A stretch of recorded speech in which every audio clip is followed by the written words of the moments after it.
Hey, Big Krill, Walrus Master, Isters, and Chaotic Banana. I've got a question for you guys. What do you guys think of sporks? The utensil.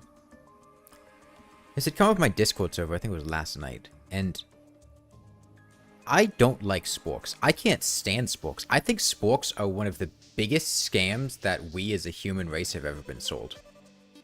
Who the fuck wants to eat food with a spork? Why? Well, it's literally taking a fork and making it worse, and taking a spoon and making it worse. If I want a fork, I can have a fork. If I want a spoon, I could have a spoon. Why would I choose something that's less than the sum of its parts? It's worse than both of them. I don't want holes in my I don't want stabby bits in my spoon, and I don't want I want my fork to be able to, you know, stab things. Like, it sucks. I just said a camping sporks that the weird serrated knife head. Like, why the fuck would I want that? Why would I want a spoon and like this is a real thing. This is there are sporks that have knife edges. Why? Why would you ever want a knife in your mouth as you're trying to eat soup?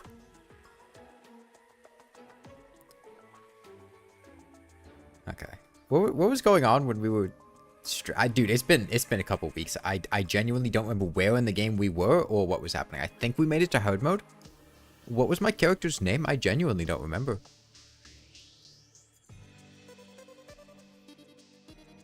Hey, Phoenix. Welcome back. Probably called, like, something fishing related. Fish? Fish! Yeah, oh, that's right. We were 200 HP. Yeah. Did we ever do goblins? And, what was my world name? Let's see. It'd be, 2025. Sometime mid-September 2025. I can get rid of some of these worlds. I don't need those.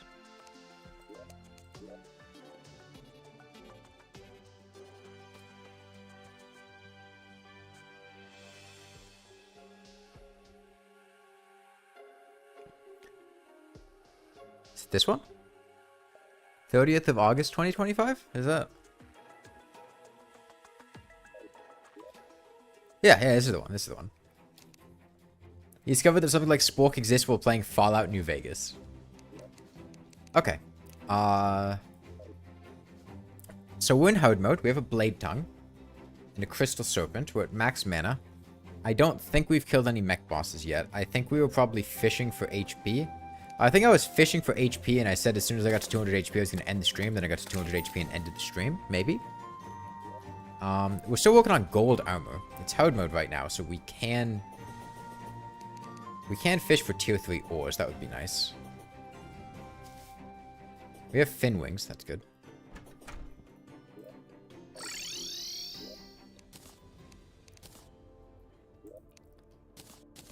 Okay, let's take stock of things and think of what we want to do. Is this vanilla Terraria? Yeah, this is vanilla. Oh, I do remember, we were having trouble actually getting angler quests. Or getting crate potions from angler quests. The jumps are huge. Yeah, we have balloon plus amphibian boots plus fly. We could, honestly... We could handily fuck up Duke Fishron like this. Like, this is...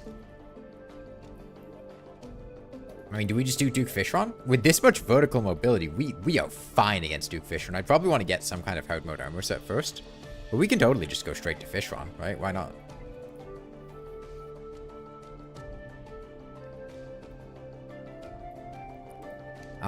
So... Let's see. So a tier 3 hard mode armor set would be nice. But at the same time, that's a lot of fishing we'd have to do to get that. If we wanted adamantite, we would need 216 adamantite ore.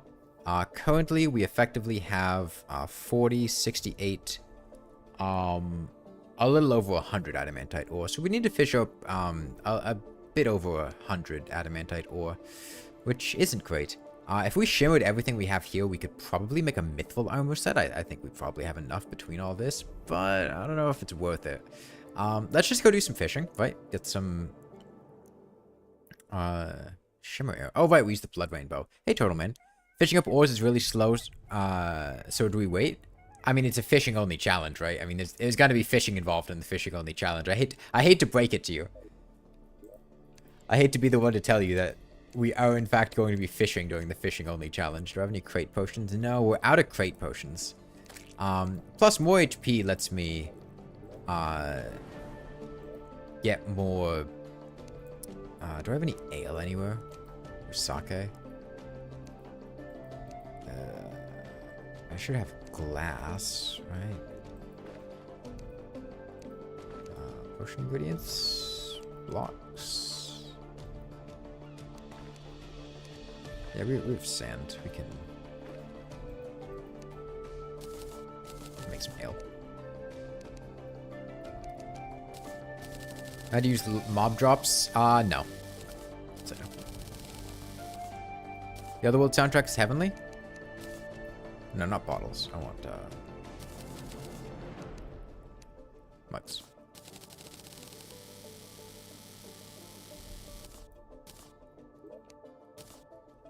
Okay, I don't remember if I got these from fishing or not. I'll just get rid of them.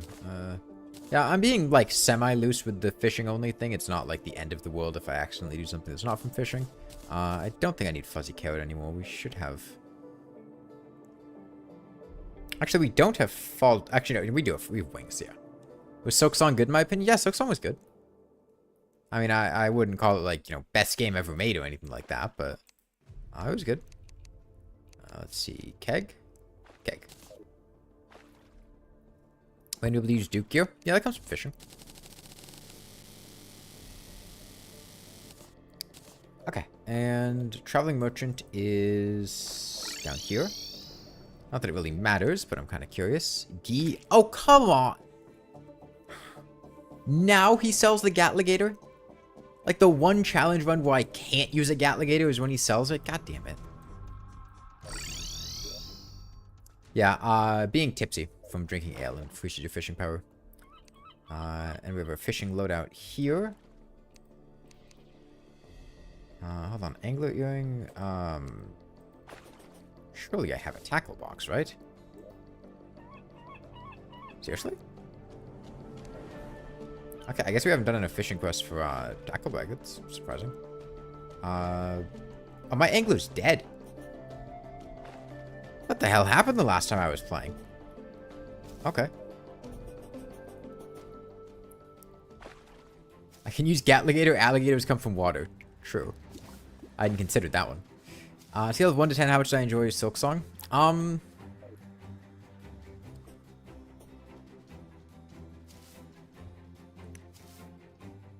Let's see. If Rainworld is a 10, Hollow Knight is a 9.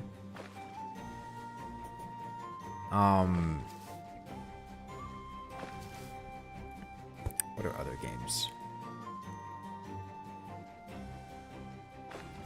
Burger King Pocket Bike Racer is like a 6. I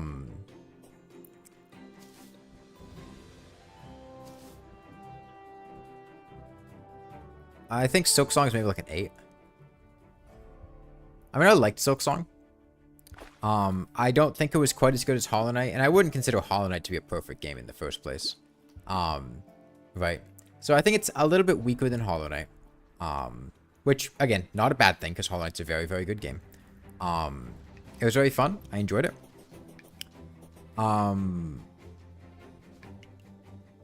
Don't have huge drive to replay it. I mean, I'll finish playing it on a dance pad at some point. That time is not right now, though. I don't know. I mean, I liked it, but I found there were a lot of things in the game that were designed in a way that just made it feel a little bit frustrating. Give me the IP. It's no server. I'm playing solo, Taha Gamer. There's no IP address. 192.0.0.1.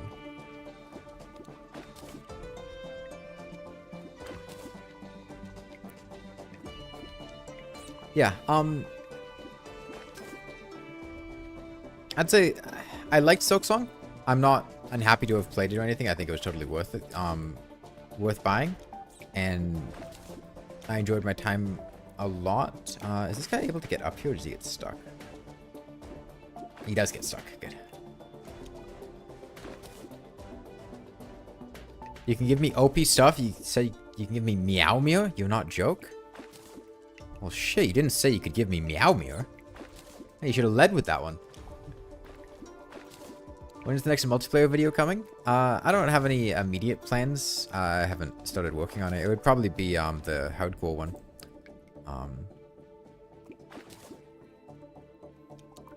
You're 2 achievements away from 100%ing Terraria. I'm like 4 achievements away from 100%ing Terraria. Oh wait, have a... Fuck. Frog, wrong answer. Wrong one, Frog. Shit.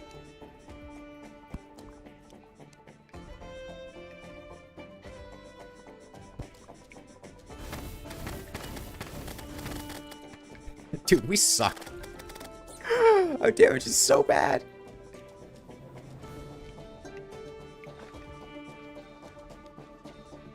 Anything you can give me it? I'll take a bagel with strawberry cream cheese.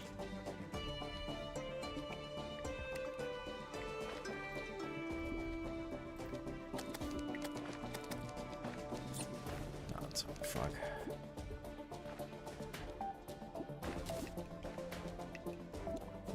I spent 90 hours in Moonlord fight without 100% achievements. Yeah.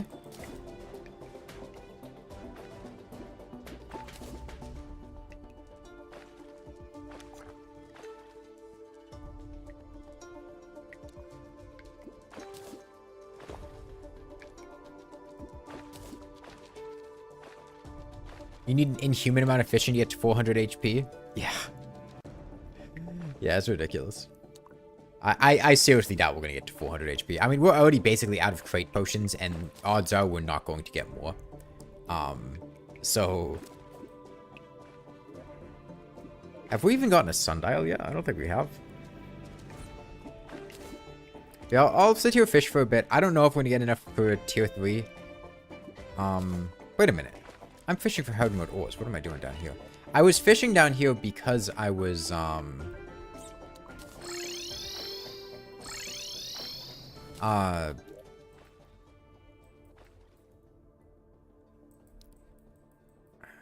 was fishing for life fruit, but really I want to be fishing in the hollow. The hollow gives me the best odds of getting,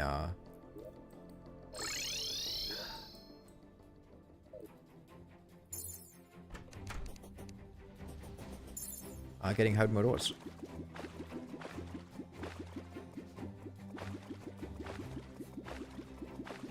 Look. See, Mathiox, I appreciate the attempt to help, but like I did make an hour-long fishing guide. I am aware that the hollow is the best place to fish for hard mode ores. As evidenced by the fact that I am currently going to the hollow to fish for hard mode ores. Oh, quest fish. What's that am I going for right now? I'm just going for some ores to get some armor.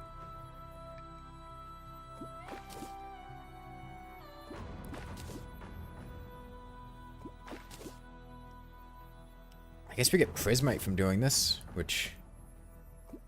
Oh my god, that fucking reminds me how much of a scam it is that you can't drink a life force potion to get yourself to 200 HP to do a goblin invasion. You have to have 200 HP natively.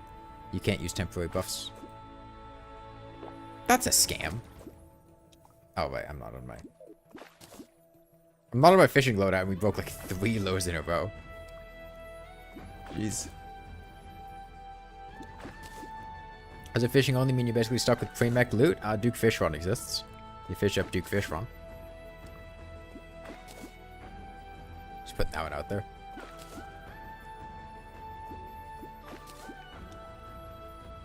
That's one way of putting it, Tori Pooter. Oh, another fog leg.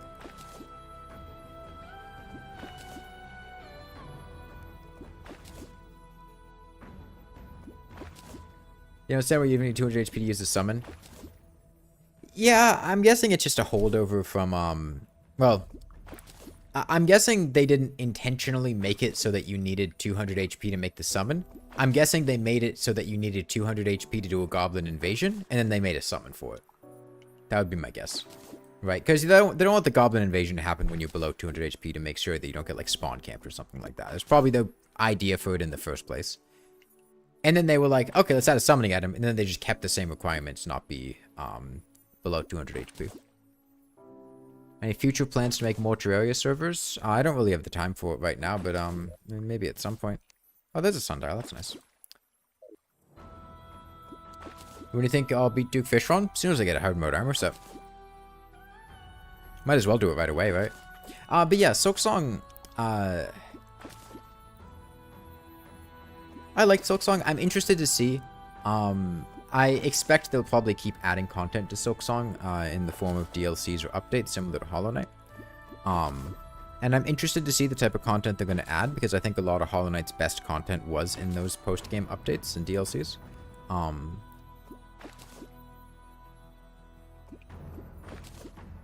As is, I will probably, in my own time, replay silksong, get the achievements. But I do think there were frustrating things in silksong that I was not the biggest fan of that caused me to rate it a bit lower than Hollow Knight. I also felt like a lot more of my time in silksong was frustration as opposed to having a lot of fun. At least there were a lot of things in the game that felt a little bit obtuse that were a bit annoying. You're guessing Fargo? What? Oh, 5 lows on a goldenrod. I don't know. I don't think I ever fished in Calamity Mod or Fargos, so I couldn't tell you.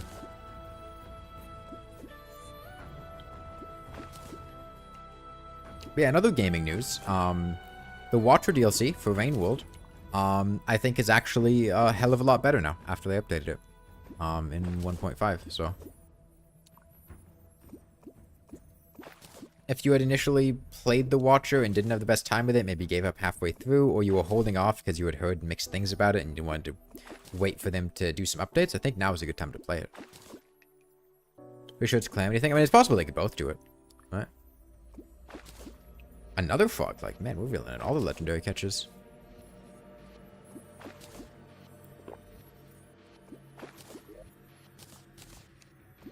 Man. Hurts. That hurts. That hurts. 2 divine crates, I get platinum ore twice. At least I got some souls out of it. That's not too bad. You haven't even beaten base Rain World, never mind whatever the Watcher is. Oh, I mean, you're in for a treat then if you haven't, There's base Rain World. There's, Downpour DLC. Downpour is great. Hello, circle_circle. And the 3rd crate is just lead ore. Okay, but, like, you gotta have lead ore. How else are you gonna, give your kids developmental damage? By eating paint. I've got lead paint in my walls. I don't eat it, though, so it doesn't really affect me.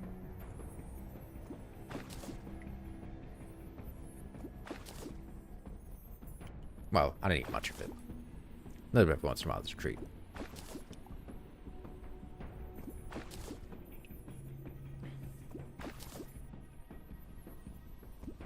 Why are there just crates full of lead in this small artificial pond?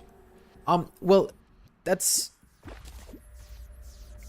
There's one thing that you have wrong, Hesertate, and that is that this is not a small artificial pond. It's easy to look at this because it's a So, like, much like Vision, right, your retina is a 2D representation of a 3D world.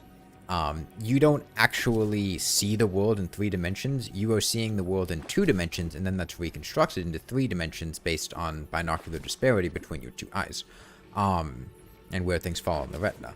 And much like that, this is a 2D representation of a 3D world. Terraria is not flat. As you can see, there are things behind the player character. There are trees back there. How would trees be there if the world is only in 2 dimensions? That's not possible. So, we can conclude that this pond is not just a flat X and Y plane. There's a Z plane going backwards, and that Z plane could be any depth.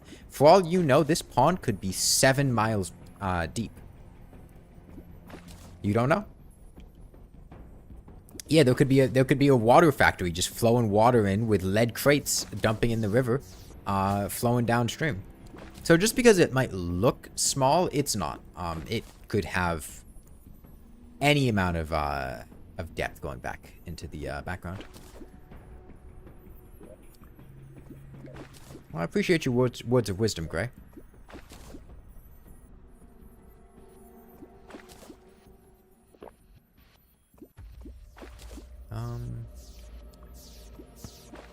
Man, fishing is boring, huh?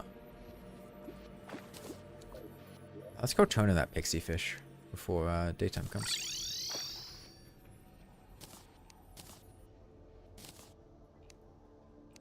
I hate having multiple loadouts. Where's my angler? Back in here.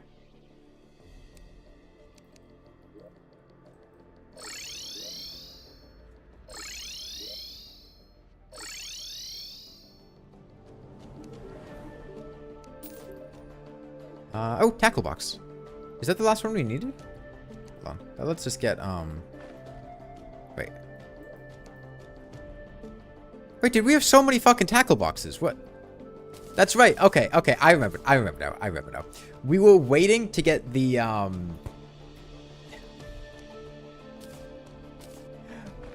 we were waiting to get the, Tinkerer's workbench. Because we couldn't combine it. So we just had a shit ton of tackle boxes. Do we actually have... We do. We can fully optimize now.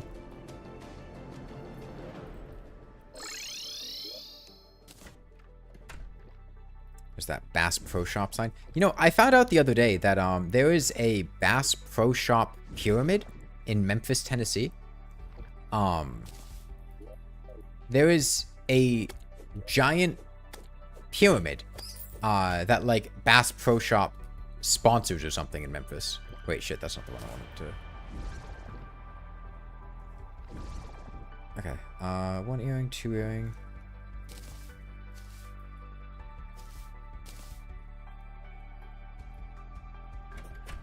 Okay.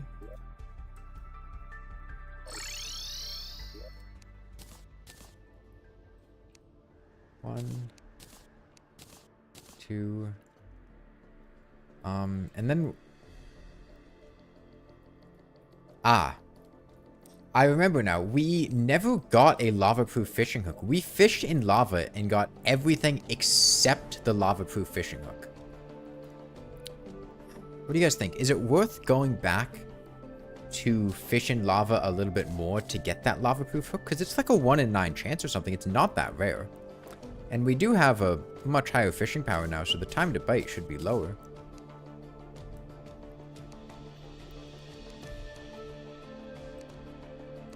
That's basically the last optimization we really get. Gives us another 10 fishing power, which is nice. Sure. Plus gives us some more potions of return, right? That's something.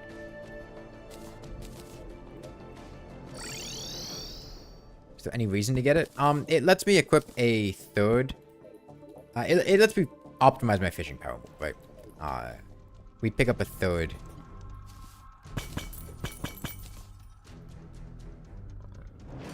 Tackle. Angler earring upgrade. Yeah, another angler earring. Are you able to craft any toilet? I have a toilet. Craft it using lead that I got from crates. That video I made about armor is the most OP strategy in your opinion? Yeah, armor's really, really strong. Stacking defense.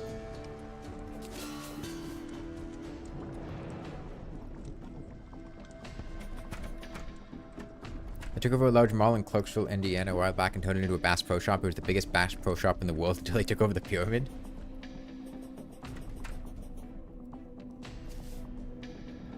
Man, imagine...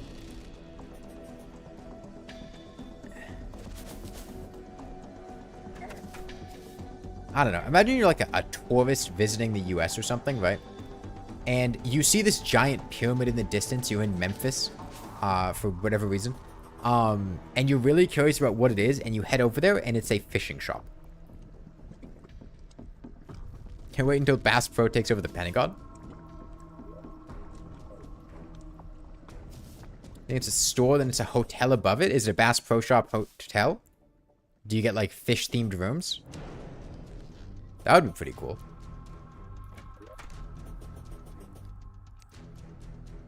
Okay. Yeah, we'll do a little bit of fishing here. Plus, this... We get crates from this. Crates have, chances for giving me what want.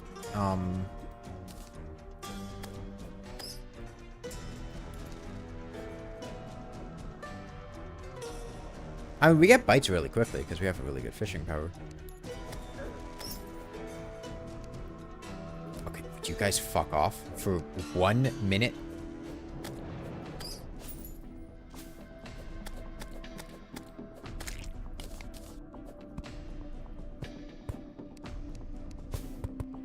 One single minute.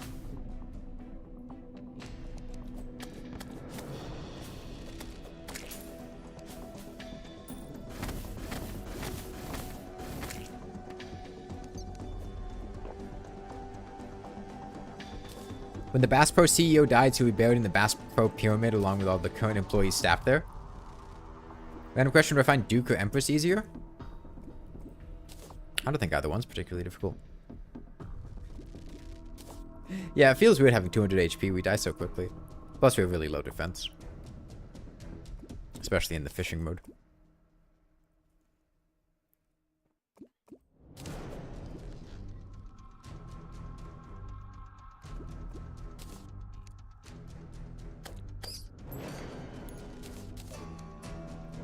You know that platinum ore we got?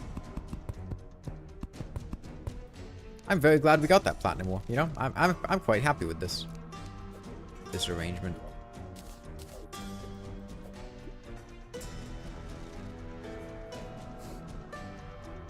Platinum ore, couldn't think of a better thing to get from a titanium crate.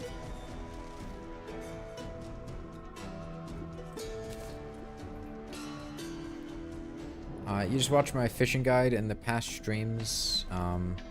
You spent some hours doing some grinding for it and made bosses so much easier. You beat Duke Fishron for the first time? Nice! Yeah, it's a great feeling, finally defeating a boss like that for the first time.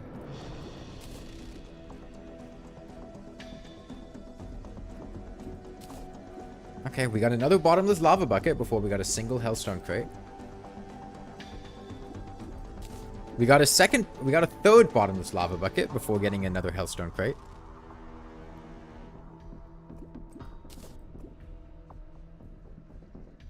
I'd see a slimy koala.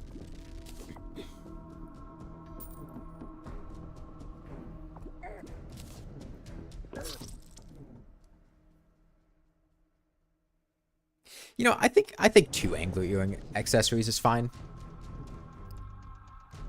Yeah, who needs 3? Who needs 3? 10 fishing power? I can get 10 fishing power from an angler earring.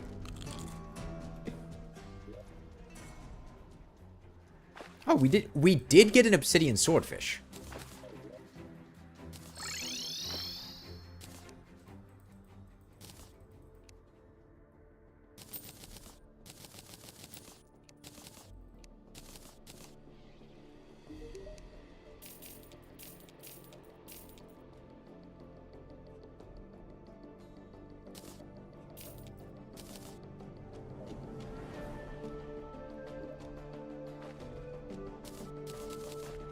In here. Yikes.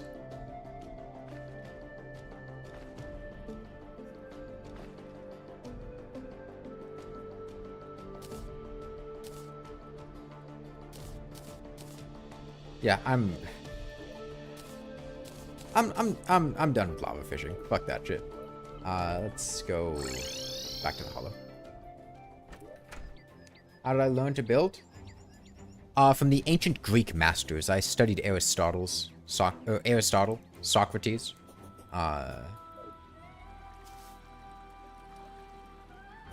All the other great Greek philosophers. It is through their wisdom that I learned how to build. Did I fish up a pink pearl earlier? No, I fished up a twink pearl, but not a pink pearl.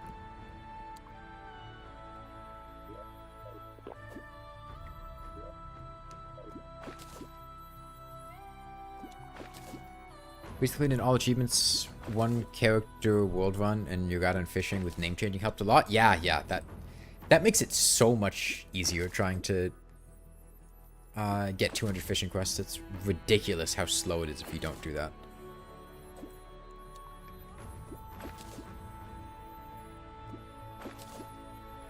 Did I run out of playthrough ideas? What?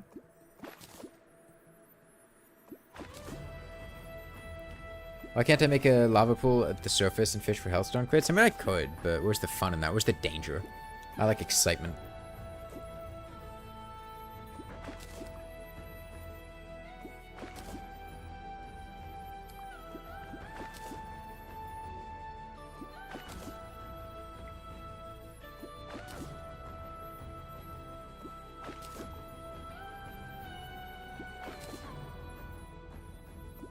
Blood moon fishing available? I would need to get a blood moon, but yeah, it is. If we were to do blood moon fishing, I'm not actually convinced I'd be able to get a whole lot out of it. What did I just put on? Watch. Let me take that off. 8 gold bars.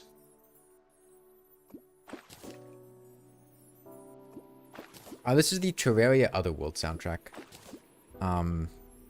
Personally, I'm not the biggest fan of it, honestly, but this is a drunk world. We picked a drunk world so we wouldn't have to decide between which evil we wanted for fishing purposes. You feel really bad because you got your Supreme Helper Minion achievement on a journey. Hey, don't feel bad about it. If you want, you can just sit there and grind 200 fishing quests by hand, slowly, in the fishing mines. Repent for your sins. I got Supreme Helper Minion back when it came out in 2015, and at the time, there was no renaming strategy. There was no journey mode. The genuine strategy for getting 200 fishing quests back then was making a new character on a small world, flying to the ocean, and just doing a quest from a new angler. And you do a quest every like 4 minutes that way. And that was the fastest way to grind fishing quests, and you did that 200 times to get the achievement, and it was miserable.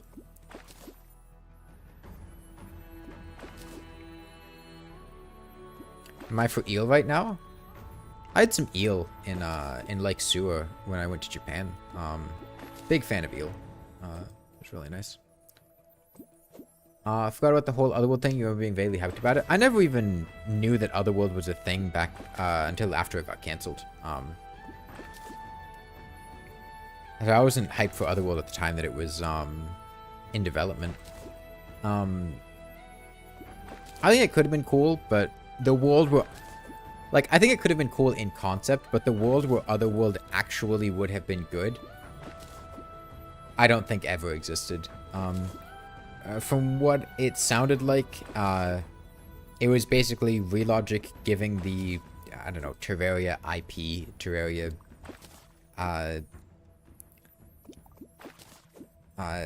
the rights to make Terraria Otherworld to a secondary company. I think it was the one that handled, like, their console port. But, like, the old one that handled their console port, which was notoriously shit. And I think they were just doing a really bad job with Otherworld. And then they, like, put another company in charge after they, like, fired the old one. But then it was still, like, not going well, so they just canned the project. Which I think is the right play. Like, cut your losses.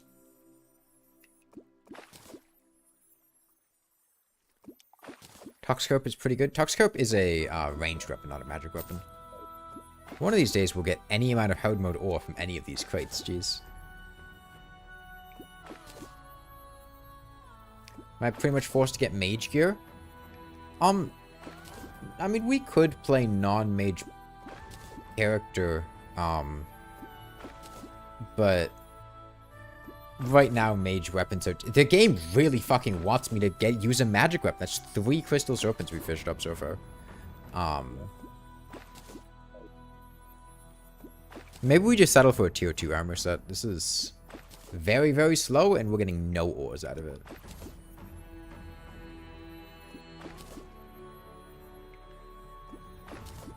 What was planned for Otherworld? You can look up... I think they had, like, teaser trailers for Otherworld that had come out, or maybe, like, lists of stuff. There was some information about Otherworld, but I don't think there was a whole lot concretely done. Evidently they had a soundtrack made for it.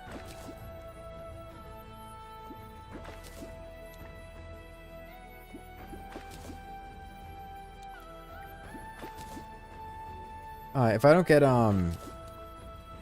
within the 3 minutes of this fishing buff, some hard mode ore, we're just gonna cut our losses and make, like, mithril armor or something. Are we happy for the next last update of Terraria? I am too. I will say, though, I don't really want to talk about 1.4.5, 1.5, whatever the hell they're calling it nowadays. Because I don't really want spoilers for the update. So, yeah. Can't believe this stuff was in like 2015. I mean, like, it's an art style. And art styles will evolve and change over time. If you look at Terraria's original art style, a lot of Terraria's original sprite work, it was not very good. You know, I'm sorry, old Terraria spriters, but Terraria had some very rough original sprites, right? So this would be like an early in development game for Otherworld. Game in Otherworld. Like, I wouldn't judge the initial, like, concept out or potential placeholder sprites or stuff that could get worked on and changed later. Too harshly as an art style. If Terraria ever makes another game, you'd rather they do something completely disconnected to Terraria?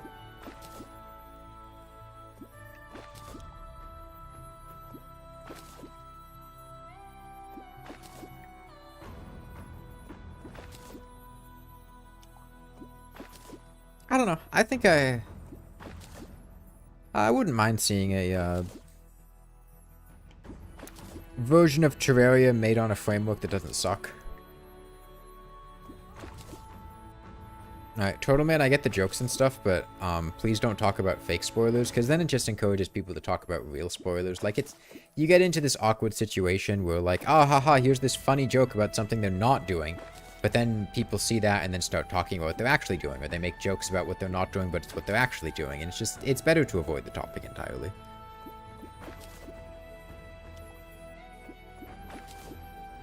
I'm playing 1.1.2 Terraria, and probably the worst thing so far is ammo stacking only to 250. Yeah.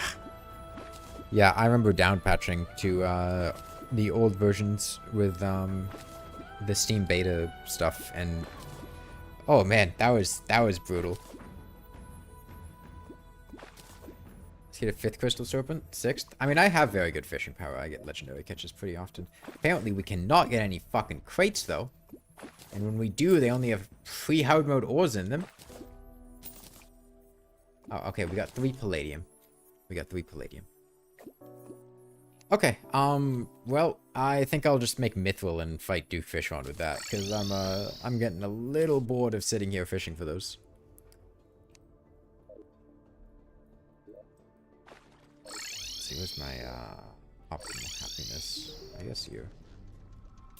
Oh, it's worth plenty of money, so that's nice. We did get a lot of prismite out of it, so that's good.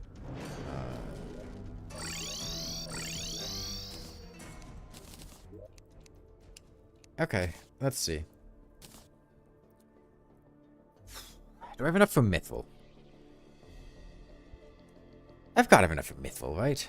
Duke's gonna deal up, so I mean, I'm pretty sure Duke Fishron's gonna one-shot me, so, like, defense isn't gonna be super relevant here. Let me check how much, mithril...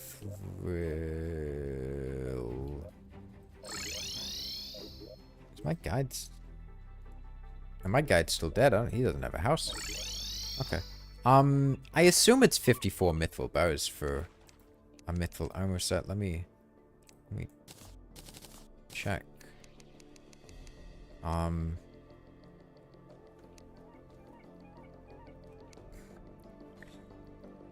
Yeah, 54 sounds right. So it's 4 per bow. This is, let's see, 37, plus 5, 42. I would have to get rid of some of my tier 3, but, we do have enough. I would need 12 times 4, 48. Oh, it's only 45?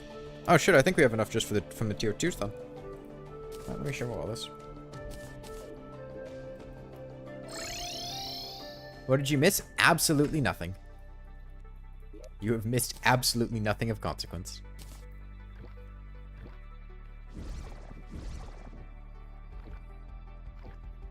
One nice thing is I can always shimmer it back. No, I can't shimmer this back. I'm shimmering down other ores into Mithril. I can't, you know, I can't take my tier 3 ore and make tier 3 ore out of tier 2 ore after I shimmer it down to Mithril. First player in history to use Terraria or Mithril armor? No, Mithril armor's not that bad.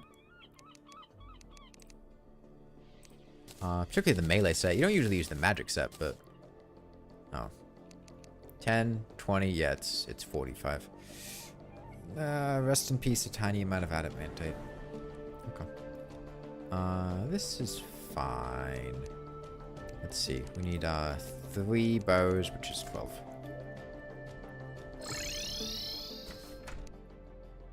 Oh, immediately shimmer, sonar potion, get ready to have any kind of water walking. I probably have water walking potions somewhere. Do we go for a Dread Nautilus if a Dread Nautilus spawns, I think is the important question, and the answer is I don't know. Shit. I need the fucking, I lost my Mithril! That is bullshit. That is bullshit. That is such bullshit. Fuck. Okay, whatever. 10%. That is such bullshit, man. Okay. Sonar potions. We have sonar fishing. Night owl. Do I have water walking? I have flipper potion. Shine. I already took night owl. Hunter. Gravitation potion, I guess. Yeah. And gills, maybe we go in the water because we have lava shark. Okay. Drink you.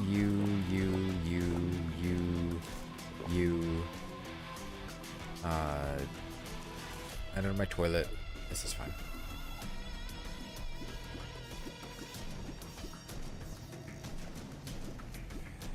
Wondering, oh, I have a chumcaster.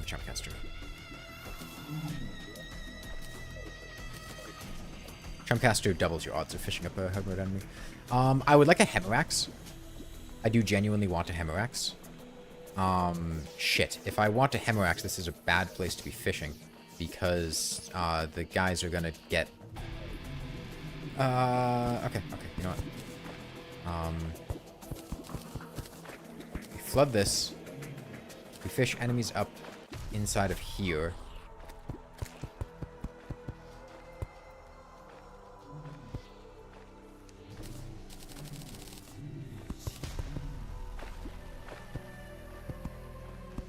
This way,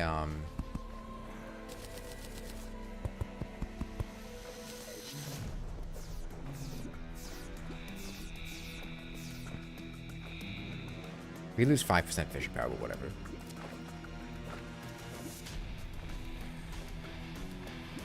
This way, if we get a Hemogoblin Shark, he will be trapped here. And we can kill him during the daytime. Driploquipler would be nice. Driploquipler would be really nice.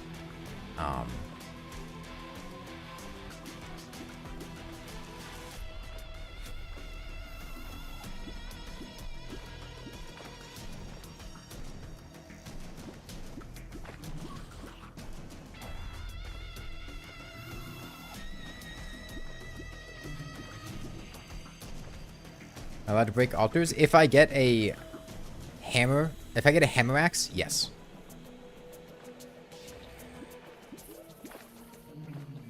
But I need to get a Hemorax.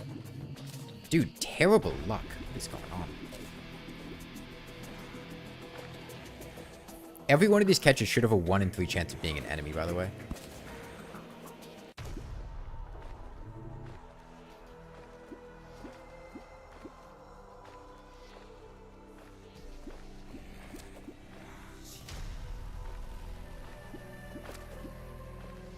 And all I can get are pre-hard mode enemies? Jeez. blood eel. Oh, I get one shot by a blood eel. Okay. Yeah, I forgot I only have 200 HP. I shouldn't have let him hit me. I just wasn't thinking because I didn't think I was going to get one shot. I also need to reset my spawn to this bed. Lost all the fished up guys, but that's fine.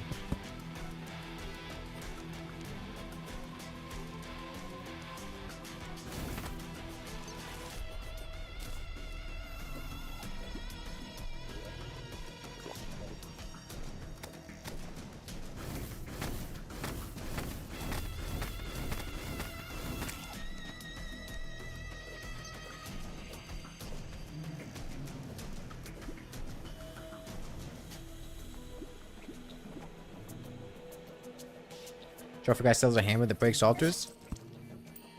Okay. Yep, I guess we were slightly too high up for the hemoglobin shark to get trapped. Last time I checked, the truffle guy does not come from fishing. So there's kind of a fatal flaw in your idea. You know?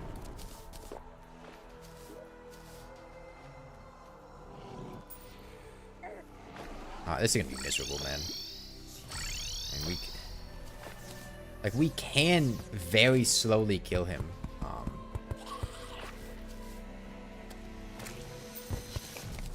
Okay, surely that will be enough, right?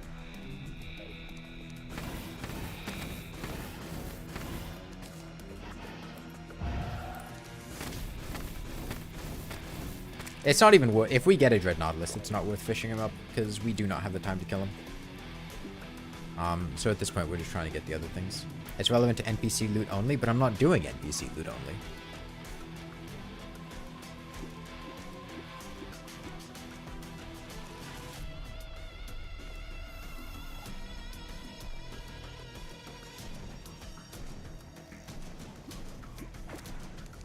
Okay. Let me drink a hunter potion. What? There's a fucking wraith.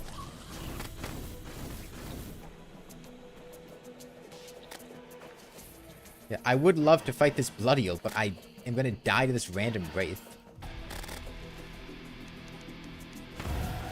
Is the obsidian swordfish my best option? Okay, I think we get to kill one blood eel during the night. I think that's our takeaway.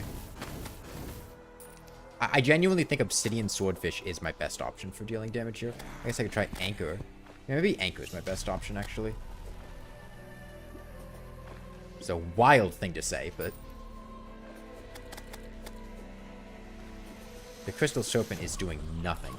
Do I even kill this thing by morning? I don't know if I do. It is 18,000 HP.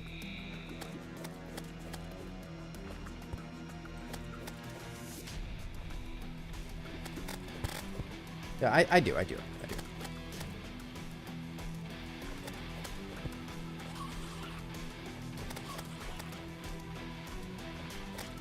Please give me a Hemorex.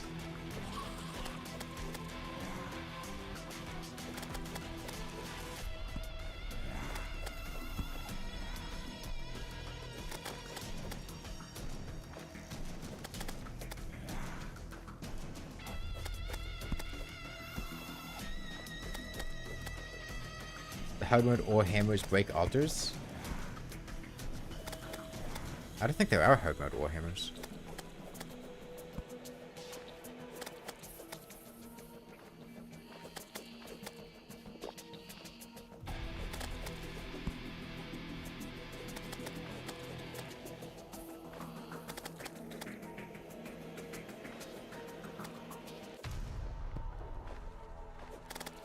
Dude, if we got a driplo crypto off of this would be so clutch, dude.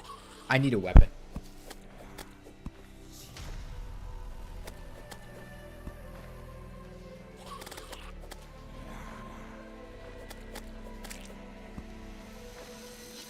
You know, a chum bucket's kind of like a driplo crypto if you squint. Okay, my best option here, and this hurts to say,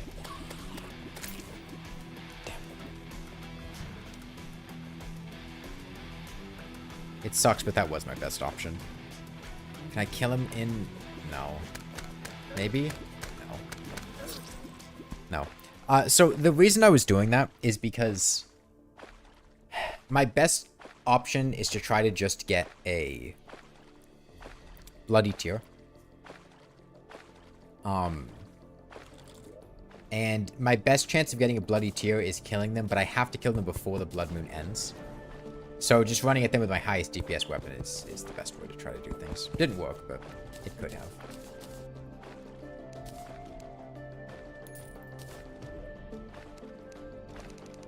Let's go finish our mythical armor set. We lost 12 pieces of adamantite ore, which sucks, but that happens. Wait for my NPCs to respawn.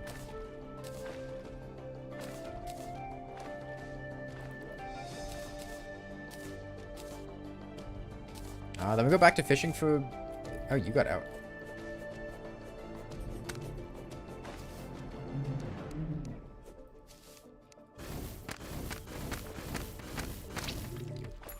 Dude, the crystal serpent sucks. Why do people like this thing?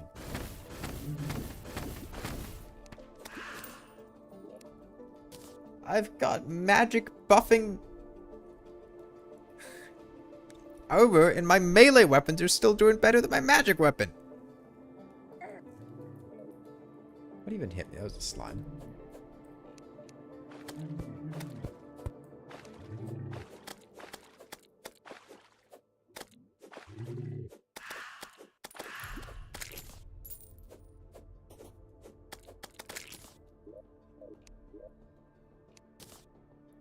I don't know if we're going to be able to kill Duke Fishron without, Oh, sorry. I don't know if we're going to be able to kill a Dread Nautilus without killing Duke Fishron first. And at that point, why kill the Dread Nautilus, right? Like, I don't think we have the damage for it.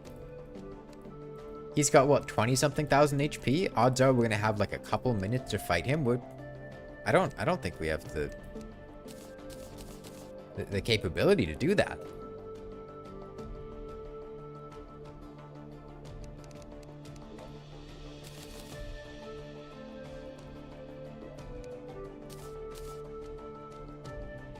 This is a Crimson World. This is a Drunk World.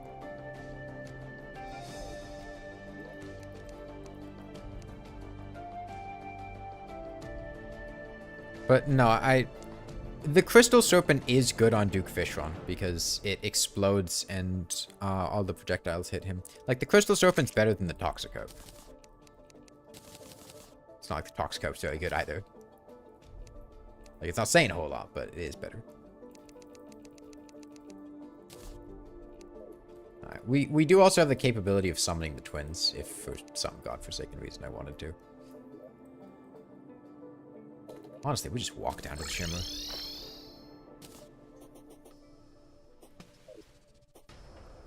You know, any fishing updates teased in the new update? I do not want people to talk about the new update, so you can go ask that question somewhere else if you'd like to know the answer. I don't want any spoilers for the new update, so that's not a topic that I want to talk about. In your first mage playthrough, you heard the Crystal Serpent is really good, so you spent 8 hours fishing only to not get it. 8 hours? It's not that rare. Jesus. I got 5 of them in like 5 minutes earlier. Unrelated, but you wish they fixed the damage over time effects so you could actually stack them and design builds around them.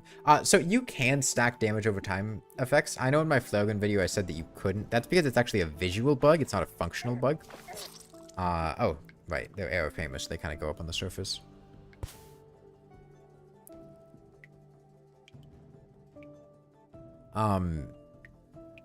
So it's not that you can't stack them, it's just that they're bad.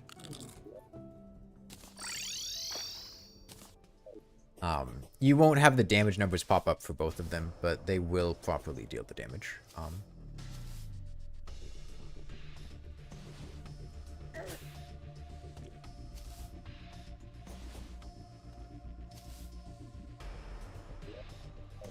But yeah, no, it's just that they're bad. They just suck. Like, let's be real. If you could stack Venom and Cursed Inferno and Hellfire, it would still be like 60 DPS and it would still be awful. 70.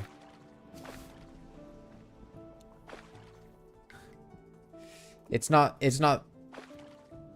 You could stack every debuff in the game And it would still be terrible. Oh, wizard. It's actually potentially helpful. Greater mana potions would be nice. Crystal ball. Oh, okay. Well, there was a wizard. Not anymore, but there was. Just getting about the crystal ball. Just, I guess, crystal ball's not really fishing only. There was a point where we were doing, you know, find to buy things from NPC. I'm a bit wishy-washy on it, but now we can keep crystal ball out of it. How does my bludgeoning bottle work if I'm using wings? So the initial press of spacebar will cause me to fly. If I let go of spacebar, then I can double jump. It's kind of like a dash.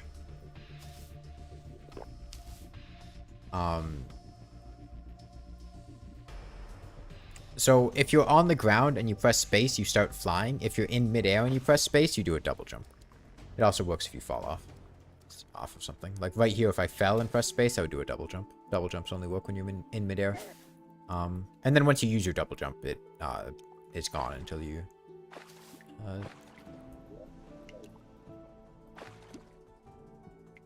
hit some surface.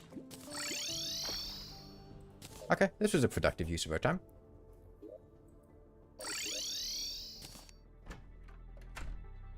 Yeah, dude, I missed the mithril going back in, so it started to pull it towards me, but then I think I got knocked back by an enemy or something in the shimmer, which then caused me to not pick up the item, which caused it to get shimmered again, and then fall. Man. Oh, we have enough now.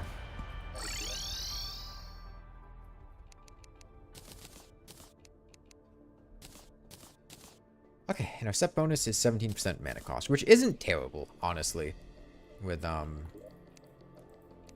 current state of things. Get these in here. I'm gonna reforge my crystal sorbet to mythical. We have like 8 platinum. Jeez.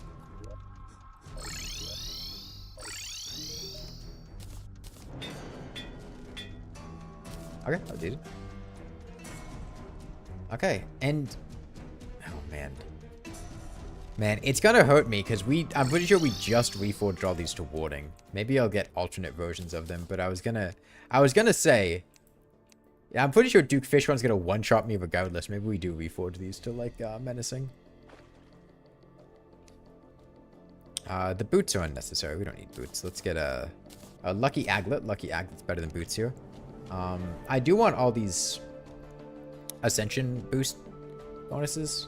I think maybe I'll get a frog leg with lucky or something. Got so damn many of them.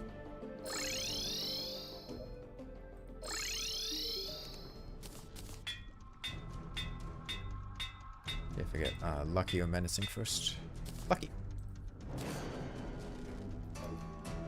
Is frog leg just for it being warding? These all stack with each other. The shark Ron balloon doesn't stack. That one's a bit useless. I mean, the double jump stacks, but not the ascension speed bonuses. Balloons give you about a 30% ascension speed bonus, and each of these individually gives you about a 30% ascension speed bonus. So with a balloon and 2 frog leg pieces, we're at about 90%, almost double ascension speed bonus, which is massively impactful when fighting a boss like Duke Fishron. Okay. I guess we make the arena here. I don't really want to find him in the corruption, so. So I could use the lava shark, but I think in this situation it's better for me to just use the regular arena. Do I eat 4 to 6 slices of bread daily? No, I mean I might eat 4 to 6 slices of bread if like I bought a loaf of bread because it was on sale and you know it's my food, but I don't really have a daily diet. I usually just buy things that are on sale at the grocery store and eat those. So, like, if bread was on sale, buy one, get one free or something. Yeah, I'd probably have 4 to 6 slices of bread a day. But just like a default state? No, I haven't had bread in a couple weeks because it hasn't been on sale.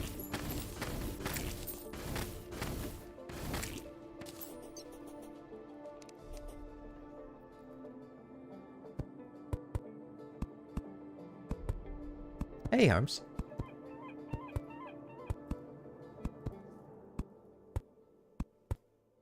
You eat too much bread to count? I don't know. I'm pretty good at counting.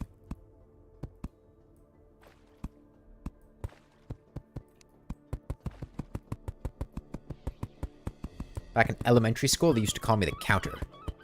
I'd sit mysteriously in the corner and they'd leave me alone and go, oh, he's the counter. I don't want to fuck with that guy.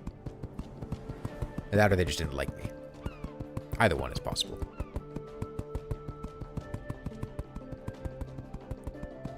The quiet kid, the counter. That was me. The only time they'd come up to me was when they'd need a number. And I could give it to them.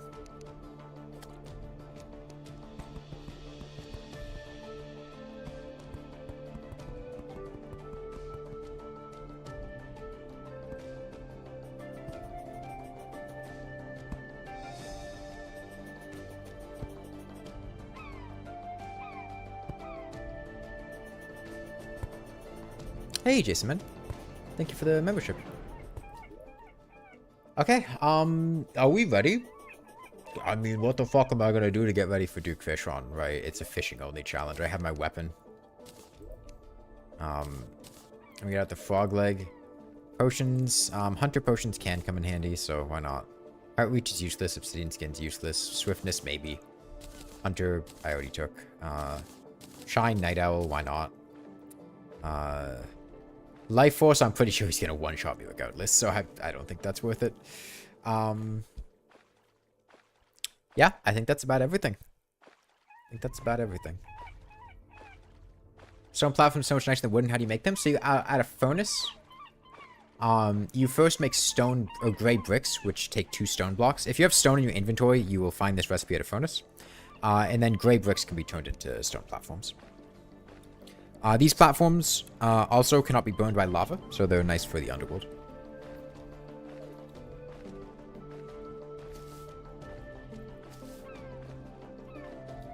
Okay, we have to go catch a truffle worm, so... Or like Chris Hansen, but with truffle worms.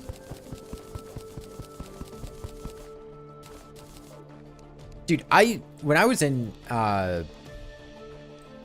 wait, have I even found a mushroom biome anywhere? Okay, we found one mushroom biome, good. Have you tried Fargo Souls? Yeah, I played it at one point, but I wasn't a huge fan of it. I didn't finish.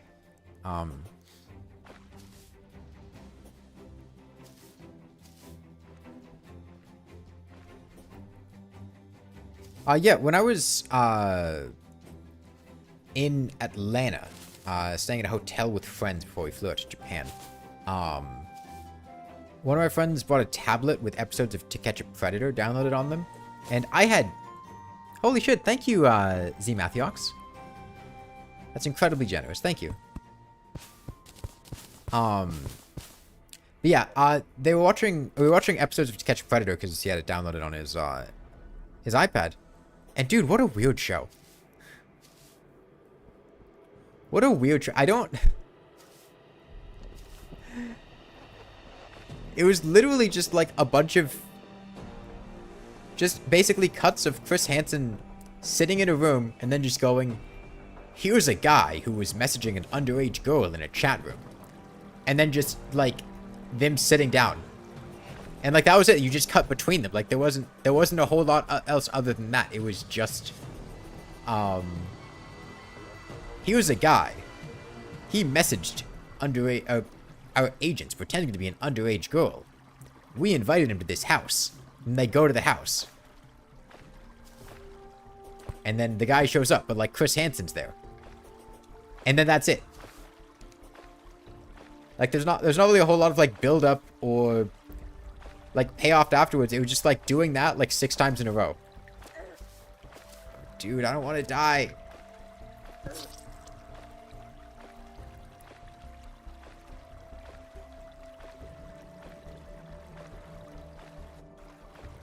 What bosses have we defeated in hard mode? None of them. Slimed? No, we weren't slimed. It was the Ichor sticker that was being a problem. The slime wasn't a problem. It was just I couldn't go left because the Ichor sticker was going to shoot me. My best option was to try to hook. But I was kind of thinking about how to time that when the slime fell on me. Where's that hook? That's the fish hook. You get it from the angler. More or less Zephyr. I mean, it's very gentle. I'm not incredible. Oh, that's a piece of rope. I thought that was a torch that was turned off, and I was really confused. The drills are useful for end ores. What are we talking about? Drills are not useful.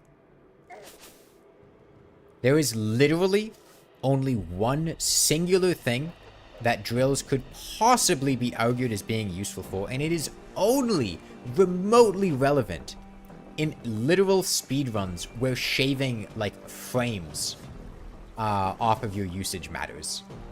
And that is that drills don't have an internal cooldown if you spam the use button when mining. So if you are not mining regular blocks, this is completely useless for mining regular blocks. No use, completely useless. Oh, no, sorry, I'm thinking of block swap. No, spamming the button is not completely useless for regular blocks. It's just spamming the button lets you shave a tiny amount of time, which is still slower than a buffed pickaxe. And it's only useful for, like, the low-tier hard mode ore drills. Dude, there are so many hook points here. And one other thing is that the range penalty can be negated by block swapping, I believe, which is completely useless.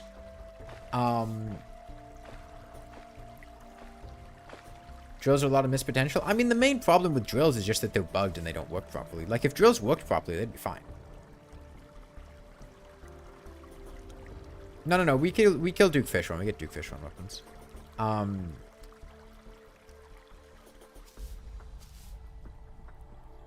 You know, as soon as we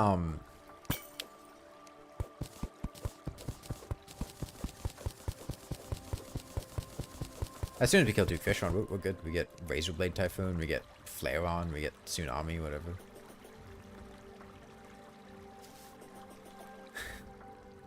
Okay, Z Mateox, I really appreciate it, but holy shit, dude.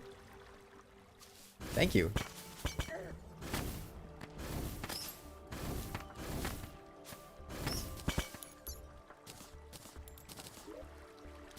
Get rid of some of these. We're just waiting for truffle worms here. Did I have battle potions? I don't actually know if I did.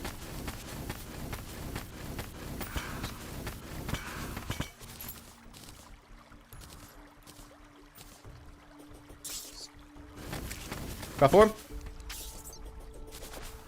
Okay, I'm gonna catch a couple of them because Alright, never mind. I guess we'll just go with one. We'll just go with one. Because we instantly died to a fungi bulb. Drill should be reworked into an upgradable gravedigger shovel type of deal. Like only being able to dig soft blocks? Or you mean like an AoE type thing? I mean, genuinely, I think drills are perfectly fine if they were just faster.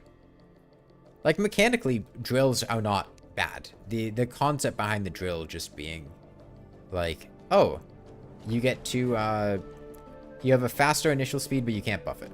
The problem is, it's like, it's not faster. It's barely faster. It sucks. Oh, food. Sashimi. Yeah. But, like, if you fix that, it's fine. It's not a problem. Get more sashimi. Okay, start fighting Duke Fishron. Like, we're gonna die, but... Man, a Heart Lantern would be nice. A regeneration potion would be nice. So many things would be nice. Although, we're not really gonna get hit, because if Duke Fishron hits us, we die, so... I guess that's fine. Okay, let's go for it.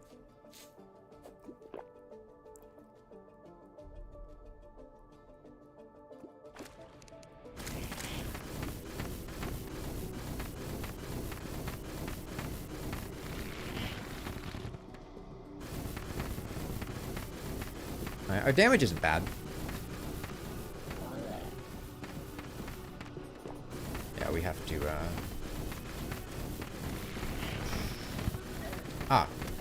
right.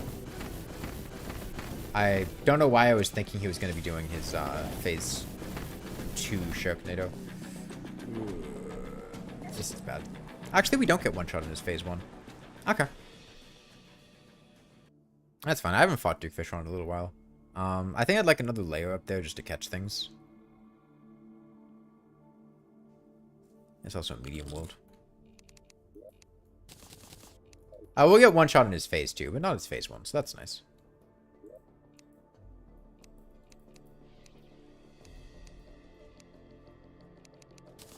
platforms.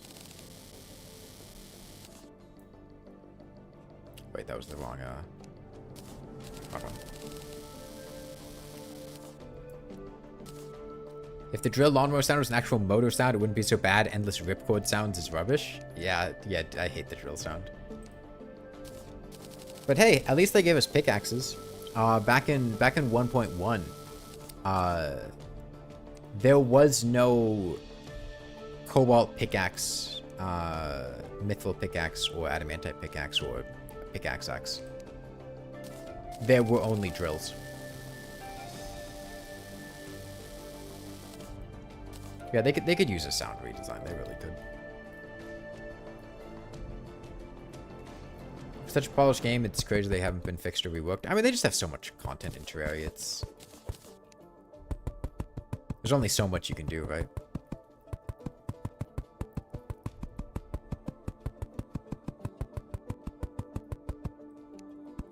Yeah, I know. He's playing. He's a kid.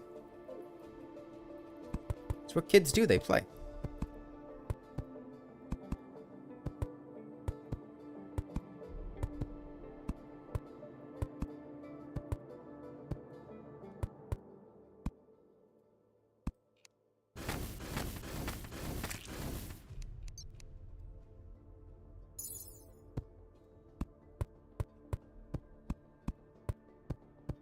I think the Terraria devs should work on optional content like mods for their own game.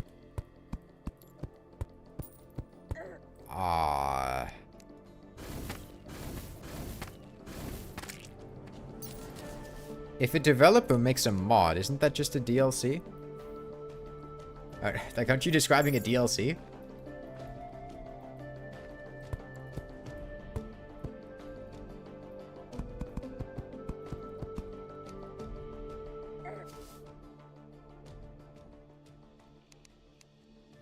Resident Shadow Chest? You're thinking of a mobile thing. Isn't that just secrets? Yeah, basically, yeah, honestly. Yeah, I think you're thinking of, in mobile, the Drax was in Shadow Chests because, they had not, like, properly implemented hard mode into mobile, but, they still wanted to have the Drax present, so they put it in Shadow Chests. You open a gold chest and only had shoe spikes and 30 throwing knives? Hey, at least it had 30 throwing knives. The only guaranteed item in a gold chest is the first one. It's entirely possible to open up a golden chest and literally have just the first item in it. And if you're in For the Worthy, it's possible that item could be replaced with an angel statue. And For the Worthy, it's possible to open a gold chest that has literally nothing except an angel statue inside of it.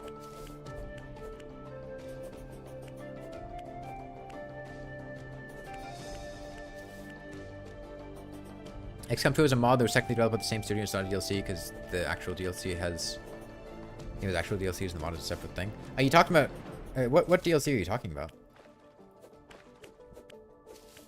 You're talking about Long War? Was Long War developed by XCOM's actual developers? I thought it was a community thing.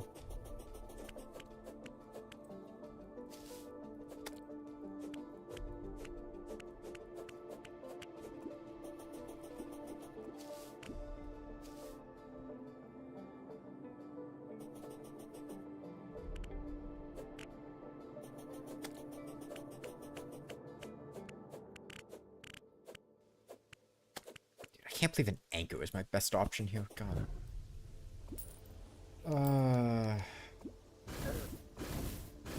So, like, it's raining. We could go try to fish more. But... Man, I want to kill Duke Fishron. I do.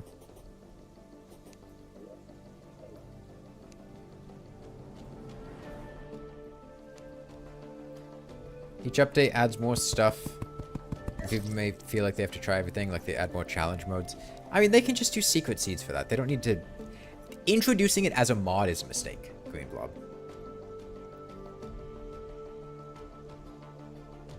Like, if the developers are going to be working on content, I want that content in the game. I don't want it as a mod. Right? I mean, you could do something like what Rain World does with its DLCs, where... Like, it has a mod interface, and you can enable and disable the DLCs. They're optional content. But I think if they're working on stuff, it should be in the game.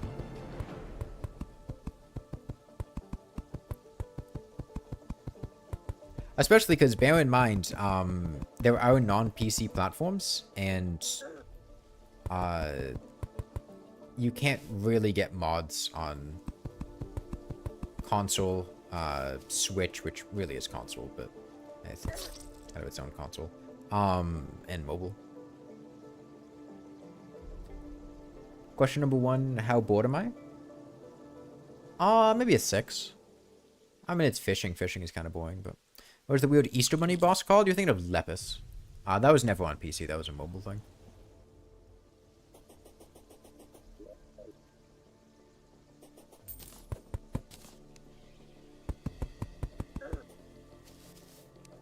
I'd kill for an obsidian shield. However, I would not kill for an obsidian shield enough to go fish for an obsidian shield. Plus, I can't really get the keys.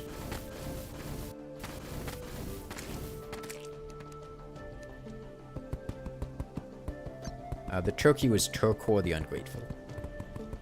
Also didn't exist on PC. You don't dislike the idea of official devs working on content in their personal time that doesn't make it into the main dev cycle and put to the ordinary mod channels?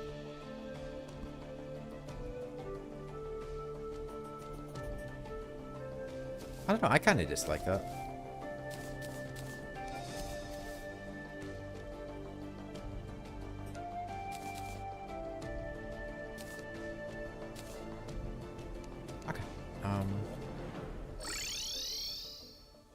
Back to the mushroom biome.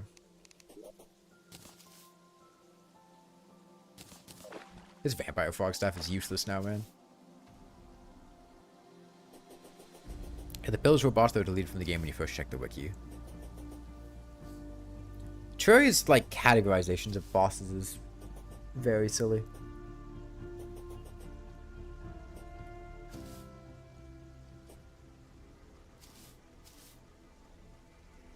Because yeah, I think the pillars are technically a boss, but like... No, they're not a boss, man. They're not a boss. How's fishing been going? The fishing hasn't been going well. The challenge has been going fine. We're working on Duke Fishron right now. Best example is the Fall Guy team, who created more experimental maps than our ship than you thought, but appear a bit less than normal rotation. I don't know. I'm not going to draw the comparison to other games because Terraria and Relogic aren't like a lot of other games, but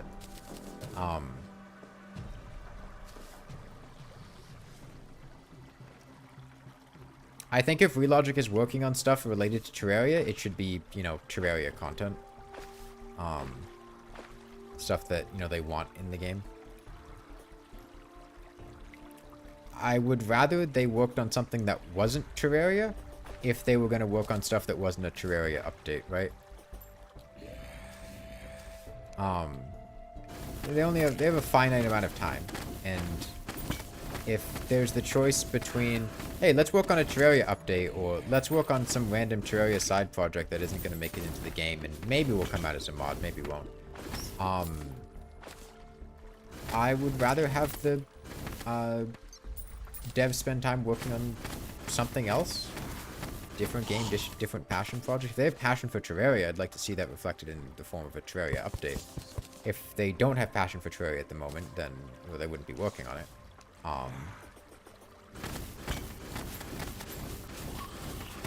You know? We've already been waiting like 3 years for an update, man. I don't want them working on something that's not an update just because they had passion for it. Find a way to roll it into the update. I don't care. The devs could get burned out of building stuff for the main game, but I don't see the world where the developers get burnt out of stuff making it for the main game. So instead they make a mod for the main game. Because they can literally just, they can change, like they have control over the main game. If they wanted to like do something in Terraria that was like a mod, they could just do that. Like I don't see the world where you get burnt out of coding Terraria, so you turn around and code Terraria. I could see working on a different game, though, and I do think that'd be a good idea if they get burnt out of Terraria.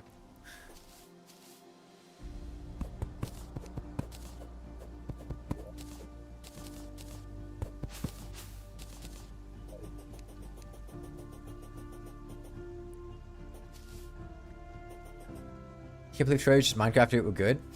Kidding, Minecraft is great. Just good.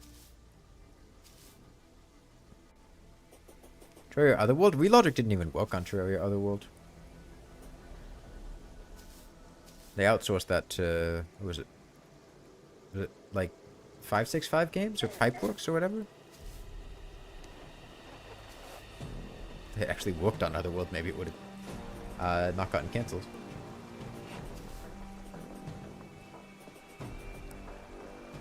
I think there are certain mods that don't really fit vanilla Terraria that could be a mod instead.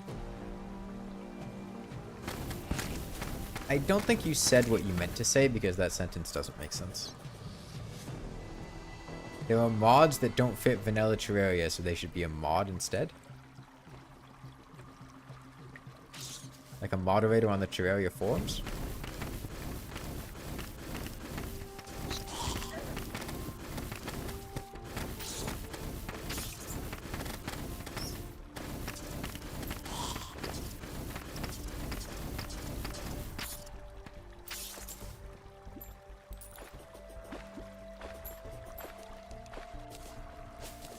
There's one truffle worm. Maybe we get a second or a third just in case we die. I think there's a decent chance we do. Oh, there's a truffle worm right there. Let me spawn quickly. Oh, damn! He ran away really quickly. Normally you'd have a bit longer. I guess I delayed a bit.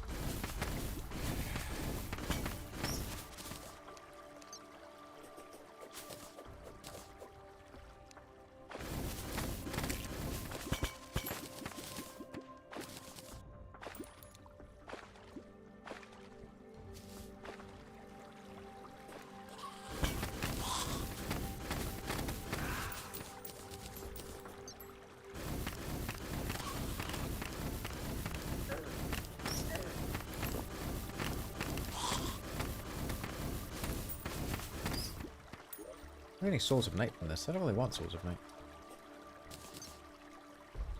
If I get Souls of Night, they should be through fishing. Which I think we have gotten a couple through fishing.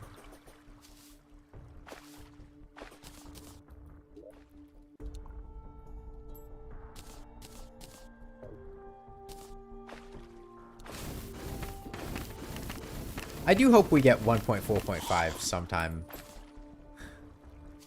soon. It's been quite a while, and as somebody that like streams Terraria or like makes videos on Terraria, dude, the well is running dry, you know.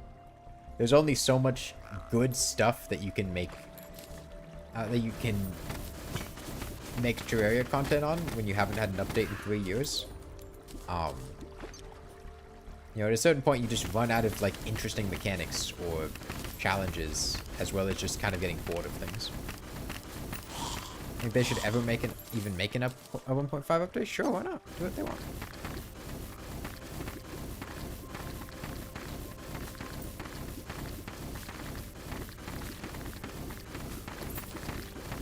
I'm cool with the developers making updates. I mean, indirectly, the developers making updates like makes me money, so I like that. I like being able to pay rent. Because them making updates means there's more Terraria content and also more people interested in watching Terraria content, and like I pay rent based on making Terraria content. So like I'm all for more Terraria content from the developers. Okay. Oh, he's good.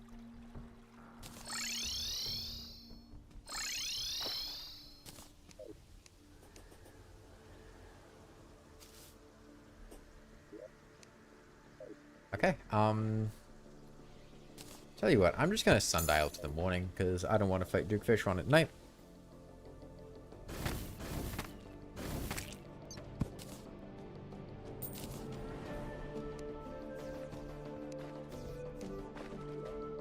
It's fun. Okay, Emerald step stool. Lucky frog leg.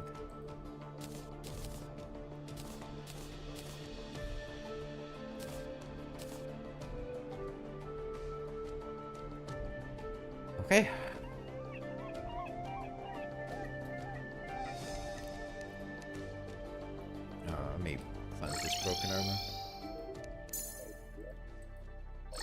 Love healing for 0.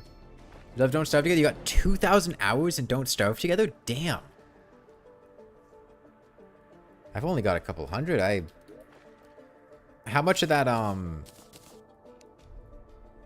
is spent, like, in one world, and how much of that is spent in, like, different worlds? Do you, like, have one world that you, like, do a bunch in fight bosses, or do you, like, make new worlds a lot? Not necessarily, like, one world, like, literally one world, but, like, how often do you make new worlds versus just, like, doing all the content in one world? Because I feel like with me and Don't Starve Together, I usually, get kind of bored of stuff, by the kind of like mid-game, and then I end up just want to make new ones. You make new worlds a lot, you don't roll back. I think Don't Starve Together left a permanent dent in your friendship. Let's try again. It's really,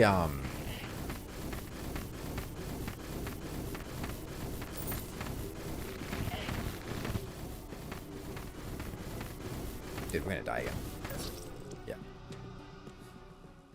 I'm not used to fighting him in a medium world. I'm also not used to fighting him with a weapon that doesn't destroy bubbles. How many hours do I have in Terraria? Like 6,000.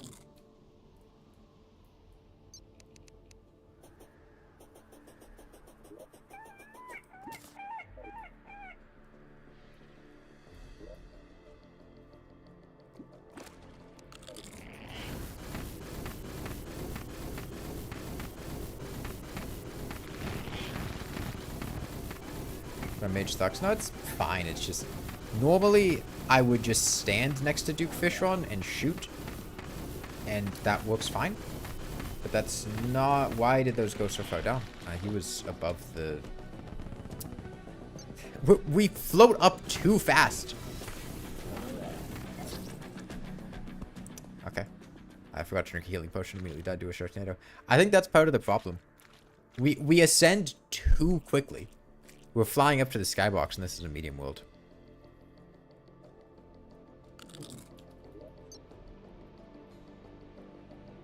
I wonder if removing some of my ascension speed would be the play. Genuinely, it might be. I'll try it.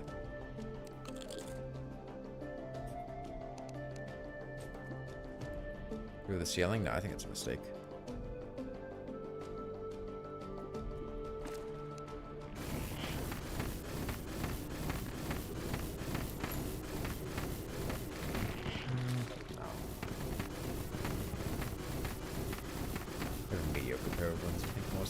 Better.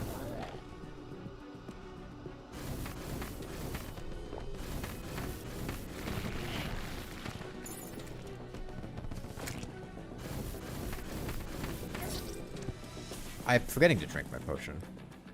Why can't I use life crystals? Hypothermia. Do you know what the drop rate of a life crystal from a titanium crate is? Do you know what the drop rate of a titanium crate from fishing is?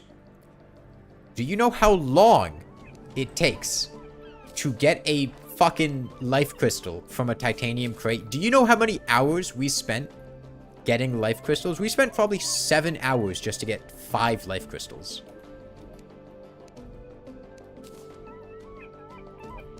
It's probably a bit of an exaggeration, but...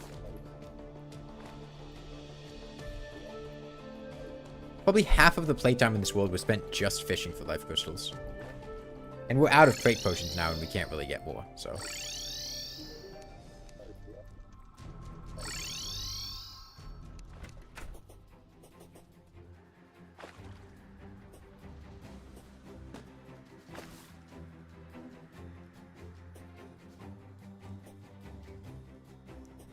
What do you need for crate potions? The only way for me to get crate potions is to get them as a reward from the angler. And at this point, it's basically impossible to get crate potions as a reward from the angler. The more angler quests you've done, the less likely it is for you to get potions as a reward, because potions are the fallback reward if you get no other rewards, and the odds of his other rewards increase as you complete angler quests. So at this point, it's almost impossible for us to get potions as a reward, and even if we get potions, it's a 1 in 3 chance of getting crate potions, and even if we get crate potions, we get a random amount from 2 to 6. So we would have, like, maybe a 1% chance of getting, like, a really low value. 1% might be an underestimate, but I'm not allowed to brew them. I mean, I can't get amber through fishing, can I? So it's not really a way to get crate potions through fishing aside from completing angler quest. The only potions I'm using are stuff that I got from crates.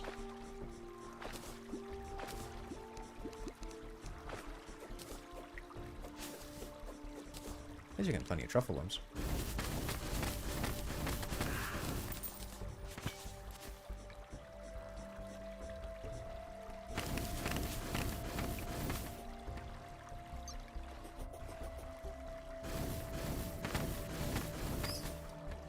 Yeah, once we kill Duke Fishron, literally just one Duke Fishron kill is enough.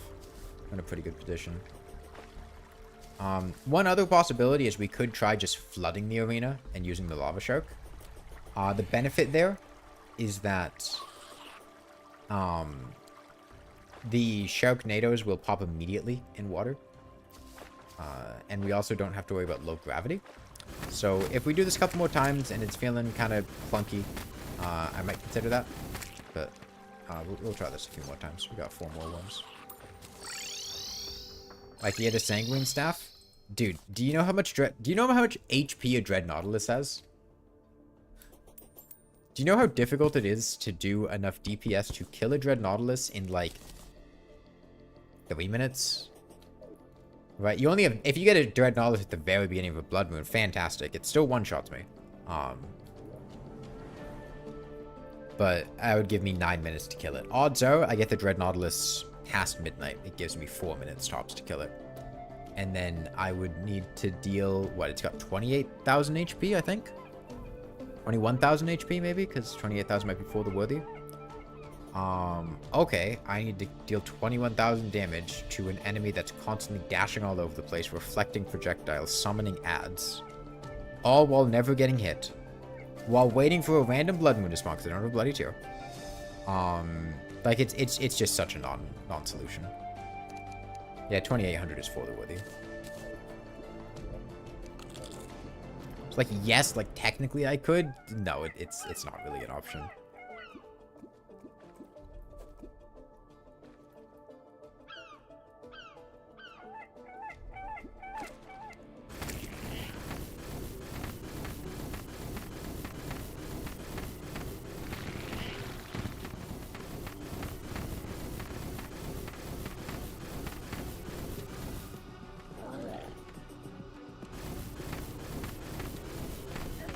Too fast. We're too fast.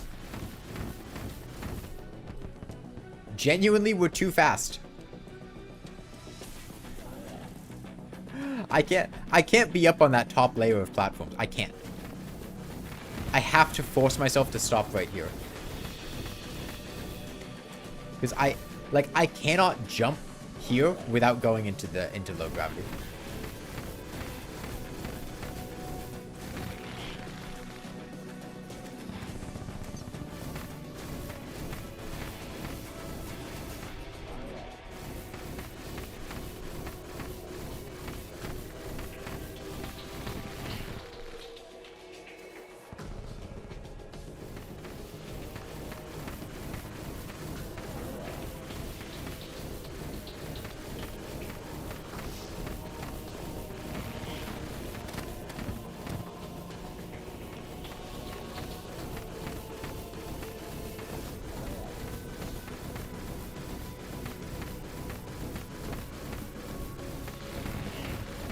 Place blocks to stop myself from going into space? No, that's a terrible idea. The only thing worse than going into space would be restricting my movement so that he just hits me. Right? Like, I'm only going into space when I'm dodging him. If I put blocks, then I just can't dodge him.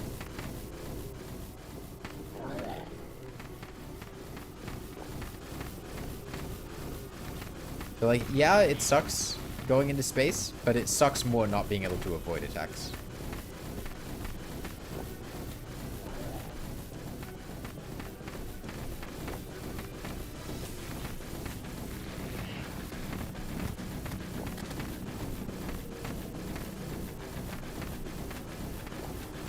I Have I seen the person who did Devour Gods in 100 box no hit? No. Sounds cool though. Can I fish heart crystals from crates? Yeah? How do you think I got the 200 HP?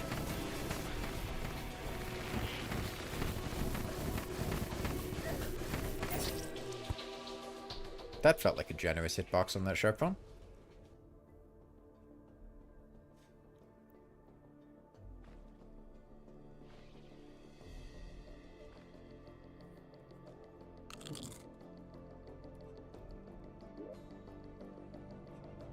It's worth to not mine ores at all?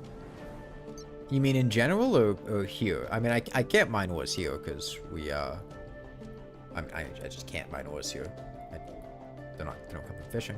But, if you mean in general, as long as you have a decent mining speed, I think mining ores is perfectly worthwhile. I want to wait until the morning. Plus, we might get a blood moon, which could mean a Driplo, Criplo, Hemerax. No Toxic gaming for dupe? I don't think a Toxic would be better than a Crystal Serpent. At least as long as we have mana potions. Still have 635. Man, why have they not placed a Heart Lantern down? Now, I have a genuine question. Why is this streamer not using a Zenith? Like, if the streamer was using a Zenith, couldn't he just kill the boss quickly? It doesn't make any sense.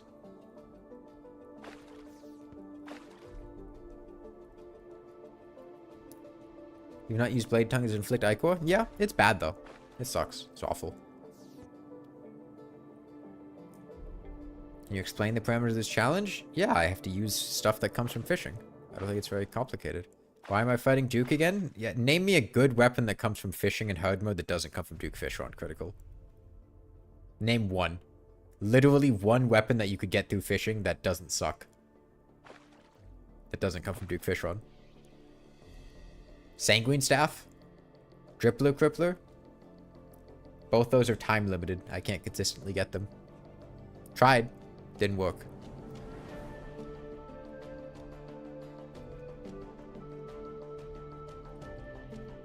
Frog Staff? That's pre-hard mode, not hard mode. Easy Bombfish? We were genuinely using Bombfish to kill worms. Am I going for Moonlord? What else would I be going for? It's not like there's multiple endings to Terraria. Going for the Slug Tree ending. Head to Outer Expanse.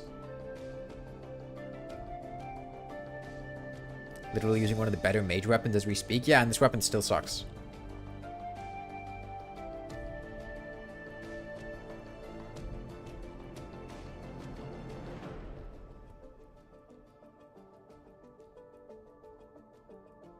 I've used the Crystal Serpent on the twins before. I hate it.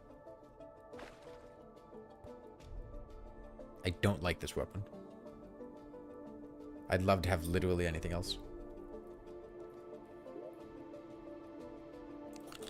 Look, we got Duke to like... Man, my voice has really been messing up today. We've got Duke to like 75% HP. Like, we can kill him perfectly fine. Which is better? Spending 10 hours doing literally nothing, fishing for life crystals, or spending maybe like an hour dying to Duke Fishron as I figure out how to fight him with this mobility in this arena. Most of the issue that we're having, I think, comes down to too much ascension speed, which is a wild thought because you never think of that as being a potential issue, but just the world size that we're on, it is genuinely kind of a concern that we are ascending too quickly. Because it gets us into low gravity, and I don't have a slime mount, so I don't really have a good way to get back down. Nor do I have any kind of recall potion or magic mirror. Is there any way for me to get a magic mirror through fishing? Can you fish up an ice mirror from Boreal crates? Probably not, right?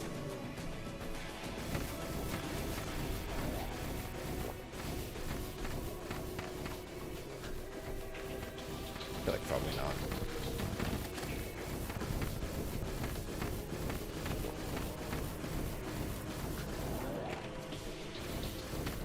Drain the ocean? I was considering it. Still might.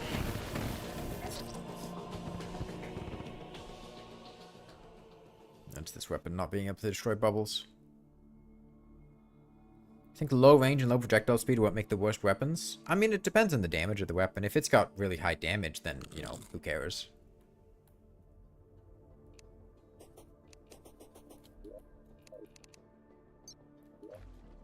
I should get a Toxic I would appreciate if you stopped trying to tell me to get a Toxic.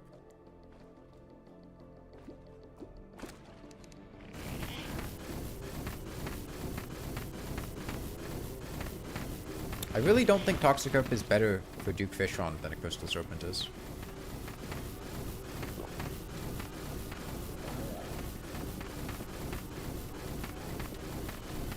Why am I not max HP? Because I can't really reasonably fish up enough life crystals.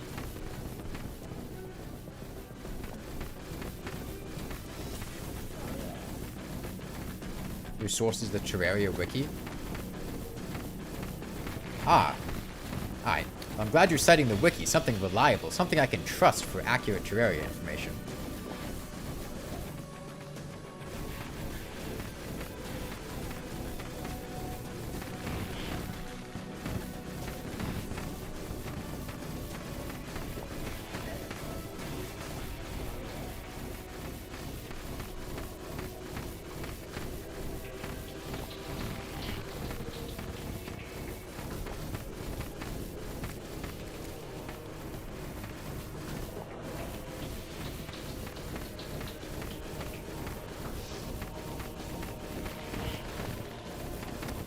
No, the projectiles of the Crystal Serpent erupt in such a way that Duke Fishron generally flies into them, which makes it a good weapon for dealing with a pre-mech Duke Fishron.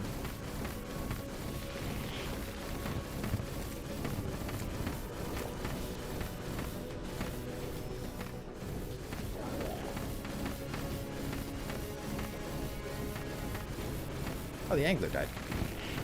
Oh, good for him.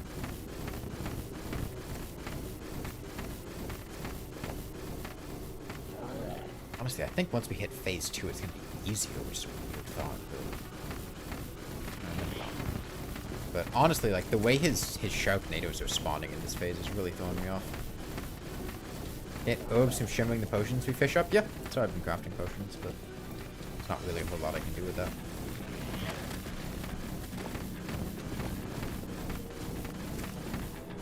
Am I using warding?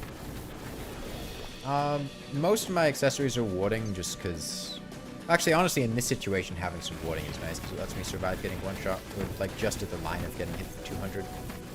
And then I have a couple accessories that I put on, Lucky.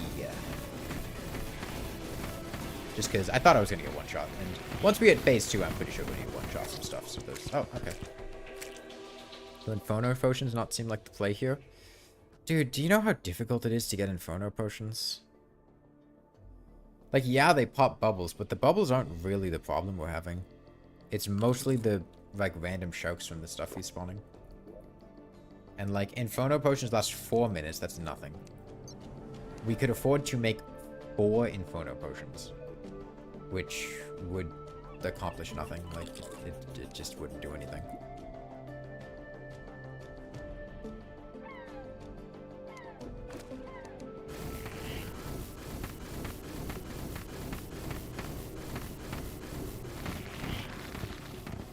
Inferno Potions suck. I mean, they do what they do well. It's just what they do is an effect that is generally not useful. You can only have one consumable for bosses. What would it be? Not including well-fed.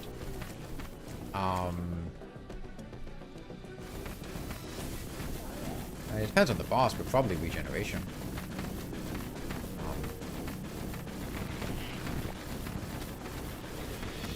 Regeneration's always useful. It's a really powerful effect. It's easy to make. It's good early in the game. It's good late in the game.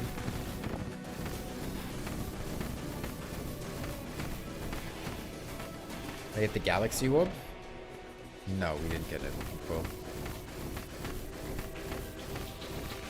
I mean, I could sit here spending 2 hours fishing up a pink pearl. But I don't think that would be very fun, seeing as we get nothing out of it.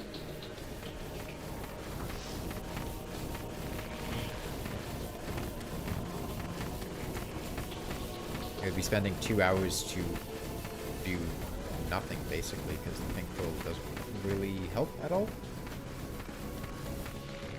Maybe Swiftness Potion. Swiftness Potion isn't going to increase my horizontal running speed.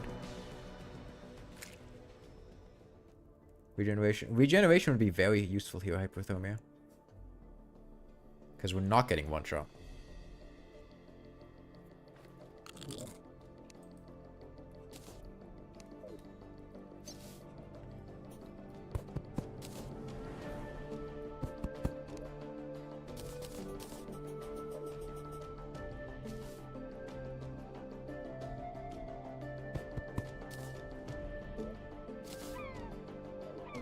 Phase 1 is the hard part. I mean, I don't know if Phase 1 is the hard part. Phase 3 will be the easy part. I think I could pretty comfortably assert that one. Phase 2, I don't know. I think it's just our amount of vertical space that's the issue, honestly. Can I fish a bass statue up would be useful. Dude, I'm not. Like, that is such a waste of time, man. Like, I get it. I know. I could go fish and get an incredibly minor benefit from some random thing. I know I could do it. I know I could go fish up Wrath Potions and Rage Potions. Get a Life Force Potion to slightly increase the amount of time I can have without getting one shot. I can get a Bass Statue for an incredibly minor amount of defense, but, like, it's not worth it, man. It's not worth spending that much time. Maybe a Featherfall, that's not the problem.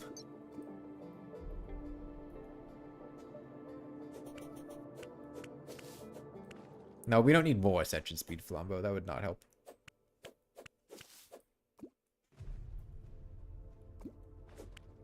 No, the problem is just that we're fighting Duke Fishron in a not huge amount of space with mobility that I'm not used to, and we basically... with a bad RNG roll, get one shot.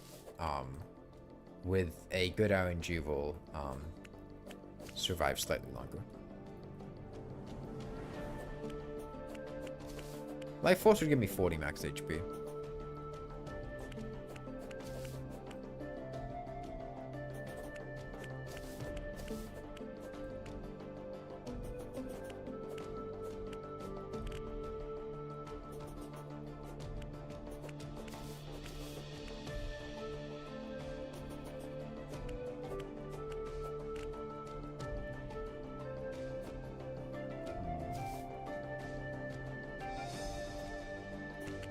Oh, wait, hold on. I think I might have forgotten something. One sec.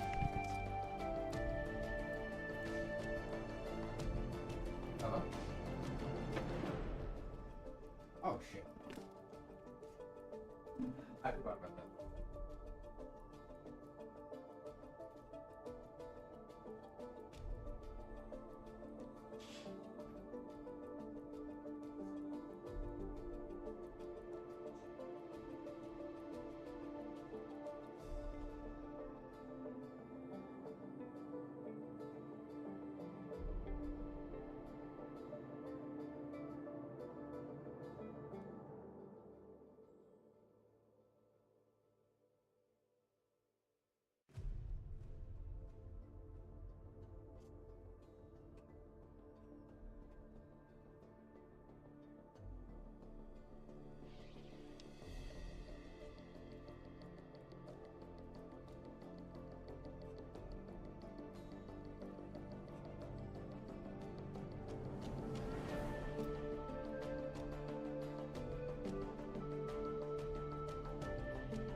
Sorry, I locked my roommate out on accident. I remain a viewer to join my world and be a life crystal fishing slave.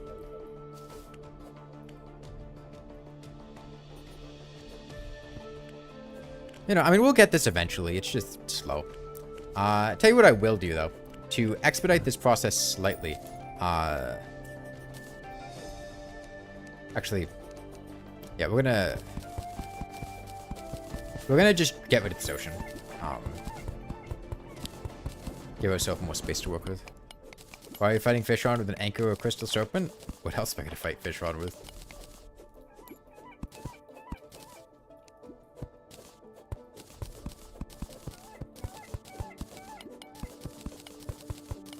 I'm using Mythal, by the way, because I didn't have enough for Adamantite.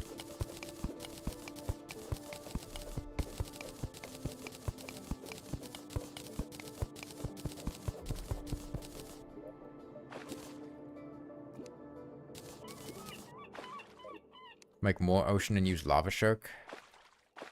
I don't think lava shark's better, honestly. Like, lava shark has good horizontal mobility, but you don't really want horizontal mobility for Duke Fishron that much. You really want vertical mobility. And we have super good vertical. I mean, if you guys want to use a Toxicope on Duke Fishron, you're more than welcome to. I'm not going to, though.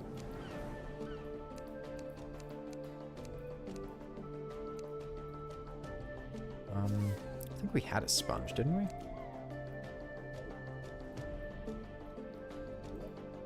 Didn't we? I thought we had a sponge.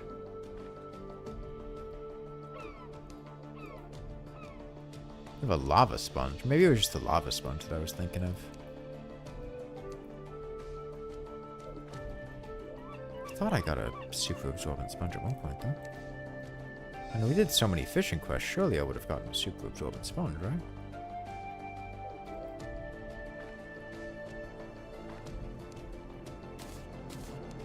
Maybe not. It's fine, we can just use dry bombs.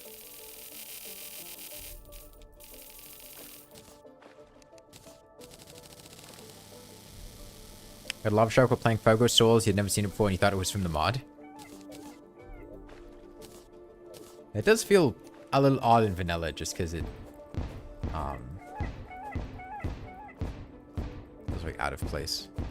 What achievements do I need to 100% the game? Purifying the world, drinking water when you're drowning,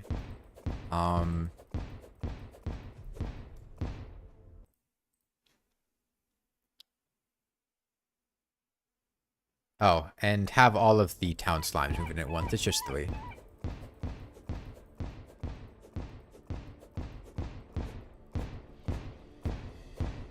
Like the idea of the lava shark, we never used it because golf coat and Terraspark boots.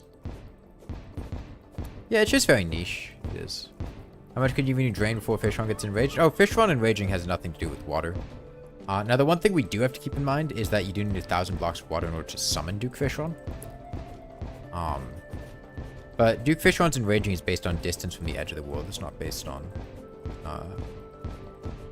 water.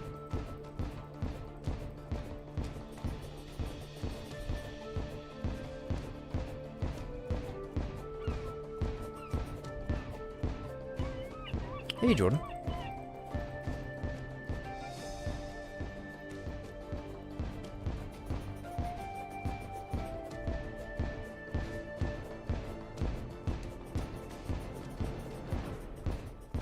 We use T-Mod loader. Are you asking like if I play Terraria mods or if I play Terraria mods with something that isn't T-Mod loader? Yeah, if I play Terraria mods, I use T-Mod loader, but I don't really play a whole lot of Terraria mods, so I don't use T-Mod loader that much. I think I have maybe like 500 hours on T-Mod loader, not that many. How strict are the fishing only rules? Not super strict. I've broken them here and there, mostly for convenience or watchability, like at the start of the game, letting myself get stuff that didn't directly come from fishing to start fishing, like a wooden pole. Raise T-Mod loader for quality of life mods? Oh, no. I don't like quality of life mods.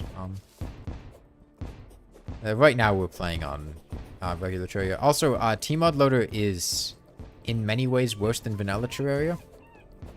What monitor do I use? I don't remember. I bought this thing years ago.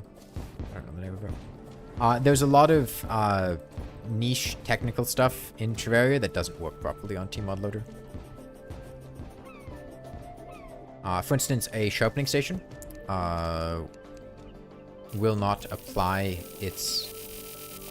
So in regular Terraria, a sharpening station applies its damage bonus based on the weapon you are currently carrying.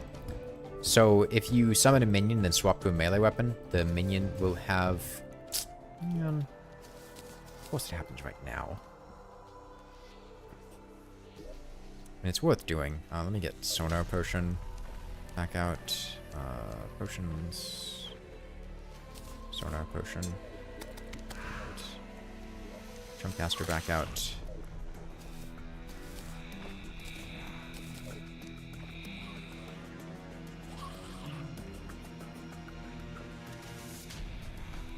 I mean, I don't think Driplo Criplo would be better than a Crystal Serpent. I'm gonna level with you. However, a Hemorrhax would be nice, and a Dribbler Crippler would be really nice just in general. But I don't even think it's worth trying to kill Dread Nautilus if we get one.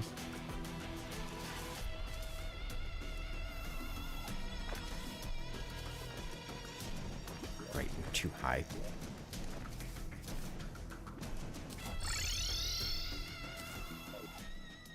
You know what, we'll just...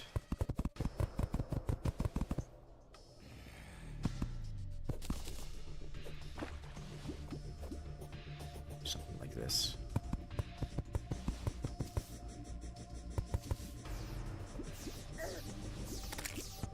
Thank you, Fallen Star.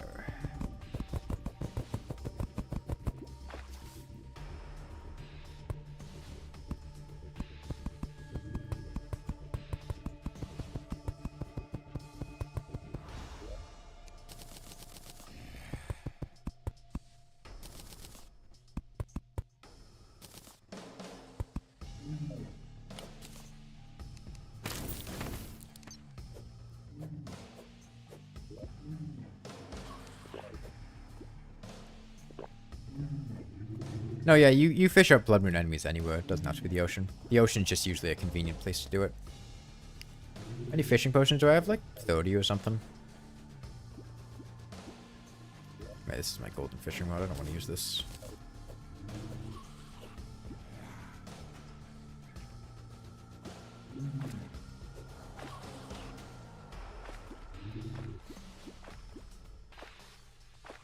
I think maybe we just... fish up Hemogoblin Shark.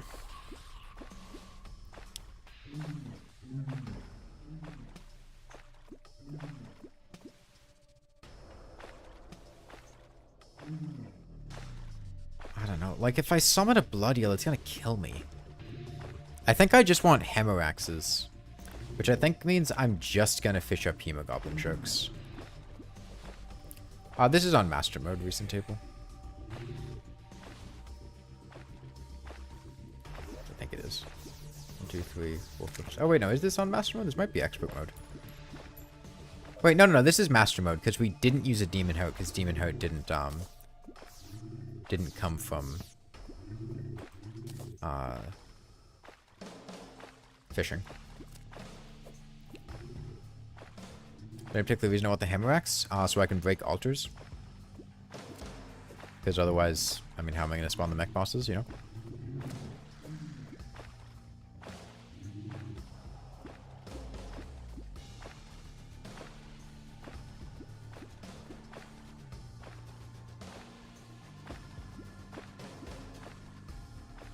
Didn't know Hemorrhax would break altars. I mean, any hammer with more than however much hammer power the Bone Hammer has can break altars. And any hammer in hard mode will have that much hammer power.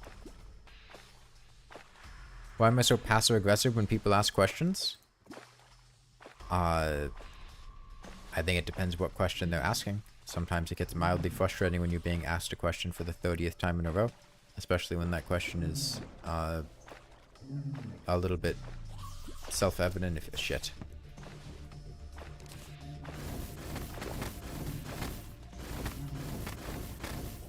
Think about it. Stuff like, why do you only have 200 HP? Well, I only have 200 HP because it would take a long time to get more than that. Those count for the Pearlwood Hammer. I don't think the Pearlwood Hammer has more than Bone Hammer power. Technically, the Pearlwood Hammer isn't strictly a hard mode hammer though, because you can get it pre-hard mode in Celebration Mark 10 Worlds.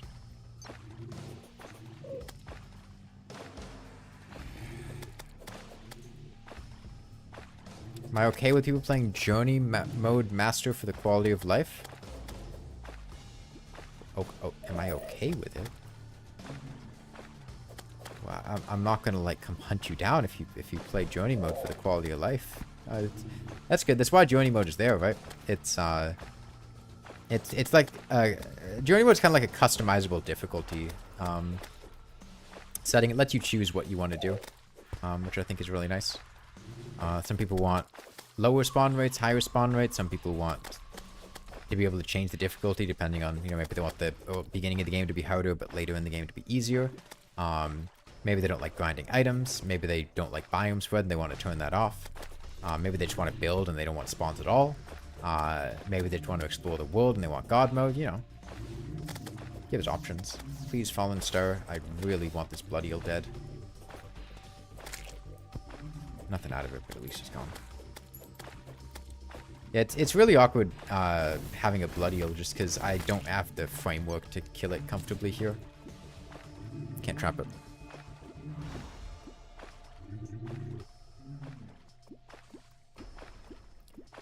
Yeah, no Driplet Cryptos, unfortunate. Pulbit is 55%. Yeah.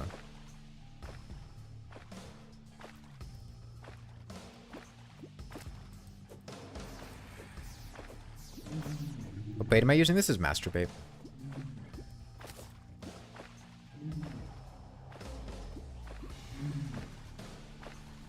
Play Journey Mode and Calamity, you don't want to grind a ton of drops? That's fair. Yeah, I mean, it's a single-player game. Play whatever you like, you know? Don't let anybody tell you how to play the game.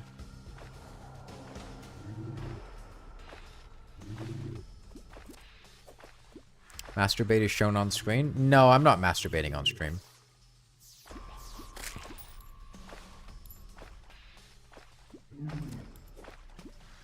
You not filled the series? Have I done any angler missions? Yeah. We've done quite a lot of angler quests. What else can load Tmod loader breaks? I might make a video on it. There's a lot of just random miscellaneous stuff. Another example is divine crates.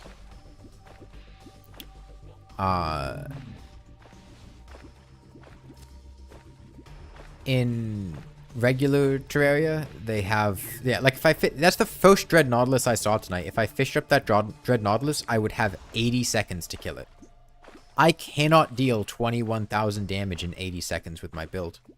And like, we've been fishing for enemies almost non-stop. We wouldn't have time for that Blood Eel either. We only have a minute left. But yeah, in vanilla Terraria, divine crates have approximately twice the chance of giving hard mode ores compared to regular biome crates, because they don't have a primary loot pool item. However, in Tmod loader, their rerolling logic is different, and that's not true anymore. I think they still might have an increased chance, but it's lower than in vanilla. Also, the damage calculations for weapons in regular Terraria truncate at every step. In Tmod loader, they are held as a floating point until the end and truncated at the end. That means that the damage buffs that you get in Tmod loader will be slightly different than the ones you get in vanilla. Just a bunch of random stuff like that, you know.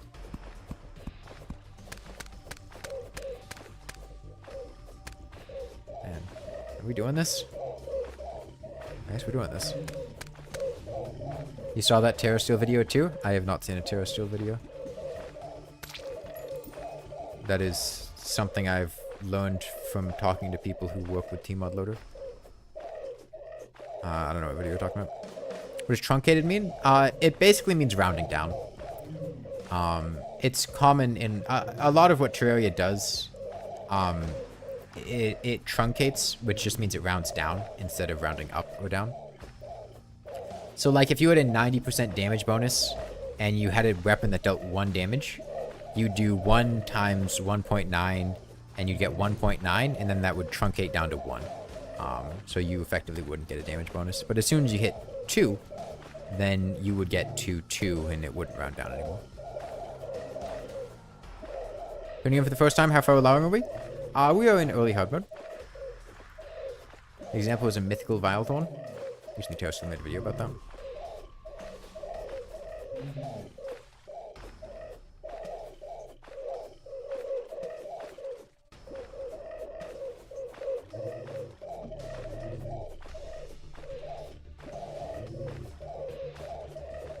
Tmod loader with no mods is easier than Terraria because more damage from less rounding down.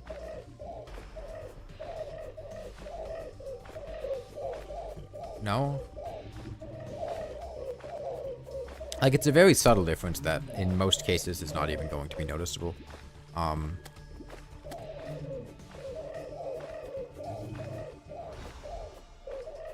And, like, it does still round down. It just rounds down at the end instead of at the beginning.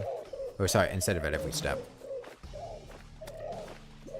Hemoglobin sharks feel like one of the worst blood moon items until you learn how to cheese them. Yeah, I mean, they're super cheesable with a water walking potion. The Yanko's at least decent at this.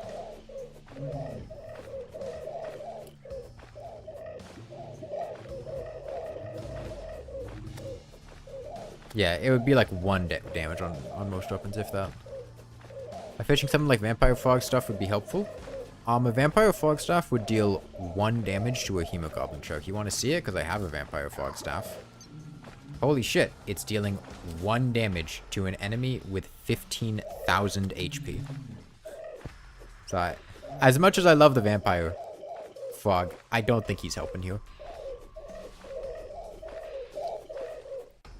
Is fall damage something to worry about on hardcore? Absolutely. Absolutely. It's super easy to die to fall damage at any stage in the game until you have immunity to it. You know, 1 wrong slip and you'll die to fall damage. Especially as a newer player, it is hugely lethal. Especially because this isn't immediately obvious because you don't always consciously acknowledge when it happens, but Terraria treats fall damage when you are going down a slope very strangely. If you are on a slope, you don't always count as touching the ground even if you touch the slope. So you can do things like moving down a cave, which has sloped blocks, at a high speed, and you will not count as having touched the ground, and you can end up taking a lot of fall damage and even die because of that.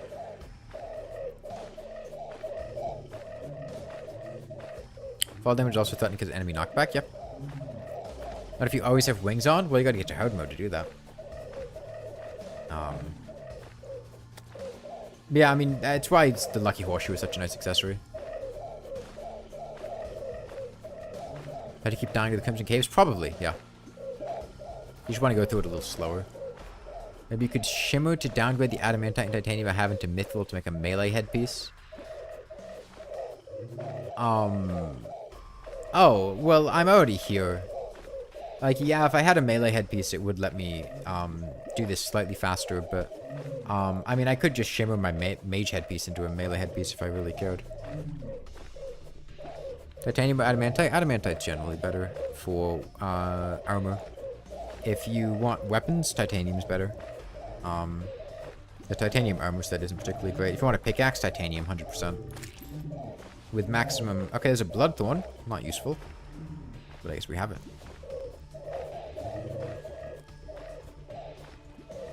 Explain how minion and whip stacking works. Well, minion stacking is just using multiple minions. So this is particularly the case in pre-hard mode, where sometimes minions will inflict static iframes. There are 3 types of iframes: local, static, and global. Local iframes means that it is tied to one individual minion. Static iframes means that it is tied to... I have lost a hardcore run like this before. Randomly being complacent and then dying to a corruptor. Static means that it's tied to a type of minion, right? So if a vampire frog did local iframes, each individual vampire frog would inflict iframes. If it did static iframes, a vampire frog would deal damage, and that would affect every other vampire frog. So if you had 3 vampire frogs, 1 vampire frog would interrupt the other one's ability to deal damage because the enemy would have iframes to that type of damage. And then global iframes would be everything. Bees, for instance, inflict global iframes. And is part of why, like, bee nades or the bee gun can be counterintuitive when using other weapons. But the point is, in pre-hard mode, a lot of minions inflict static iframes, which means that having different types of minions can be more beneficial than having just one minion, right? If you have 5 minion slots and your vampire frogs inflict static iframes, then you're not going to be having all 5 of your vampire frogs deal damage. Really, only like 3 of them are going to be able to attack effectively. There's a Hemorex. And then you have 2 that aren't really doing a whole lot because the enemy has iframe. So maybe you put in a flinks, maybe you put in a finch, maybe you do something like that. You mix your minions. And that can help you eke out some extra damage, especially because in pre-hard mode you get huge relative damage bonuses from whips rather than the base damage of the minion itself. So having more minions, even if they have low damage, is pretty nice because you get such big damage bonuses from whip tag bonuses. And then whip stacking is just a whip causes some buff, usually to you, for 4 seconds. Usually it's straight up damage. So let's take pre-hard mode. You have the snap thorn, the leather whip, and the spinal tap. I think the leather whip is like 4 tag bonus, snap thorn is like 5, or maybe leather whip's like 3, snap thorn is 4, spinal tap is 5, something like that. They each buff your damage by a certain amount. That damage buff stays on your character for 4 seconds, regardless of whether you're using a different weapon afterwards. So you can hit an enemy with a leather whip, get a damage bonus of 3, switch to a snap thorn within 4 seconds, hit the enemy with the snap thorn, and now you have 3 damage from the leather whip and 4 damage from the snap thorn being applied to all of your minions. And if you do that a 3rd time, let's say you add on the spinal tap, okay, now you've got an extra 5 damage. Now you're doing 12 damage on every single one of your minions every time they hit for that 4-second period. So whip stacking is generally how you play effectively as a summoner, which is just switching to a different whip and attacking with that whip within a 4-second period. If you are getting really, really sweaty, like you're using the blade staff, especially pre-nerf blade staff, you would oftentimes run it with like hold on. We can buffer efficiency here. Wait for them to come here. One of these times they'll come up here. Yeah, you could stack like 5 or 6 different whips with the blade staff, which was super, super effective. Damn. I thought I could get them up here, but they changed their mind, I guess. There we go. Can I do this? Yeah, I can. I could have done this a while ago. Tag damage is applied to every enemy you hit. You know, minions target enemies you whip, but the minion deal contact damage to other enemies while attack.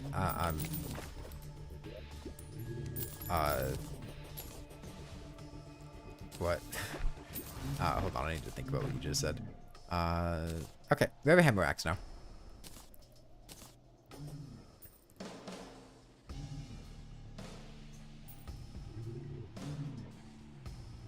Tag bonus is applied to hit enemies. Yeah, it's more of a debuff. It's just easier to explain it in as a buff to the player. What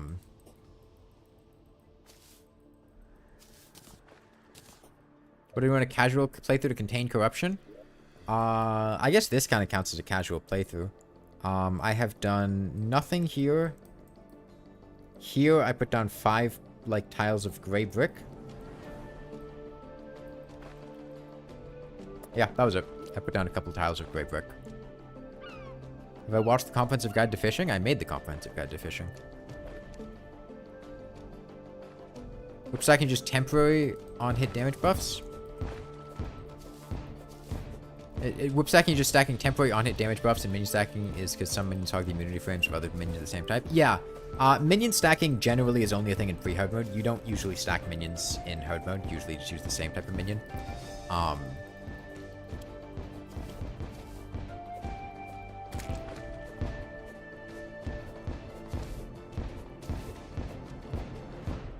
And yeah, whip stacking is just basically getting a bonus from one whip and then switching to another whip and then stacking the bonuses. It's not always tag damage. Like you can whip stack with the firecracker, and whip stacking with the firecracker is not really about getting tag bonus because the firecracker has an on-hit effect that is not a tag bonus. I think down here this buffs our space a lot.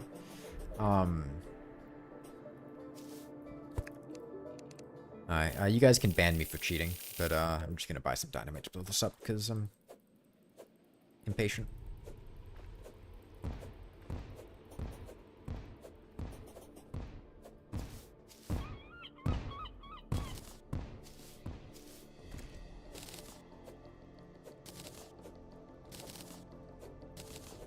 Yeah.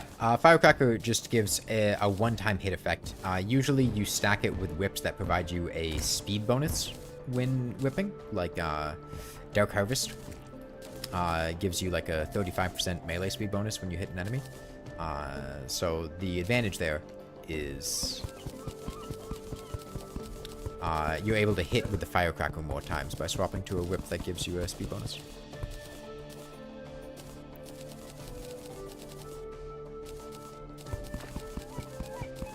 Like the new player tips video, you're gonna get a PDA.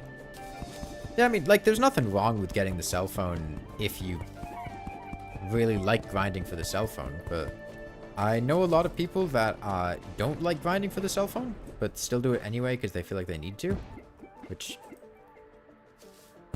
it's silly because it's not really a good item.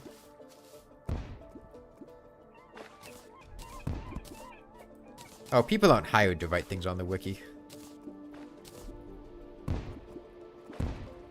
Could you imagine?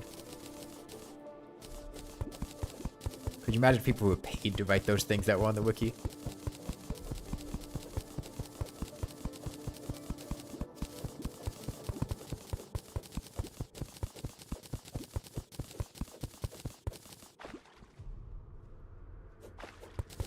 How many angler quests have I completed here? I think like 70 or something. I don't remember the exact number. We did a lot.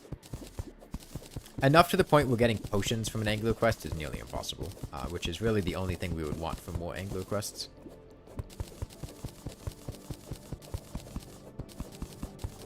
You agree with me on the Rod of Discord take as someone who uses it a ton, you just feel like it isn't needed in base Terraria? Yeah, but it also just makes good clickbait for a video thumbnail, you know? I mean, if I see the Rod of Discord 10 times out of 10, I throw it in the trash if I ever get it to drop in a run.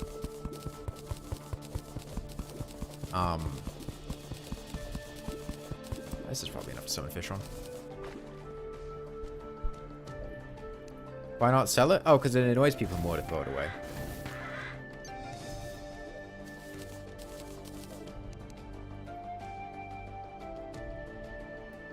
Wiki is mid at best for new players? No, the wiki is a great resource. It's just not always the most reliable. And sometimes there are some biases that bleed through from the people that wrote the wiki.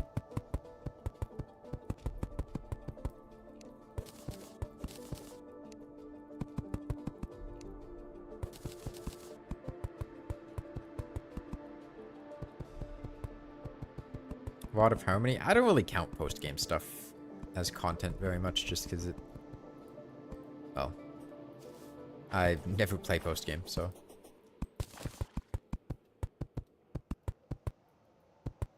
Wiki is a great reference for simple things like item stats, drop percents, etc. Exactly, except for when it just makes stuff up, like the Shroom Ring. But if you ignore that, then yeah, it's great.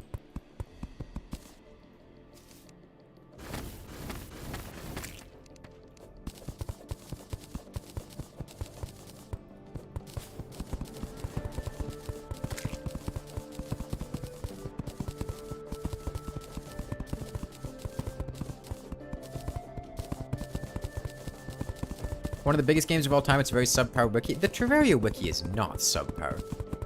The Terraria wiki is genuinely quite good. There's a lot of content in Terraria. And for a fan-maintained wiki, it's maintained fairly well.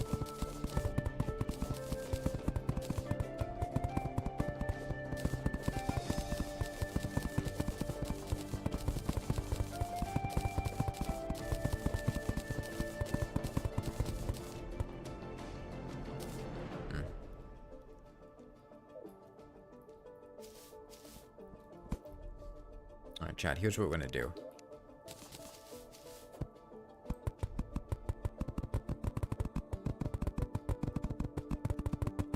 Where is the ocean mostly gone? It's on vacation. Had 2 weeks time off. It's currently in Belize.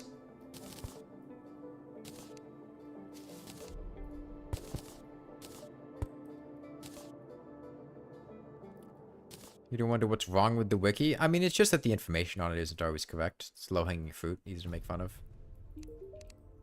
Also, I've made videos.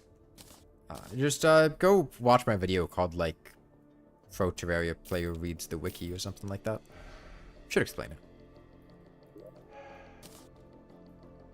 But no, I don't dislike or hate the wiki or anything. That's a video made for entertainment purposes. It's amusing.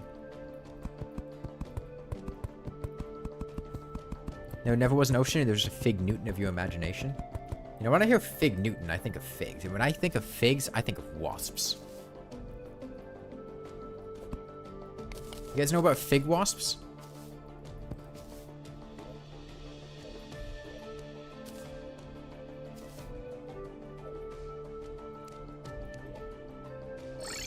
Literally my worst video? Well, that's mean.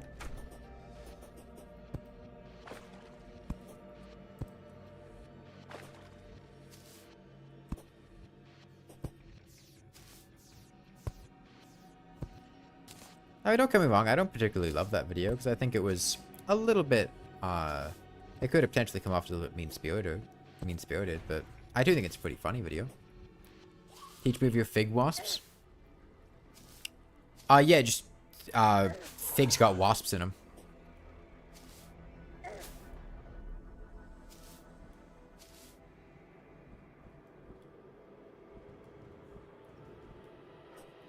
That's about it.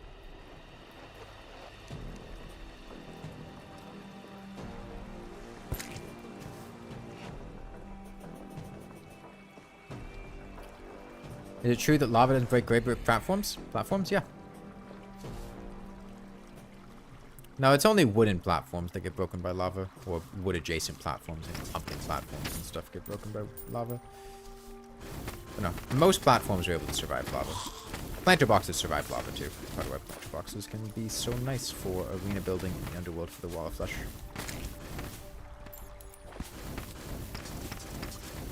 Why does everyone say to buy planter boxes? Well, because they are lava immune as well. And planter boxes are easy to place with Smart Cursor. That's the main reason you use planter boxes, is just because they're easy to place with Smart Cursor.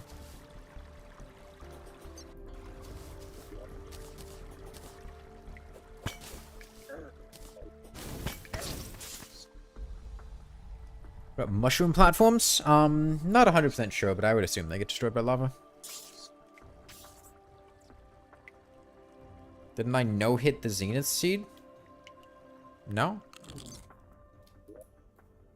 No, I never did that. I mean, I did that seed in hardcore. I've played it. There were a couple times where I like dabbled with doing 1 HP hardcore stuff, but I don't really enjoy it that much, so I usually don't try particularly hard or just give up because I'd rather do something else that's actually productive with my time. It's not the sort of thing that I would like have fun finishing, right? It would be. You guys, yeah, have you seen that Onion video? Expert wasted his life studying anteaters. That is what no-hitting Get Fixed Boy would feel like. You would get to the end of it, and you would just be like, why the fuck did I do this? I have wasted 3 months.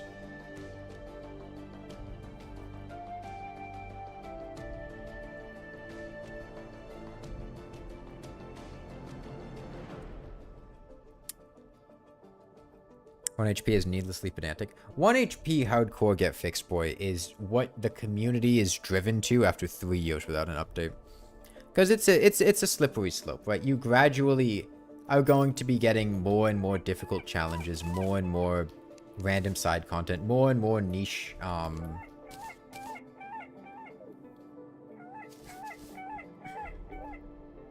niche mechanics, and then it gets to the point where you just, you know, plateau with difficulty and you get stuff like 1 HP hardcore Get Fixed Boy. I think people would do no-hit bosses only hardcore, though. Yeah, no, I mean, I'm not saying that people don't do it. I mean, people have done 1 HP hardcore stuff. I mean, hell, I've no-hit bosses blindfolded in For the Worthy. That's big enough. Yeah, it is.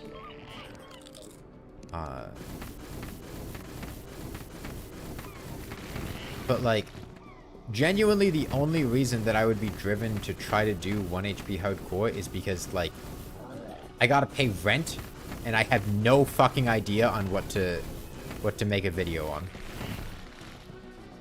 That is the only thing that would drive me to do that, because God, it's a miserable experience.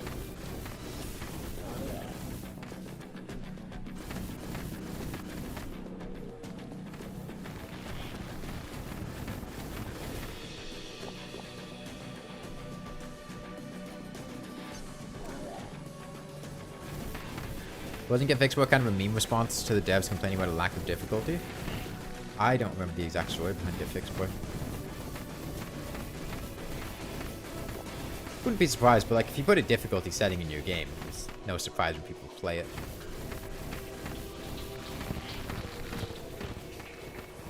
Having this extra space really helps. Just being able to hang out down here and not be in the skybox really helps. For 1 HP hardcore, you'd say autopods is fair game? No, I feel like that really defeats the challenge in Get Fixed Boy, because a big part of Get Fixed Boy's challenge is having the gas traps that instantly kill you if you happen to open a chest. And get like I think it's a 1 in 20 chance for any chest to contain a gas trap and Get Fixed Boy. So if you play with autopods, you just completely remove that entire, that entire part of the challenge.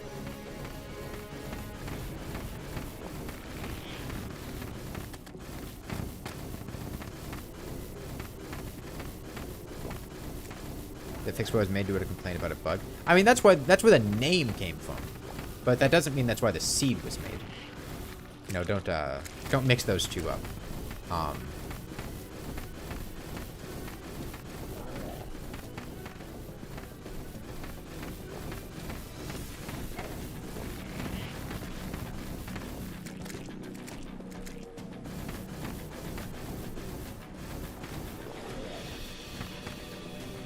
You're probably going to go play Legendary Mode Calamity after you finish this playthrough. What playthrough are you doing right now? I hope this one hit me.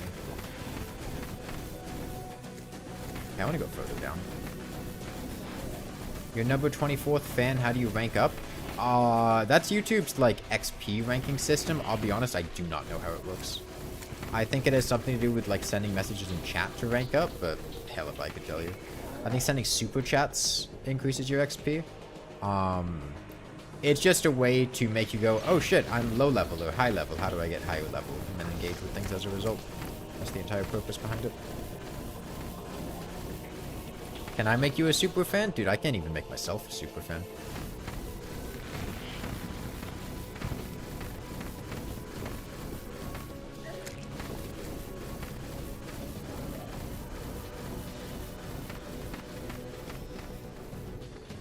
Hollowed armor is broken in Calamity and needs to be nerfed. Is hollowed armor changed in Calamity, or is it just hollowed armor's effect is... That's annoying. Sometimes Duke Fishron does this little thing when you're near him after he's... Like, I knew he stopped dashing, but he continued moving with me despite the fact that he wasn't dashing. I thought he was going to sit still.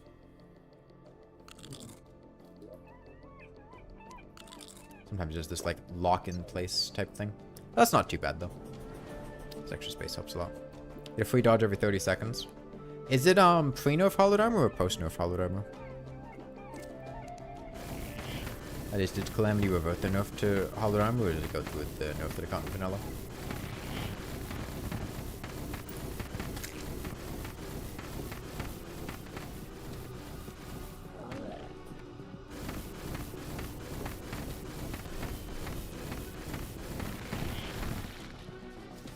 What's the nerf? It has to do with hollowed armor's cooldown. So in vanilla, hollowed armor has a cooldown timer that begins after you take damage, or after you would have taken damage and the dodge comes in.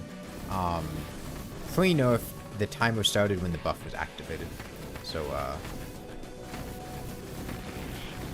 if you get hit, it goes on a 30-second cooldown. Is how hollowed armor's functionality is in vanilla right now. Hollowed armor's functionality used to be that if you got hit, you would have however long it was since the buff started as your cooldown. Counts down when you take damage. Okay.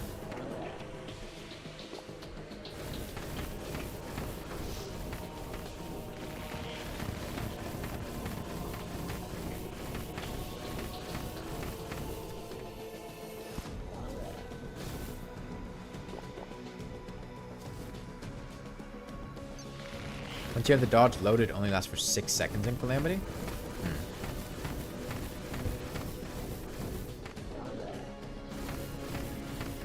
That's one way to balance it, I suppose.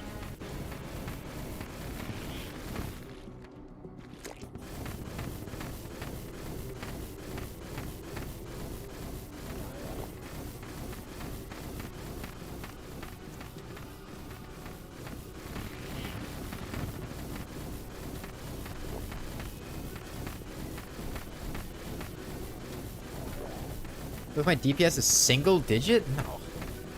No, we're probably dealing, I don't know, maybe 300 DPS. When we're actually hitting him. Interspersed with not hitting him. No, our DPS is not single digit. You can just see we've done about 20,000 damage. Just go look at when we started the fight. You can see the timer on the right top right of the screen. And then just see how long it was, then you can calculate DPS based off that.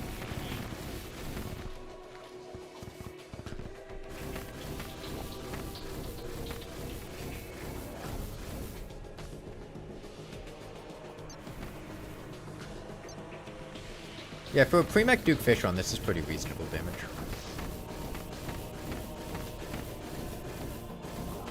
It's just how pre-mech Duke Fishron is.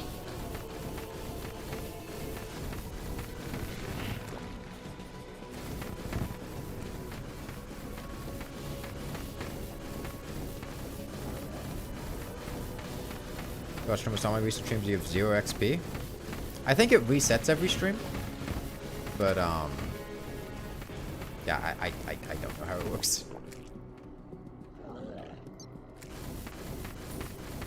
I'd like to go down. I don't like being up by the, low gravity section.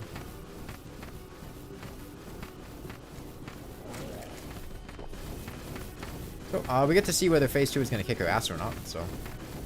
Honestly, the bubble attack in Phase 2 is a little concerning. I think the Cthulhu Nader will be fine. I'm a little bit concerned about the overall height of the world, because I feel like you are incentivized to go up a lot more in Phase 2, and we are not good at that. Because we have a hard limit on how high up we can go.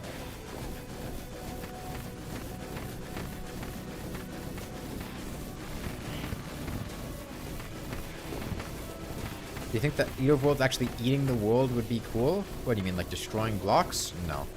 No, I think that would be a bad mechanic.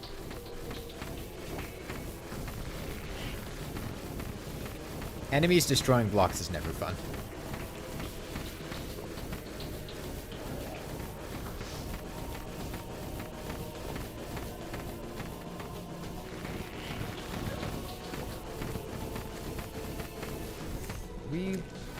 No, I mean, at this point, we're one shot regardless in Phase 2. So it doesn't matter what our max HP is. Or what our HP is. We are dead in Phase 2 if it hits us, so. 1, 2, 3. Bubbles? 1, 2, 3. Cthulhu Nader. 1, 2, 3. Bubbles? 1, 2, 3, Cthulhu Nader. 1, 2, 3, bubbles. 1, 2, 3, Cthulhu Nader. 1, 2, 3, bubbles. 1, 2. That's a really awkward angle he came from. Man, that's the worst case scenario. I'm kind of banking on him angling side to side as he dashes down at me, but if he goes straight vertically, that is difficult to avoid.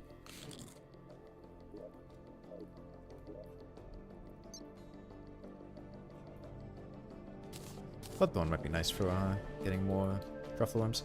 Yeah, that's not bad. We can make that work.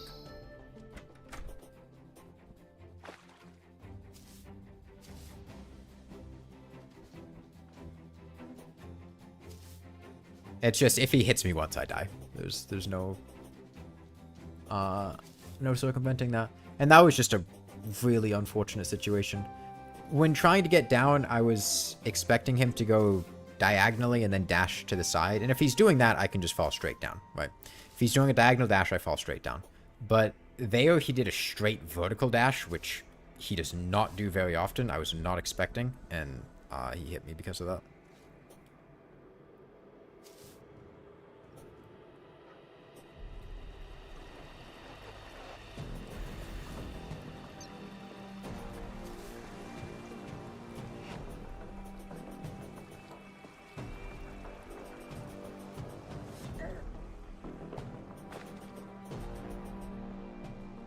And I would love a slime mount for falling faster. Would it be worth it to reforge to quick? No, I'm pretty sure reforging to quick would be less than useless.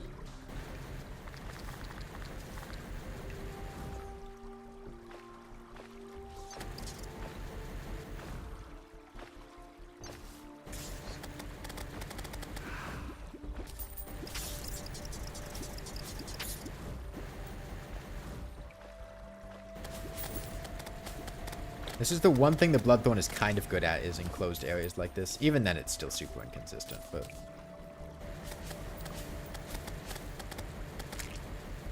it's kind of okay.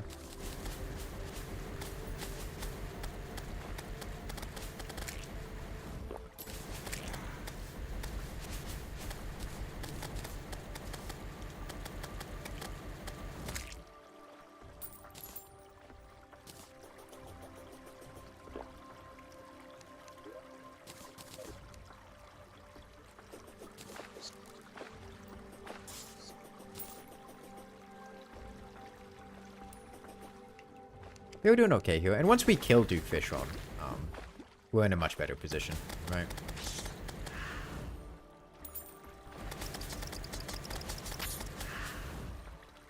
I want to avoid breaking any altars until after I kill Duke Fishron, because I don't want a random mech spawn in the middle of a Duke Fishron fight.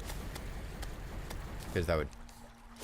That's just a guaranteed death at that point. I mean, I can't handle that. Fishron alone is hard enough. Any possible equipment improvements for this fight? Basically, my only improvement that I could make is just getting more HP.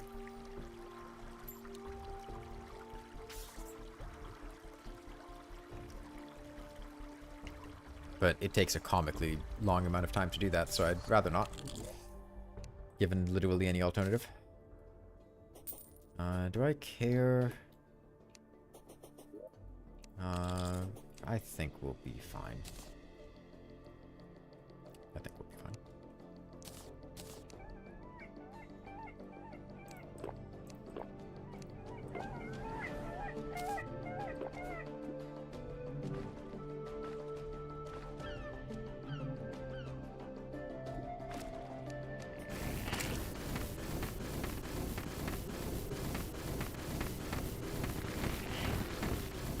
Let me heal. Just get full HP.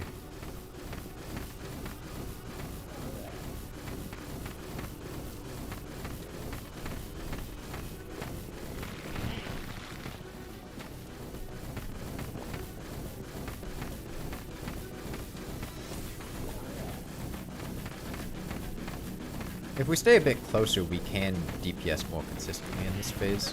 However, we also run the risk of that, so maybe I don't stay that close.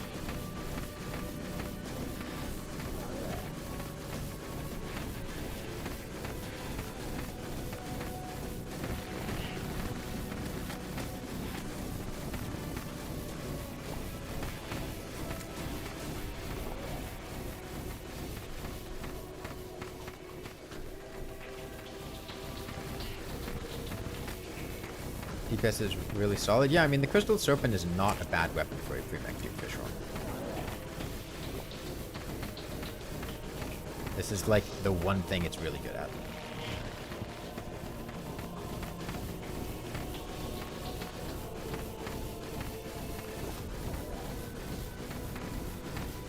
If we had slightly better armor, it would be a bit better too, but go for the god. Oh, an emblem. Keep in mind, we also don't have an emblem.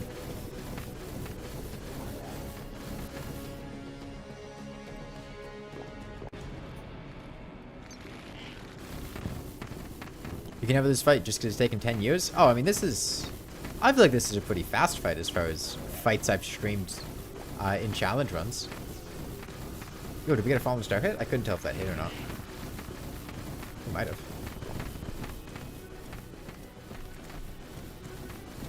I mean, what, Duke Fishron with the copper short sword took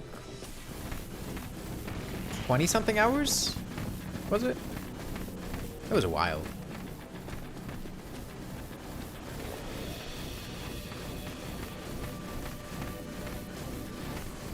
Okay, the lawnmower sounds bad. I don't think I did Duke Fishron with the lawnmower, did I? I guess I'm just thinking about Duke Fishron, but... Yeah, no, I mean, other bots for the lawnmower, sure.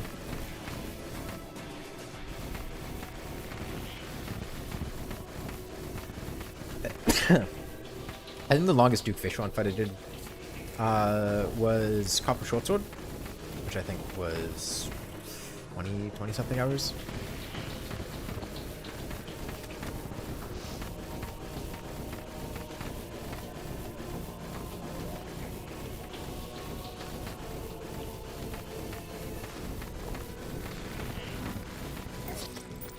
Wow. Okay. Yeah, that was kind of on me. It was dark out. I don't entirely like fighting Duke Fishron at night because it's harder to see things. I thought the Hunter Potion would be enough. I just wasn't paying that much attention. I didn't think they were there. I wasn't fully alert. And it one-shot me.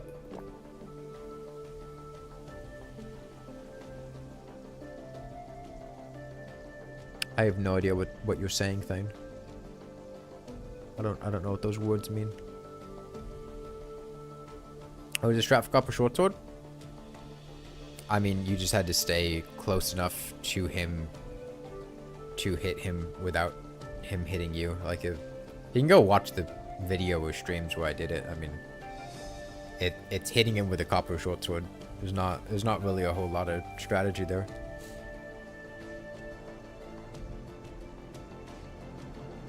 Duke Fishron is probably acutely the most dangerous fight we had to do with a Copper Shortsword. There's no teleporter setup? No, I didn't use a teleporter setup. I don't think I used a teleporter setup for any bosses with a Copper Shortsword.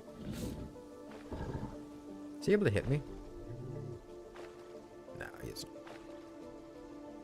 Depending on mana potion versus mana regen. You can't get mana potions, or you can't get mana regen through crates, so mana potions are pretty nice.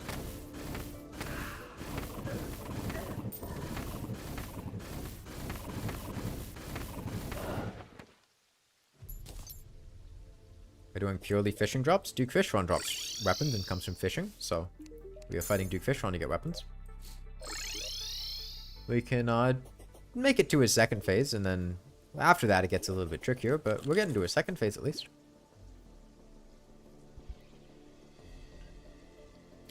If I'm lucky, I can survive one hit in his first phase. Actually, I think it's more likely than not that I survive a hit. If I'm unlucky, I can't survive a hit. In his second phase, I cannot survive a hit. And in his third phase, I couldn't survive a hit either. So. Only time you ever find Empress harder than Duke Fishron is when you're playing Infernum. I haven't played Infernum, so I'm not too familiar with what happens to Duke Fishron there, but from what I've heard about the mod, I'm not too surprised. Sounds pretty difficult.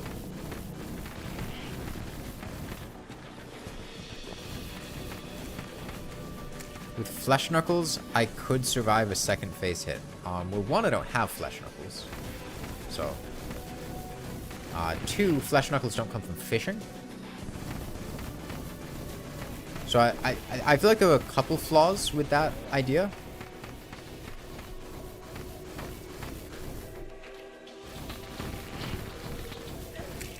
Ah, damn, I thought I timed that double jump well enough that I avoided the bubble and got the double jump off.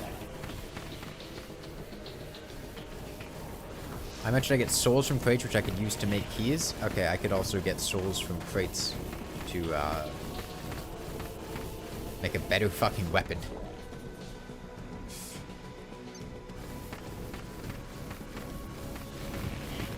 You know, if I'm opening up souls from crates, you know what else I could get? A fucking dart pistol.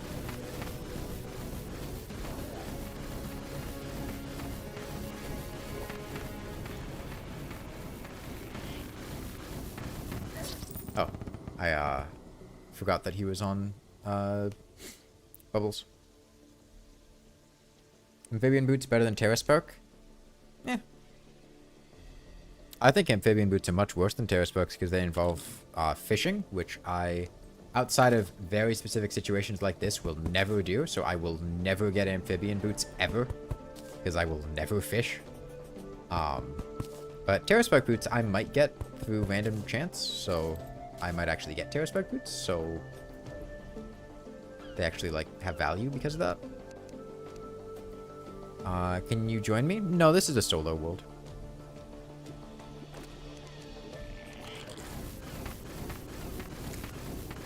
Damn, Particle died quickly. What even killed her? That wasn't Duke Fishron. Did she drown? Maybe she drowned. Let me heal before I get one shot.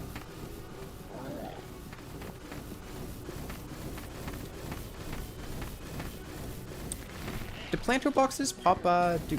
Okay. That bubble has a generous hitbox, right? Being nice to the bubble. Because, like, that didn't touch me. Right? Play that back in 4K. I don't think that touched me. I'm pretty sure I was outside of the hitbox, like the sprite of that bubble.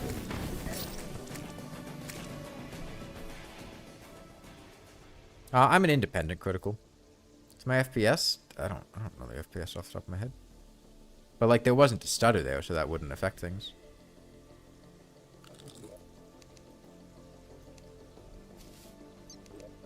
Just for the sake of speeding things up a little bit, I will grab a couple of truffle worms just so we don't have to keep walking back to the mushroom biome and catching a truffle worm every 10 minutes.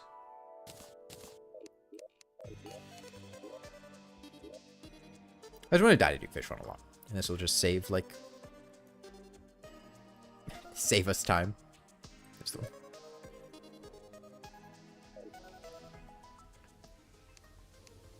Cheater, I'm not cheating. I'm in an open relationship. Terraria and I mutually consent to me opening up an all items world from time to time and expediting things that would be very slow and tedious on stream.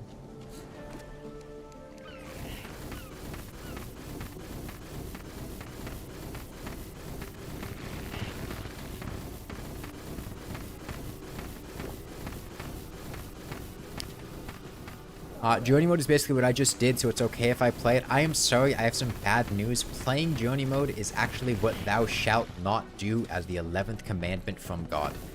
So if you play on journey mode, straight to hell you're going. It is an unforgivable sin.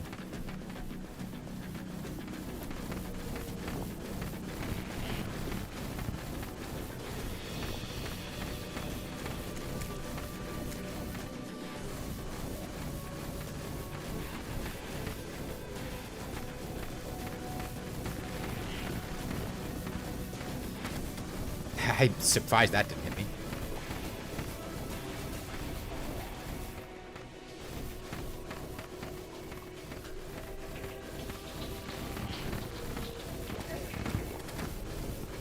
I want to keep going down. I got hit there because I've been staying too high and I'm not utilizing all this extra vertical space I made myself.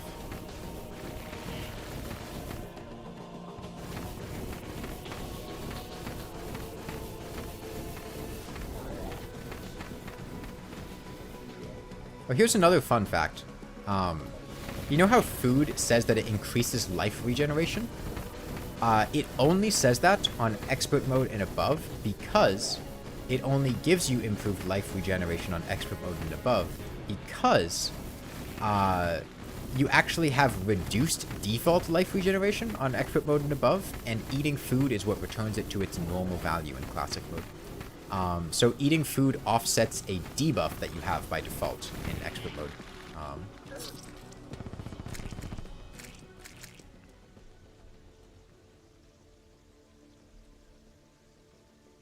Calamity Devourer is getting reworked in the next update. Alright, I wasn't planning on playing it, but Good to know, I guess.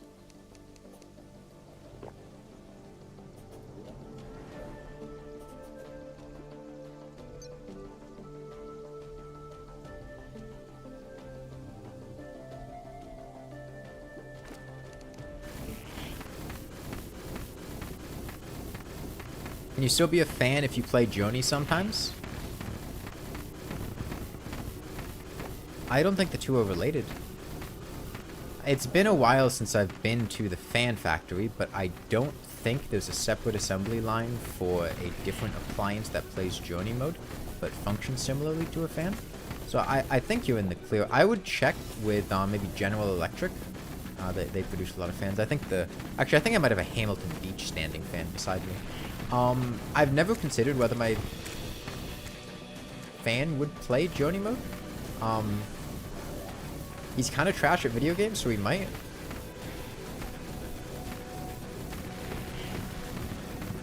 I don't mean that as a dig at you, by the way. It's just, my fan would play with God mode on. I don't think that's a shame. Shout down. You know what? Okay. I was very concerned. I took a hit from Duke Fishron there solely because I was concerned that the Sharknado's hitbox extended a little bit past its sprite, and if I went directly up and just ran across the surface, or directly above it across the surface, I would have gotten hit by it. So I jumped, which caused me to get hit by Duke Fishron instead. Yeah, there's nothing wrong with playing Jodi mode. You think I'll ever try to do Inferno mode? I don't have any plans to. Depends how long it is before 1.4.5 comes out, though. How deep to the bottom of the barrel of Terraria content we need to go. I don't know. I'm kind of just getting tired. Dude, this is a fucking miserable challenge.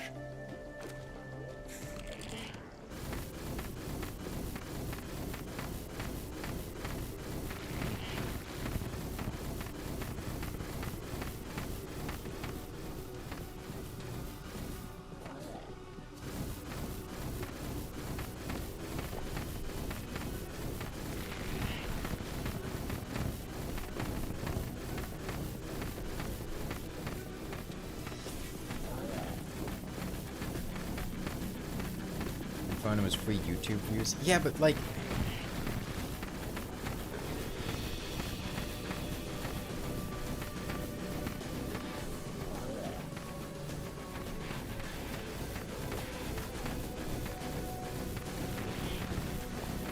Infernum, from my understanding of it, was basically a lot of the stuff that I didn't particularly like about Calamity Mod dialed up to 11. Right? Like, I didn't particularly enjoy fighting a lot of Calamity Mod's bosses. I think this was also a big part of why I wasn't the biggest fan of Fargo's. It was that and the fact that everything was very complicated in terms of like item recipes and things to read, and I just wanted to, you know, play something relaxing and not something I needed to pay much attention to.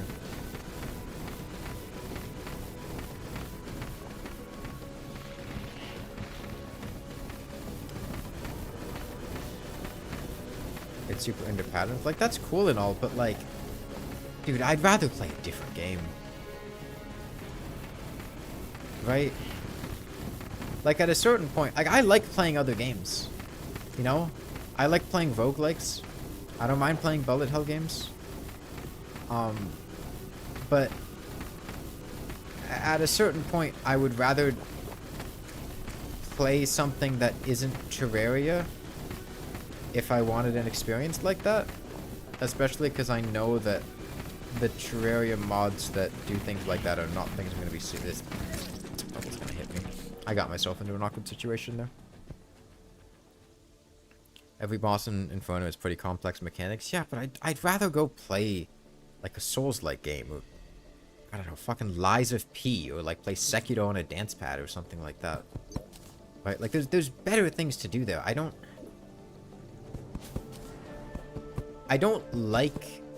particularly like having a boss that I just have to sit there and die to like 40 times until I memorize their pattern, and can fight them without getting hit.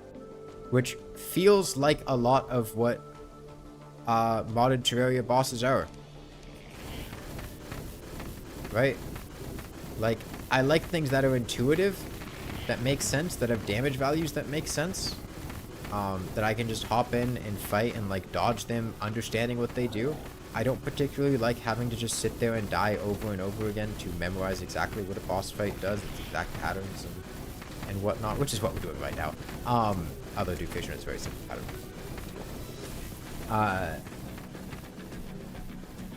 That's also part of why Silksong was being very annoying on a dance pad, is just because so many of the bosses early in the game would be, I need to memorize exactly what this boss does, and I cannot mess up once or I instantly die. I'm like, you know, at a certain point, like, I don't mind doing that sometimes. There are some bosses where that can be a really fun thing to do. You know, sometimes you really get into a boss and you want to fight them without getting hit, or, you know, sometimes it's fun. But, like, when everything is like that, when just the default experience is go from one boss to the next, they have complicated patterns with weird switch 'em ups and like 5 different phases, each with different attack patterns. And you need to memorize exactly what they do, and if you mess up, you die extremely quickly. Like, that was a big part of why I was not a particularly huge fan of Elden Ring, is because so much of Elden Ring just felt like bouncing from one boss to the next. And like, in a vacuum, any one of them individually isn't terrible, but it's just a non-stop stream of having to memorize what is happening, and like, it's not particularly intuitive, and it just gets tiring instead of fun after a while. And I think that is part of why I don't particularly like modded Terraria, is because a lot of the times it feels more exhausting than fun, where like, it might be fun for a little bit, but at a certain point, it just comes down to, okay, I'm going to need to sit here and die to this boss over and over again until I memorize exactly what they're doing.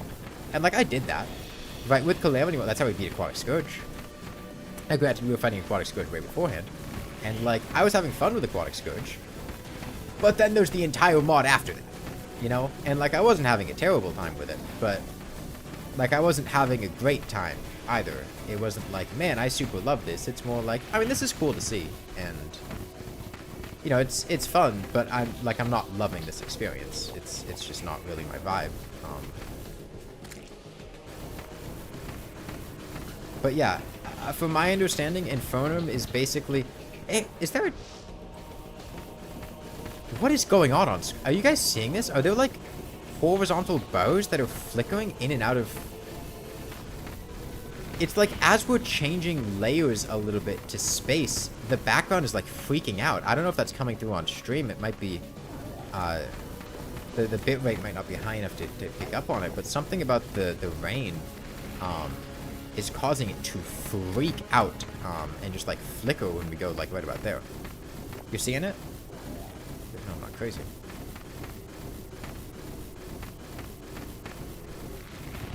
Oh, this is bad. Because we're going to be going down. Yeah, no, like, if Infernum is just that, right? If it's just, actually, we've taken all the Calamity boss fights and tuned them up to be even more intense and have all these more complicated patterns and stuff like that. Like, dude, I'm not going to have fun doing that. I might have fun for a little bit. Like, I might... Damn, he flew off screen though. I might do 1 or 2 bosses and have fun. But Calamity's got fucking like 40 bosses.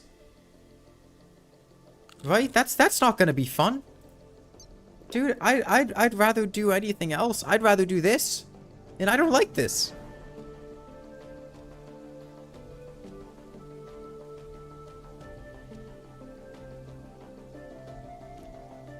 I'm like, it's not that I dislike challenging things. I mean, I do plenty of challenge runs, but it doesn't mean that I like every type of challenge, and I'm not huge on just see new thing, Memorize exactly what it does, rinse and repeat, go to the next one. Because, God, that happens way too much in modern game design with boss fights, and it's something I find really exhausting and don't like.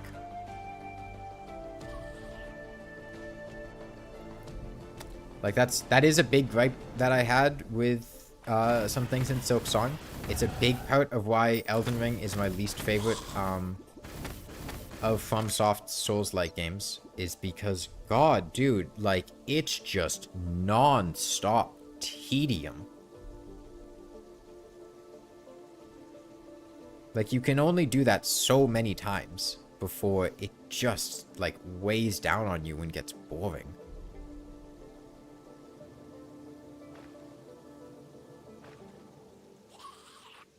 And, like, not necessarily for everyone, but, like, from my perspective, that's how I feel about it. Can I beat Elden Ring with only fishing? Dude, I beat Elden Ring without resting at a grace. And it was a miserable challenge. I also beat Elden Ring with only pots, which was also a miserable challenge, similar to this one, because you had to farm all the materials for the pots. Sorry for tilting me a bit. What? When did you tilt me?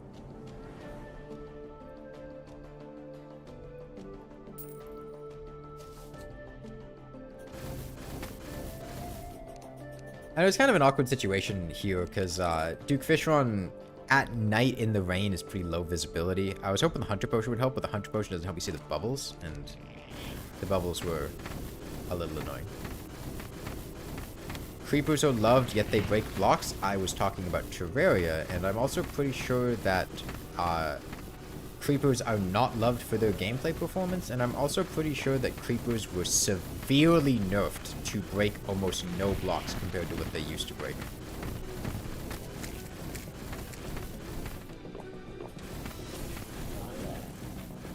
Name an enemy that breaks blocks in Terraria. Clowns in 1.1, which everybody hated. Skeletron Prime in For the Worthy, which everybody hates.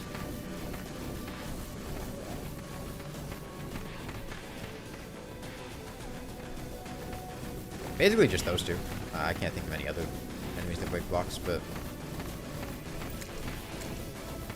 yeah, people don't like it. It's a bad idea.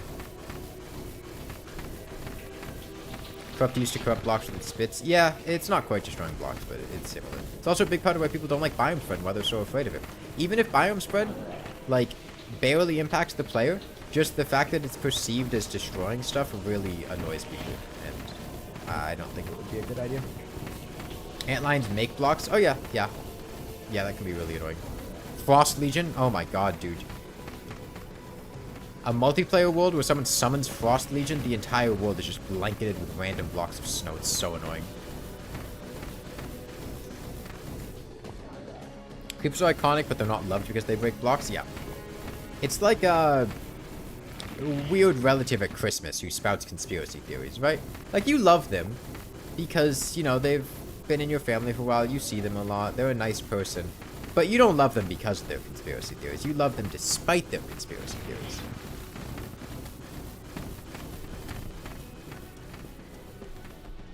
Goblin Thief can break doors? Yeah. And you know what? Goblin Thieves are annoying as hell. I also think it's the Goblin Piss Boys that break doors.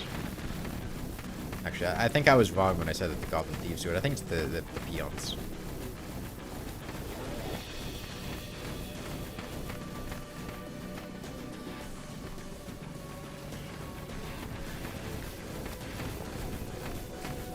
It's so tilted when your doors go missing? Yeah. Yeah, and dude, it's so frustrating when you miss a door and you didn't realize that a goblin broke it, and then 3 hours later, you're like, damn, why is no NPC moved into this house? Oh, because it's no longer a valid house because the door has been missing for 3 hours. An invasion that kills all your NPCs and makes your houses no longer valid so they cannot move back in. That's a bit annoying.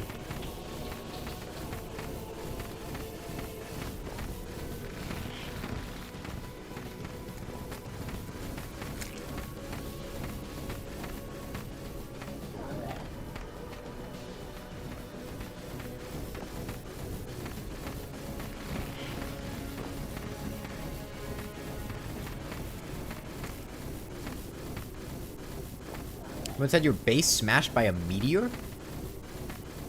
Damn. Did you have NPCs living in it? Did you have chests there? Meteors can't spawn near NPCs or, near chests. That's usually what prevents them from smashing bases. I think in very old Terraria, the NPC check might not have been there. I'm not 100% sure on that, but... Yeah, generally if you have NPCs or chests, meteors can't fall there. At least I think NPCs are a check. Maybe it's just chests, but... Sorry, I was looking at chat and I didn't realize where I was on screen. Somebody said something about mage. Infuriated me. I just saw the word mage and my blood ran... Or my eyes ran red. I was under construction living with tree. Ah, yeah. Anything that destroys someone's creativity is disliked, yeah?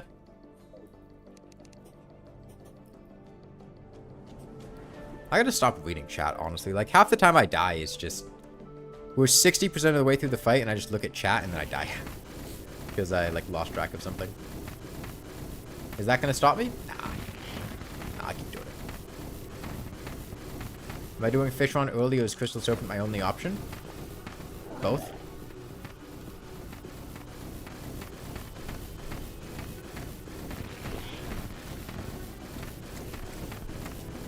Duke Fishron is reading his own chat, so it's fair. Dude, Duke Fishron is not playing the game. Okay? Duke Fishron is one of those speedrunners that is cheating and using pre-recorded gameplay. He's running a macro.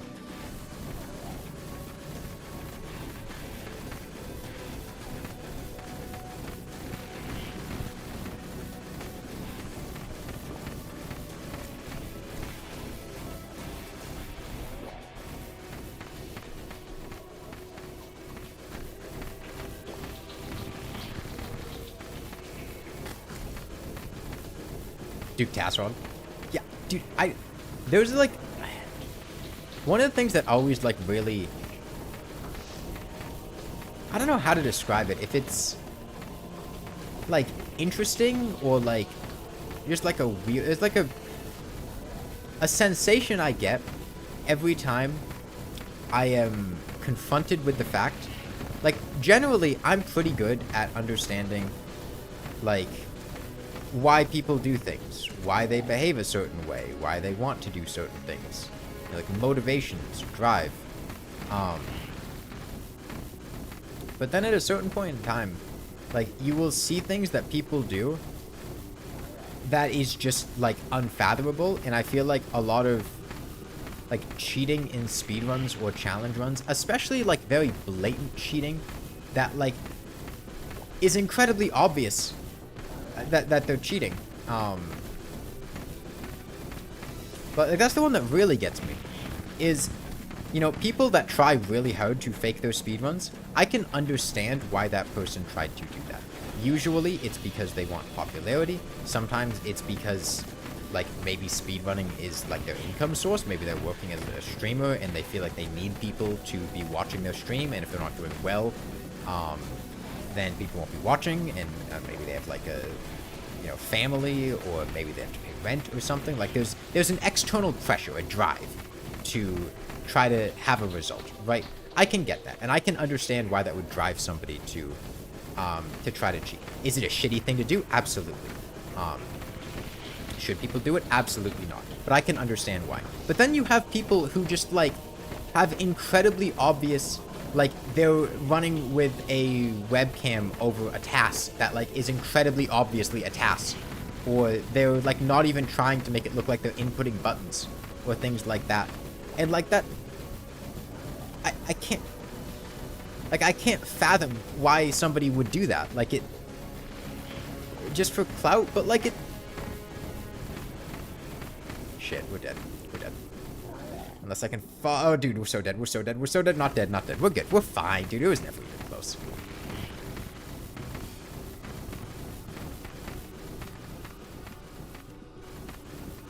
Yeah, I don't know. Stuff like that always gets me. Like, It's just so far removed from how I, like, think about things, or... Oh, shit. There was one above me. On the side of the screen. Like that one video with the guy eating pizza and drinking Coke during a Mario 1 speedrun? Yeah. Why do I only have 200 HP? Because it takes an incredibly long amount of time to fish up life crystals, and we spent hours getting to 200, and that was enough. Yeah, if I was paying more attention, that would have been fine. I wasn't expecting...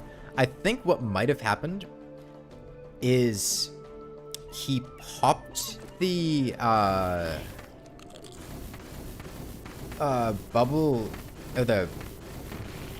I don't even know what to call it. Detonating? No.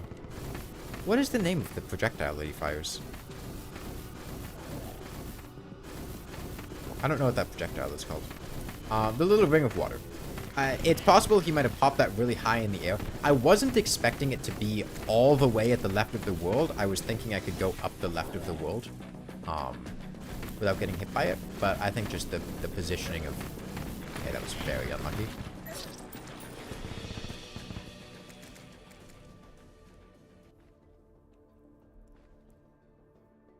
Like a razor blade typhoon? Creepers won't know if they still break 50 blocks of dirt and only drop 10 of them. No, creepers were 100% nerfed. They, like, don't destroy hard blocks. They, like, barely blow up stone and shit. Like, I remember distinctly playing Minecraft after going back to it after having not played it for a long time. That, like, creepers basically didn't destroy blocks before. There was a random divot of sand that we fell in. Sharknado? Are you serious? It's actually called a Sharknado bolt?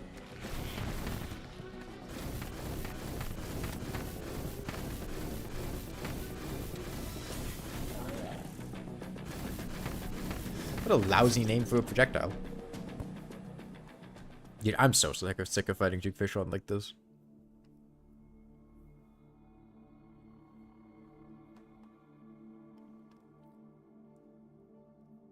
Okay, I will sleep until the next morning, and then I will sadly stop reading chat. How many enchanted swords so far? I don't remember. We got a good amount, I think. I think I had been selling a couple of them. I have one in a chest, but... Duke is such an annoying fight. It's just like... You're sitting here for like 10 minutes, right? And I don't want to sit here for 10 minutes not saying anything. But if I'm not paying complete attention to what's going on, I'm gonna lose focus. And if I lose focus, I'm gonna get hit by something. And if I get hit by something, I'm gonna instantly die because I have fucking 200 HP. That's just the situation we're in, the hand we've been dealt. Was my house meant to be?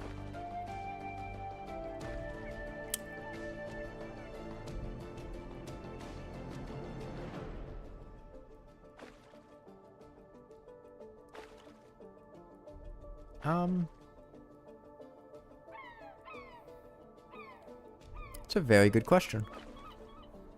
Oh, do I mean, I guess we... Okay. You know, we'll see if we can kill a Dread Nautilus. I'm down to try. How did that happen? Do I think it's likely? No, but... I can try.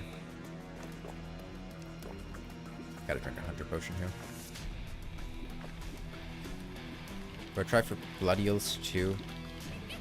Chumcaster.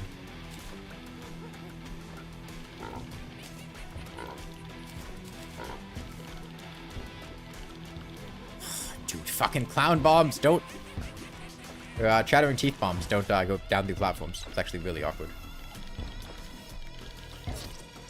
And it instantly kills me. Yeah, the annoying thing with those is that they explode even if they don't touch you. They have kind of an AoE to them, which is I had forgotten about.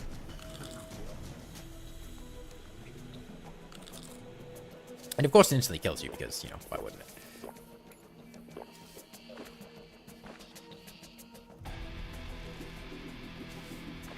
Yeah, I can already tell you how this night is going to go. The next 6 minutes are going to pass without getting a Dread Nautilus. And we're gonna fish run up at like 2 a.m. well after the point where we would be able to kill the Dread Nautilus.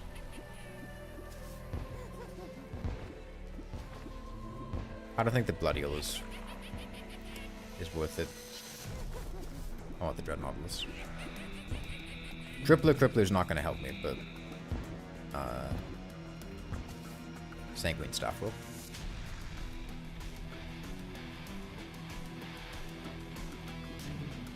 Tiny world. This is a medium world, I think. Oh, I shrunk the ocean though to give myself more time for fish run. Got the enemies for knockback. Oh no, sorry, minions for knockback. No, minions would be worse than not having anything here. I know exactly how these enemies are going to behave as long as they are not being knocked back. If I introduce knockback into the mix, I no longer know how they're going to behave, and it makes them much more dangerous.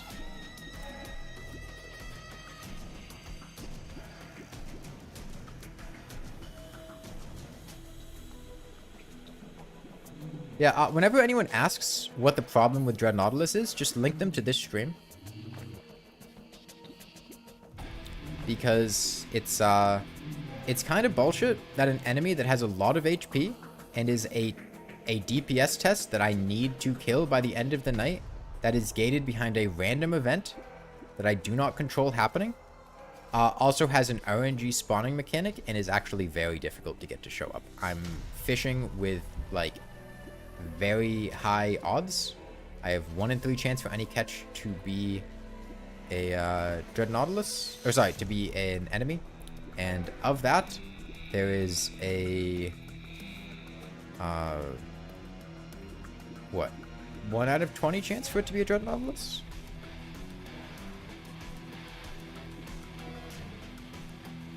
Creepers only got nerfed in 2009.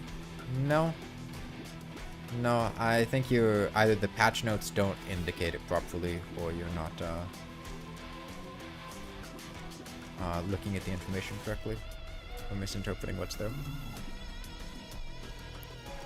Dread Nautilus should just have a summon. I should just be able to go, hey, I would like to fight Dread Nautilus, and then summon Dread Nautilus.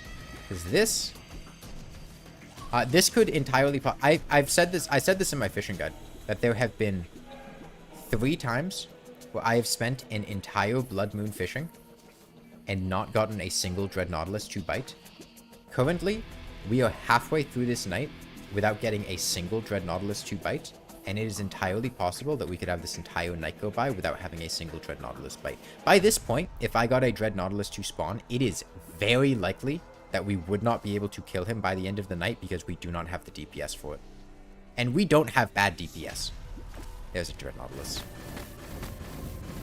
Oh, we'll see if we get lucky. By the way, he one-shots me, so keep that in mind.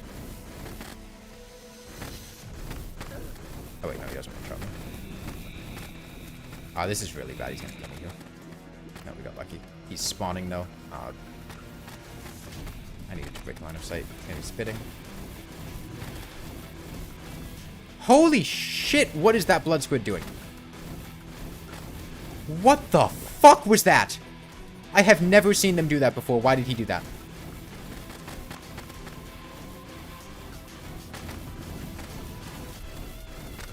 That was genuinely terrifying. What the fuck? Wyvern.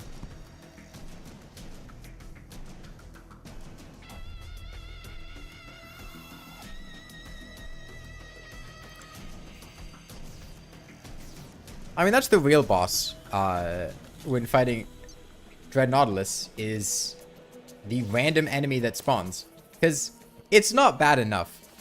It's not bad enough that you have to sit there for 5 minutes just to get the Dread Nautilus to bite. The entire time you're fighting the Dread Nautilus, it's still a fucking Blood Moon. And you will just die to a random Wyvern spawning. You will die to a random Demon Eye coming out from nowhere. Like, it's such a poorly designed spawning mechanic for an enemy.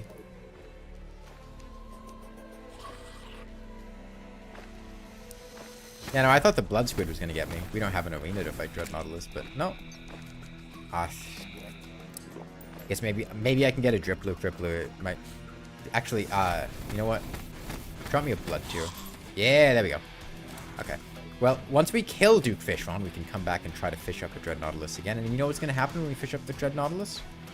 We're going to go the entire night without catching one. Guarantee it. But we have a Dread Nautilus on command when desired. Yeah, Brides and Grooms have a 1 in 9 chance of dropping a bloody tear, so yeah. We have 2 minutes. Think we have the DPS for it? I don't. But...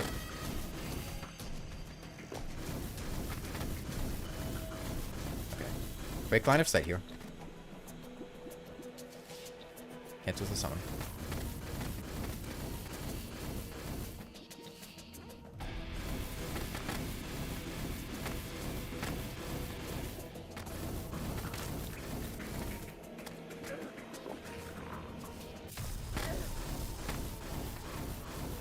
I think we have one more. Yeah. I need to break line of sight here. Shit, I can't break line of sight. He's gonna summon.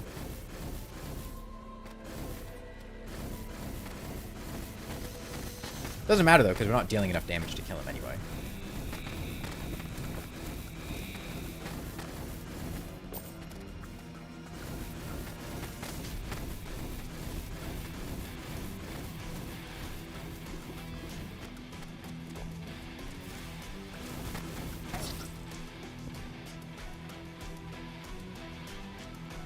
Yeah, like I know what we needed to do there, but I couldn't break line of sight with this arena, so. I think Dread Nautilus and other similar mini-bosses need their HP scaling revamped for Expert and Master. Yeah, I think that would also help. Yeah, I mean, like we can do that, it's just, we die so quickly. We really do.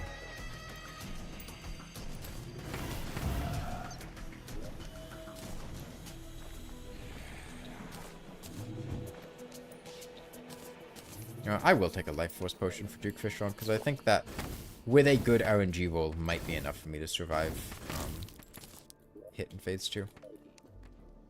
Or Phase 3. So Duck, you can't even see what's shooting. It's tough. It's tough out there.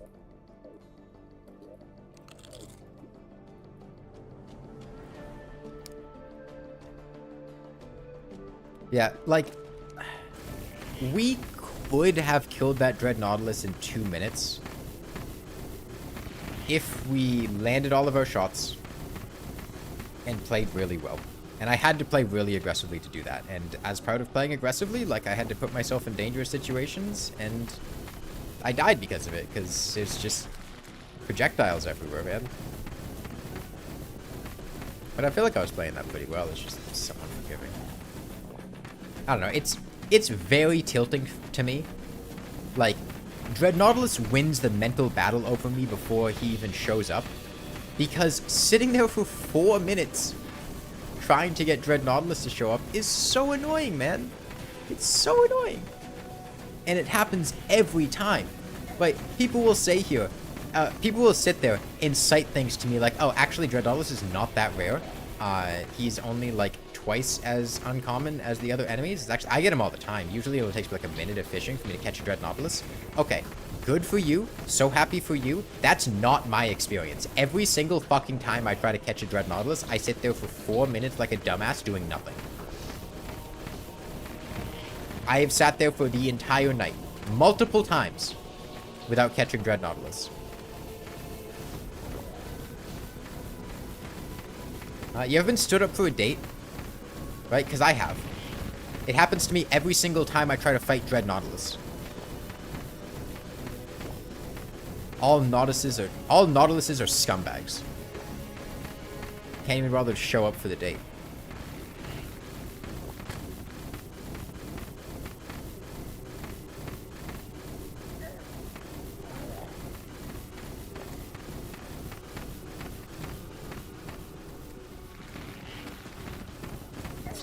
Yeah, imagine you are supposed to be going on a date with somebody.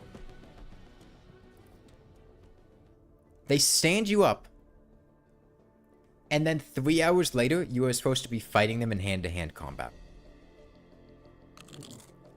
that's going to throw you off your game. Right? Like, there's no situation where you're going to be at peak performance after the person that you're supposed to be engaging in battle stood you up.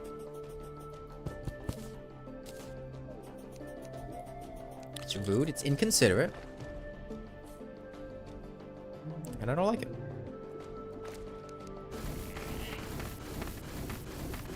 I think better ways to spawn Dread Nautilus.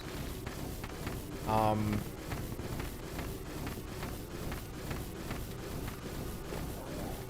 mean, honestly, the easiest one, and the one that I think I would genuinely prefer, because I think this would be a cool option. He's guaranteed to drop the Sanguine Staff, right?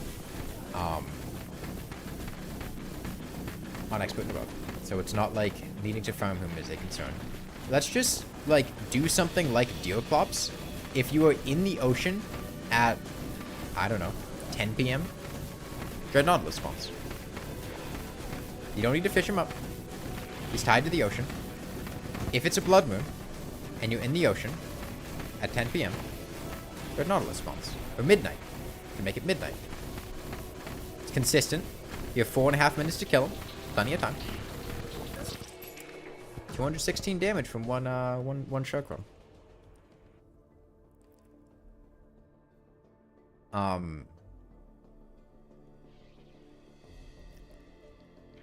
Yeah.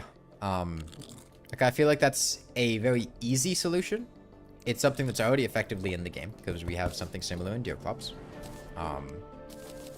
It would make Dread Nautilus consistent. If a Blood Moon happens, you know you can get a Dread Nautilus spawn. You know where you need to be to get a Dread Nautilus spawn. There's no RNG involved.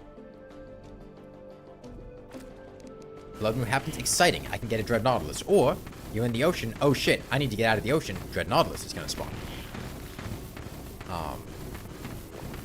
You'll never have to sit there for the entire day being frustrated and annoyed because Dread Nautilus stood you up.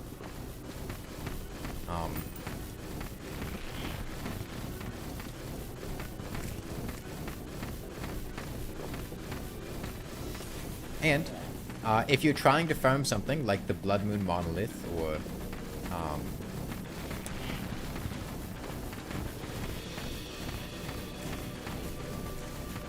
does he drop anything else? I guess it's kind of just the Blood Moon Monolith. But if you are trying to get a Blood Moon Monolith, and you need to kill multiple Dread Nautilus as well, Dread Nautilus is guaranteed to drop a bloody tier. So you kill your Dread Nautilus, you fight another one the next night. Gives you another chance.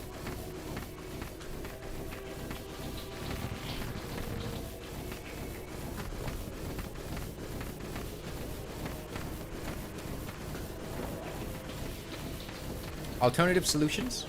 Have some kind of scaling counter in the background when fishing during a Blood Moon in hard mode. Something like Dread Nautilus's initial chance is, I think it's like 2 out of 40. Because I think all the chances sum up to 40, and they're each 10 out of 40, but then there's a 10... Actually, no, I think Dread Nautilus is a 10% chance. Yeah, I think Dread Nautilus is 10%.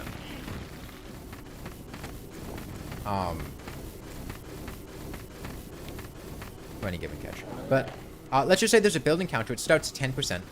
And then each time you get a catch that is not Dread Nautilus, it increases the chance for Dread Nautilus to show up on a subsequent catch. Right? For 90% of players, this will functionally be identical. The only thing that this safeguards against is you trying to sit there to catch a Dread Nautilus and going a long stretch of time without getting one. Right? You get 5 catches in a row, your Dread Nautilus chance jumps up to 20%. 25%. You get 10 catches in a row without a Dread Nautilus. Okay, now your Dread Nautilus catches at like 50%. It's extremely likely that you're going to get a Dread Nautilus soon. If you get that Dread Nautilus, you don't have to reel it in. You can use a Sonar Potion, skip the catch, it goes back to 10%. But if you're hunting for a Dread Nautilus, it's like a fail-safe mechanism to make sure that you don't just get nothing, you know?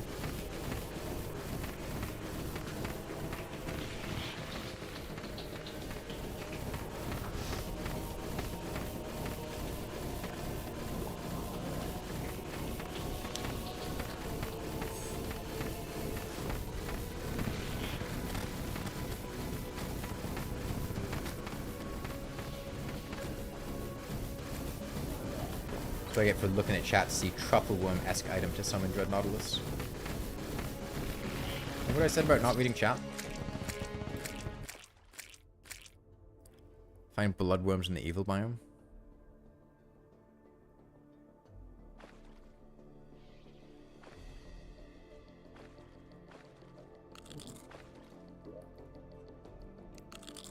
Yeah, I mean, a guaranteed catch for Dread Nautilus like Duke Fishron also works.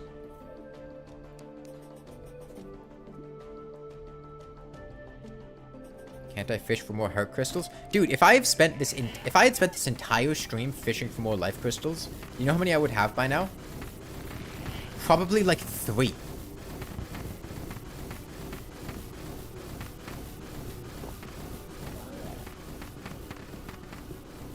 And it would have been boring as hell. I'm gonna fucking succeed, I'll drink a life force potion.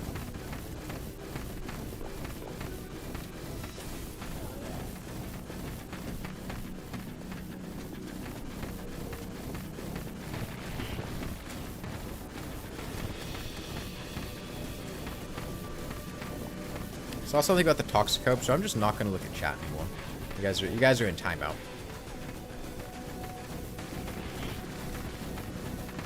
If I look over at chat and see the word Toxicope, I'm banning you.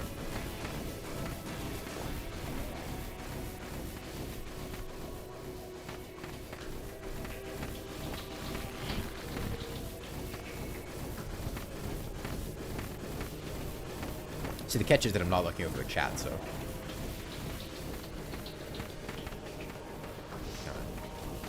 Kind of a high-level joke there for all you Rick and Morty enjoyers. I can't stop you, but... Yeah. I guess my intelligence is just a bit too high. It's off the charts. On the chart from 0 to 1, I'm at 2.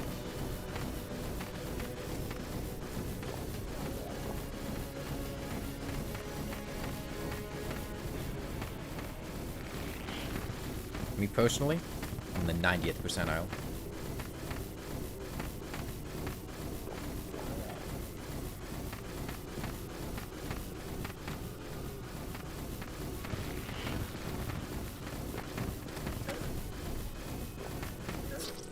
Right there, that's some 90th percentile Duke Fishron dodging.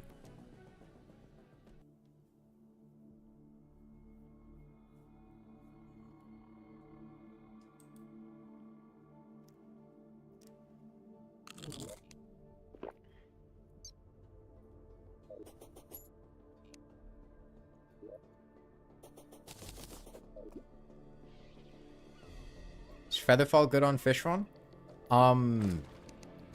Not particularly, like in a vacuum. With the right build, it can be. Usually, I think it would be a double jump focused build with Lilith's Necklace and a bundle of balloons. That can be pretty effective on Duke Fishron with a Featherfall potion.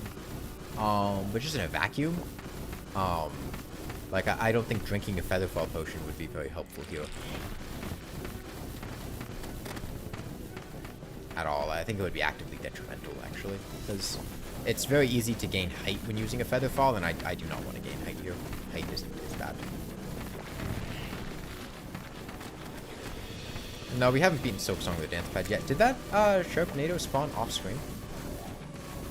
Pretty sure those were coming from off-screen.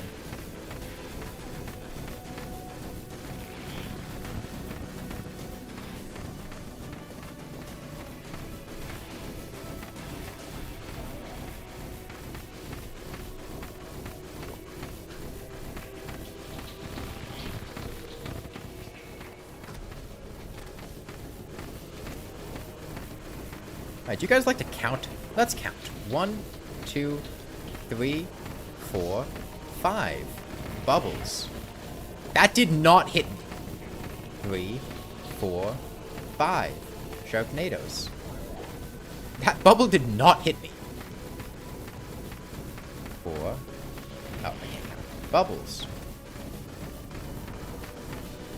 3, 4, 4. 1, 2, 3, 4, 5. Bubbles. 1, 2, 3, 4, 5. Sharknado. 1, 2, 3, 4, 5. Bubbles. 1, 2, 3, 4, 5. Sharknado. 1, 2, 3, 4, 5. Bubbles. 1, 2, 3, 4, 5. Sharknadoes. 1, 2, 3, 4, 5. Bubbles. 1, 2, 3, 4, 5. Sharknadoes. 1, 2, 3, 4, 5. Bubbles. 1, 2, 3, 4, 5. Sharknadoes. 1, 2, 3, 4, 5. Bubbles.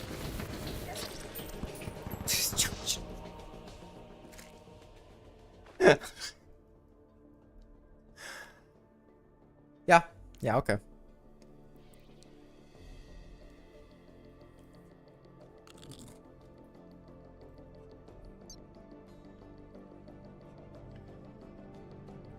The reason I'm not winning is because I'm fighting Duke Fishron when he's got home turf advantage. We take him out of the ocean, he'll do much better. Oh, shit. Shit, now the real boss of Terraria is here. God, final boss of Terraria, Eye of Cthulhu. How the hell are we gonna do this one? We've gotten to phase 2 a couple times. Once. Alright, Duke Fishron, I am sick of your shit. We're not doing this again. Do I have Deathweed? I don't have Deathweed.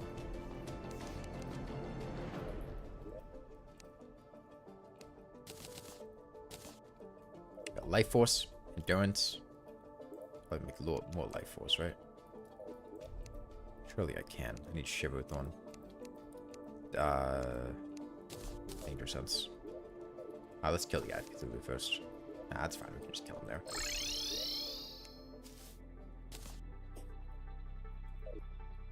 Come on. Oh, wait. He's on the surface. So he'll spawn as soon as I go back. Come on. Come here.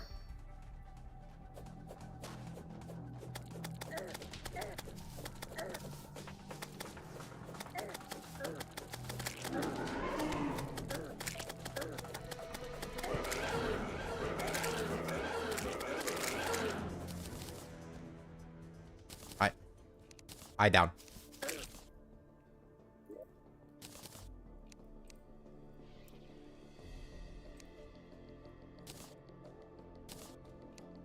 Make another Life Force potion.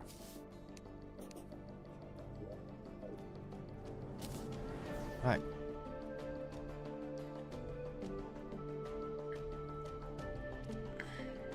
This is the equivalent of, like, having...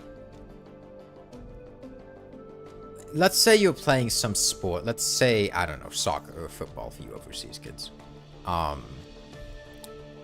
And you have, I don't know, a semi-final tournament against a really difficult team. And you lose to that team.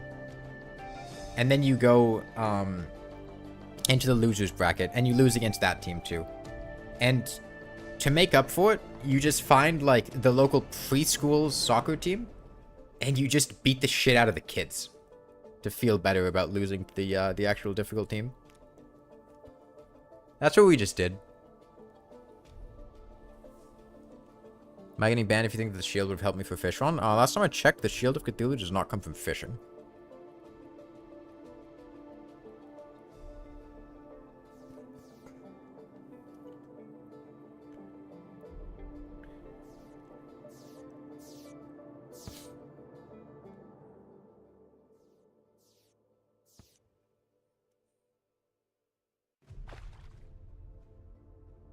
Top 10 worst legal defenses. Number 1, what Dementia just said.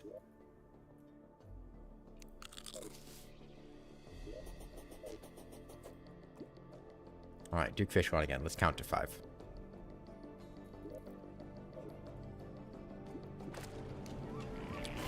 1, 2, 3, 4, 5.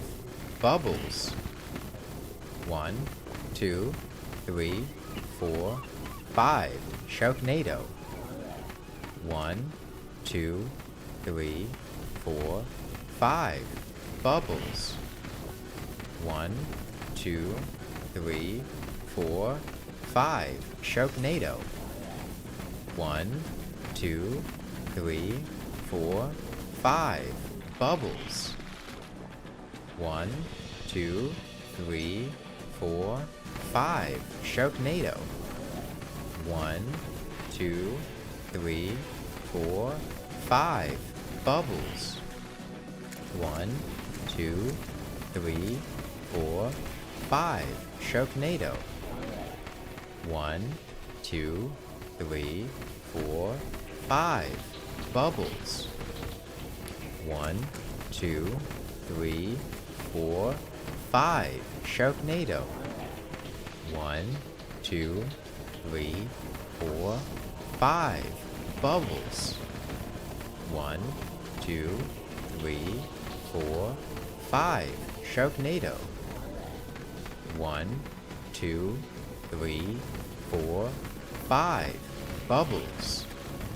1, 2, 3, 4, 5. Sharknadoes.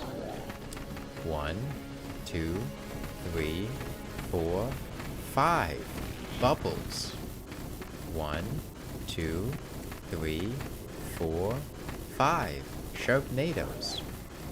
1, 2, 3, 4, 5. Bubbles. 1, 2, 3, 4, 5. Sharknadoes. 1, 2, 3, 4, 5. Bubbles. 1, 2, 3, 4, 5. Sharknadoes. 1, 2, 3, 4, 5. Bubbles. 1, 2, 3, 4, 5. Sharknadoes. 1, 2, 3, 4, 5. Bubbles. 1, 2, 3, 4, 5. Sharknadoes. 1, 2, 3, 4, 5. Bubbles.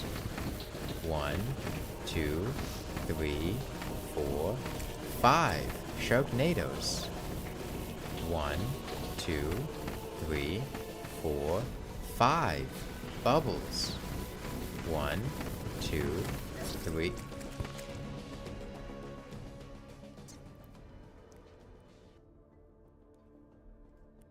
I'm great at counting. Thank you. Thank you.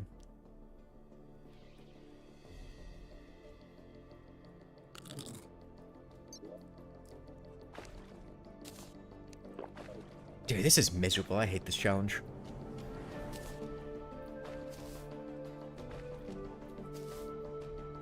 Back to 1.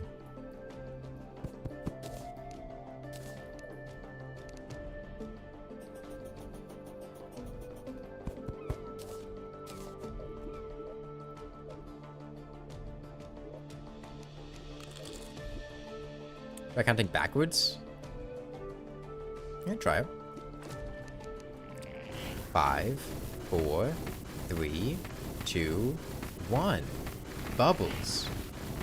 5, 4, 3, 2, 1. Sharknado. 5, 4, 3, 2, 1. Bubbles. 5, 4, 3, 2, 1. Sharknado. 5, 4, 3, 2, 1. Bubbles. 5, 4, 3, 2, 1. Sharknado. 5, 4, 3, 2, 1. Bubbles. 5, 4, 3, 2, 1. Sharknado. 5, 4, 3, 2, 1. Bubbles. 5, 4, 3, 2, 1. Sharknado. 5, 4, 3, 2, 1. Bubbles. 1, 2, 3, 4, 5. Sharknado. 5, 4, 3, 2, 1. Bubbles. 1, 2, 5, 4, 3. Sharknadoes. 3, 2, 5, 1, 4. Bubbles. 5, 3, 6, 2, 9. Sharknadoes. 1, 2, 3, 8, 7. Bubbles. 1, 2. It's 213 damage. It's 213 damage right there.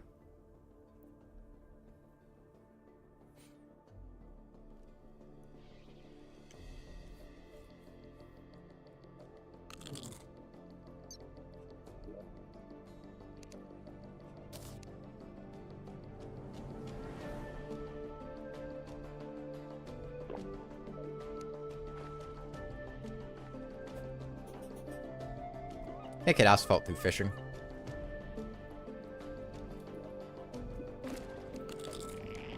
One, 2, 3, 4, 5, 6, 7, 8, 9, 10, 11, 12, 13. Bubbles. 1, 2, 3, 4, 5, 6. Sharknado. 1, 2, fuck you, Fishron. Bubbles. 3, 6. Pick up the phone. I'm going to call the police. Why don't you love me anymore? Where did our relationship go wrong? Why can't I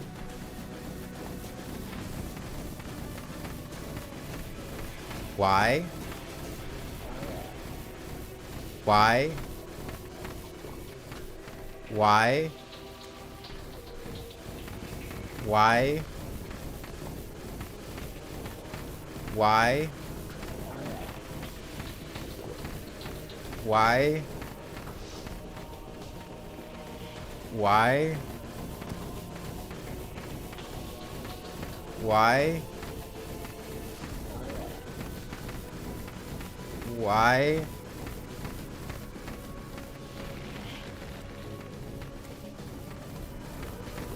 Why? 1, 2, 3, 4, 5. Bubbles. It's fucking damage.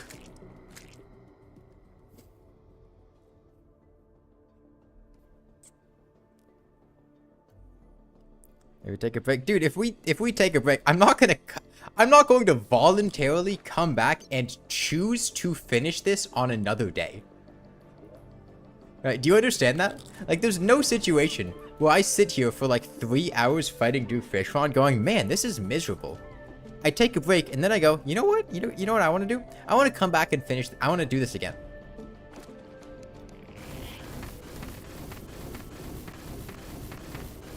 Right, like, if we take a break, I'm just not doing this challenge anymore. I'm gonna do something else.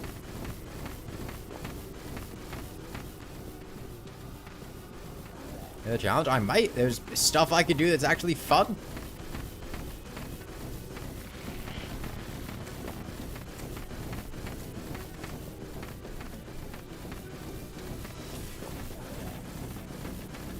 I could have been playing Rainworld. I could have been playing Silksong on a dance pad.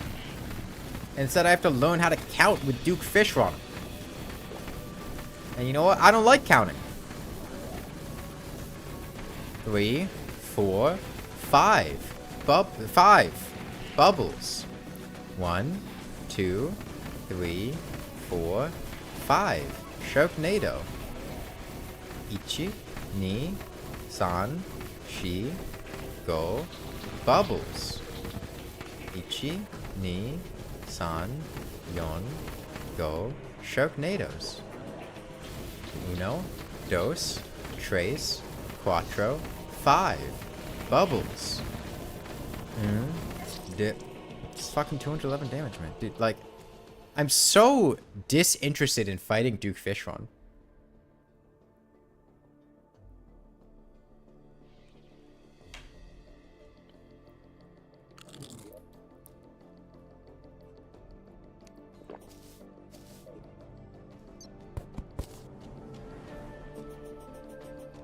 Like, pretty much all the times that I'm dying, I'm just sitting here until I get so bored that I stop paying attention to what's happening, and then I just get hit by some random projectile that does over 200 damage to me. I'm gonna sleep till morning because I'm not doing this at night. Too dangerous.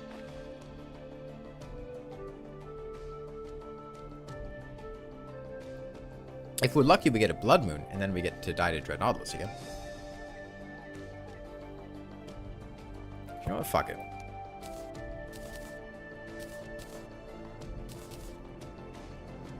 Planned Dread Nautilus.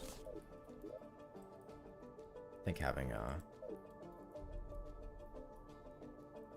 this would be helpful. Wait, no, but I don't have lava. Okay, as long as I keep blocks on me and pay attention, we can break line of sight on the fly. Your Discord account was hacked. Can you be unbanned?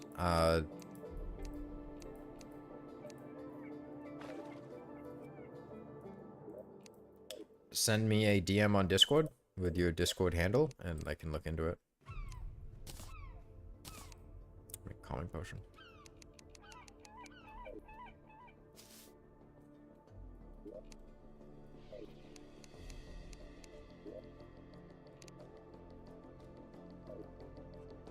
And in multiple servers, I don't. I mean, my Discord ID is Sorbet Cafe. But my handle.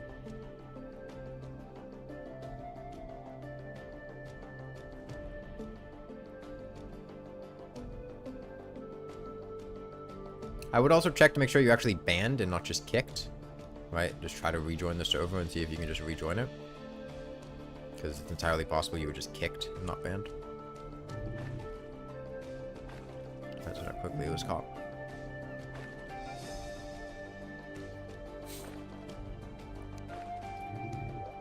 What's my favorite? Not Duke Fishron. I can tell you that one.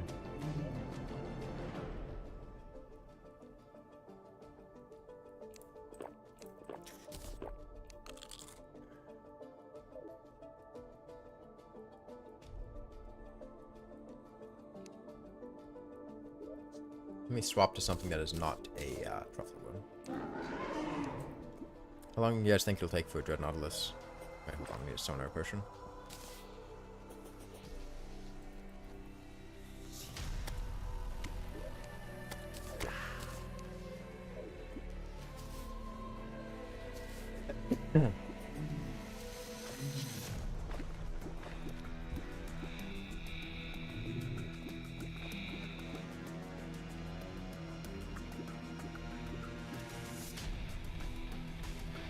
Stacking as much as I can in my favor, and I'm going to count Dread Nautilus. Bet you didn't know you can count a Dread Nautilus. But you can. They don't tell you though. They don't tell you can count a Dread Nautilus.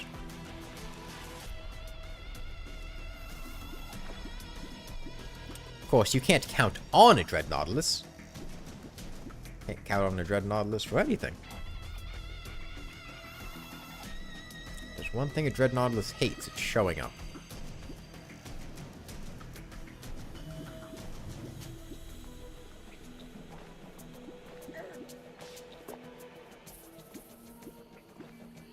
How crystals that rare with fishing? Yes.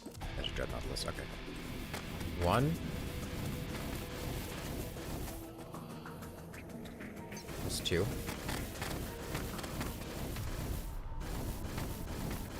3, we break line of sight. He's summoning now, we're good. He's gonna spit again. This is 1. This is 2.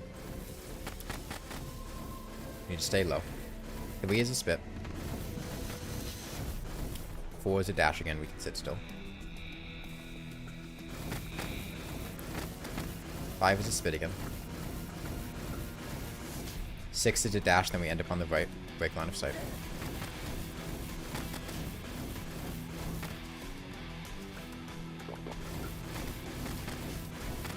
Dash again. Shit. Okay. Spit. You don't want to be below him. It's bad. This is 2. 3 is a dash. 4 is a spit. 5 is a dash. 6 is a spit. We need to end on the right. We need to break line of sight here. This is bad.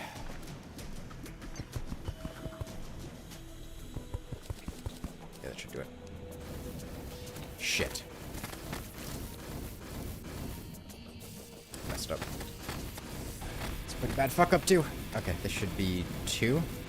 This should be 3. This is 4. This will be 5. 6 is a spin. Break line of sight after that.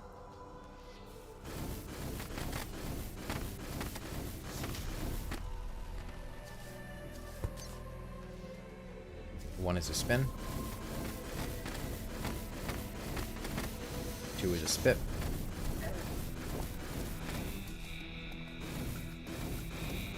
3 is a spin.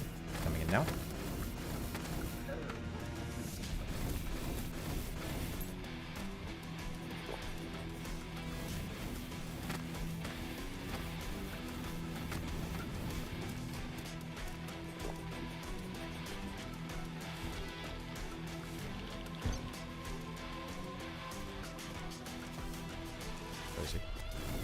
He's gonna despawn. He's gonna fucking despawn. He despawned. Good enemy design. Good game design. Lose track for 1 second, enemy despawns.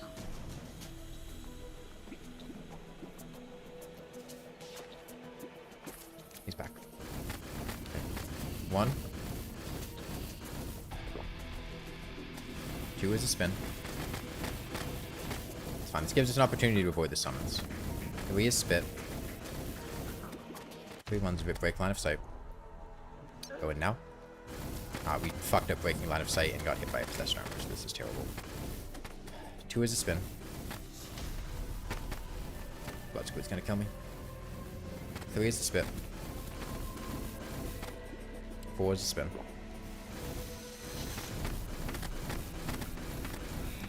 5 is a spit. 6 is a spin. We need to end up on his right. We can't end up on his right. I can't break line of sight here. He's gonna summon again.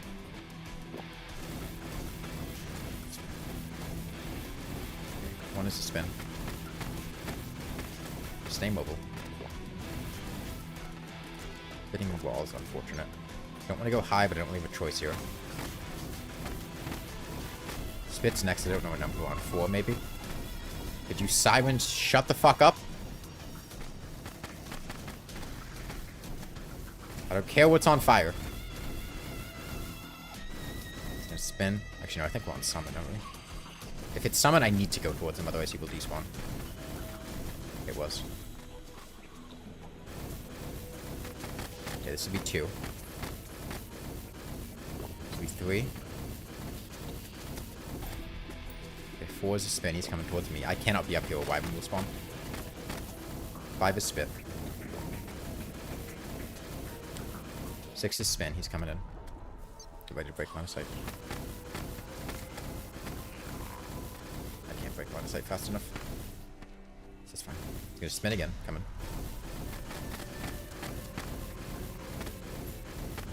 He's dead.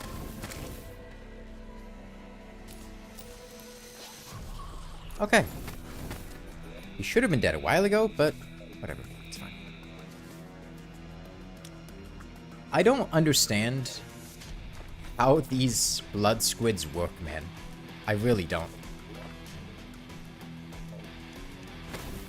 Why do they sometimes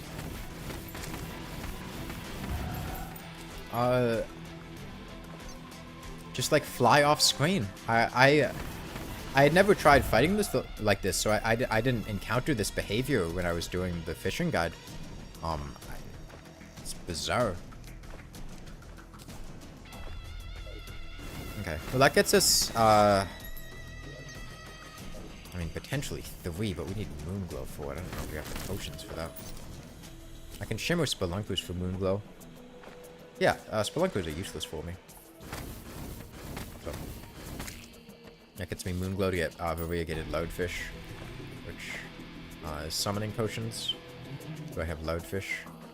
Surely I have Loudfish. I must have found fishing in the jungle at some point. Am I not? Well, we can get Loudfish. It's easy enough. I'm shocked that we don't. Seriously? No. Well, we can get Loudfish.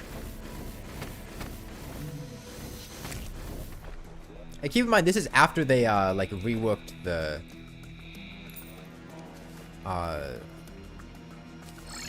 Dread Nautilus's projectiles to be more visible. Thane. Thane. Thane, why the fuck do you think I picked up my alchemy table?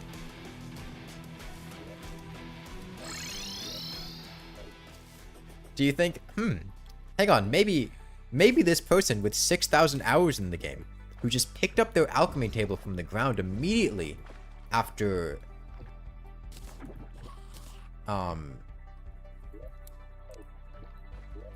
getting a minion, might be trying to shimmer their alchemy table for additional spawn slots before shimmering it back.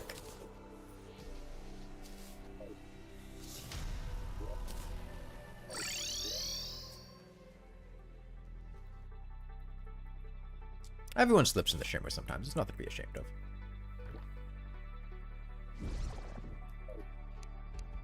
You thought I was doing mage only? Oh god.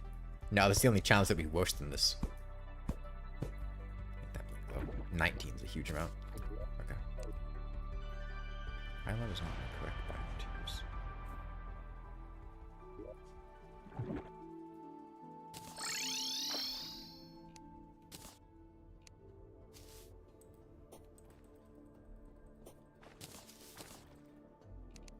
Okay. Potion ingredients. Moonglow in. Gold ore in. Why not? Okay. And then I need variegated Loudfish. So let me just... I don't need sonar potions. We're past that point. There's water to the left. Go fish there. It's underground.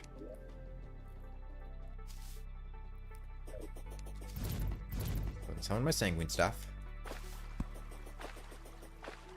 This should be, in theory, a considerable buff to our DPS. So, here's hoping this will make this more tolerable. Bat on bat violence, man. You hate to see it. It's a shame what the world's come to. It's my hottest Terraria take.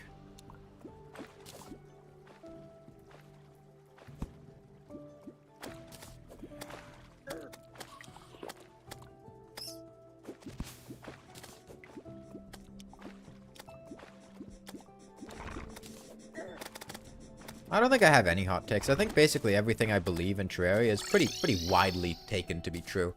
I don't think I've ever said anything controversial or that people have disagreed with. Can't think of a single one.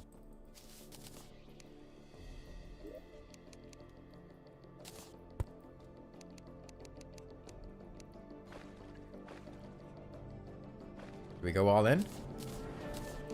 Go all in.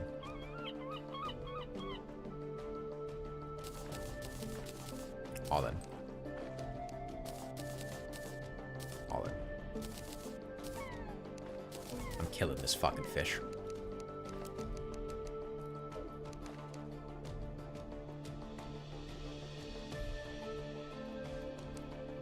Okay. I do need to shimmer this back, just in case we die, so we can have the bewitching table. Shield Clue is bad as my hot take? No, everyone agrees with that. There's been... Alright, made that video. 100% unanimous opinions in the comments that I was correct. Similar thing with the Rod of Discord. Ruthless, nice. Just in case I couldn't affect anything, but comfort. Okay. We put get you out of here. Get you out of here. Truffle Worm's back. Don't ask why I have 982 of them. It was a productive day. Drink our buffs.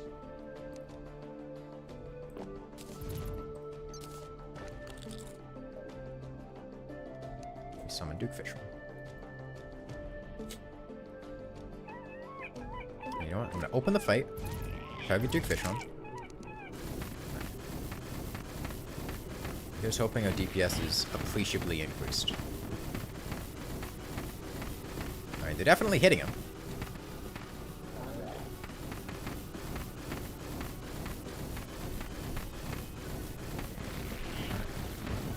One, 2, 3, 4, 5. Sharknado. 1, 2, 3, 4, 5. Bubbles. 1, 2, 3, 4, 5. Sharknadoes. 1, 2, 3, 4, 5. Bubbles. 1, 2, 3, 4, 5. Sharknadoes. 1, 2, 3, 4, 5. Bubbles. 1, 2, 3, 4, 5. Sharknadoes. 1, 2, 3, 4, 5. Bubbles. 1, 2, 3, 4, 5. Sharknadoes. 1, 2, 3, 4, 5. Bubbles. 1, 2, 3, 4.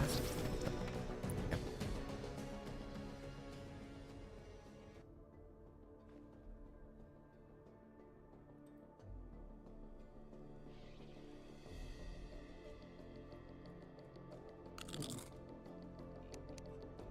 Is it just me or does the Sanguine stat feel like it's doing nothing?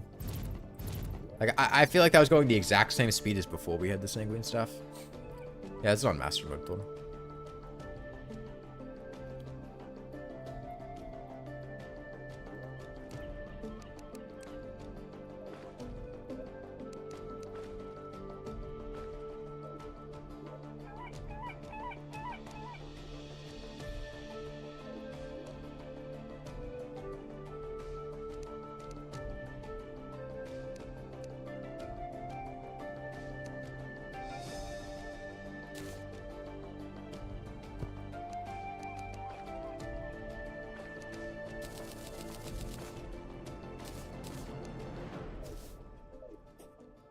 I see a Dementia. Isn't Sanguine pre-hard mode? No! We just killed a fucking Dread Nautilus for it!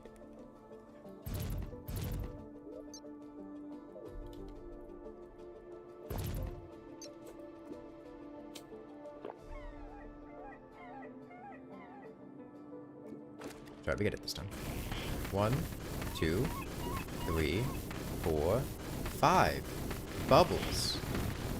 1, 2, 3, 4, 5.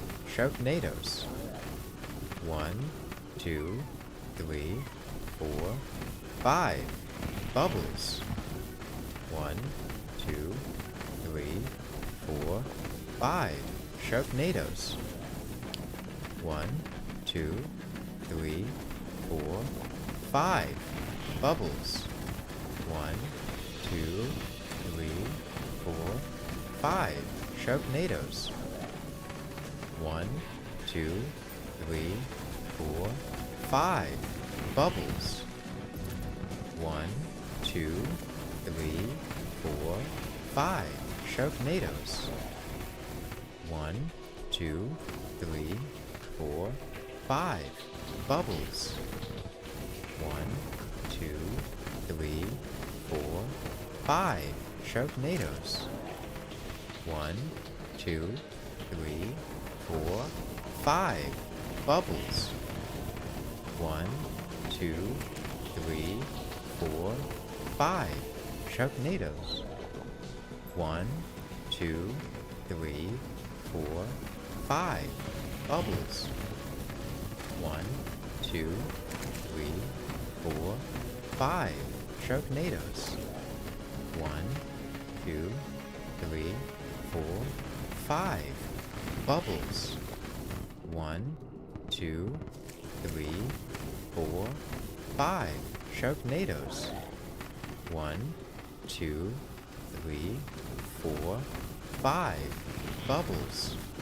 1, 2, 3, 4, 5 sharknadoes. 1, 2, 3, 4, 5 bubbles.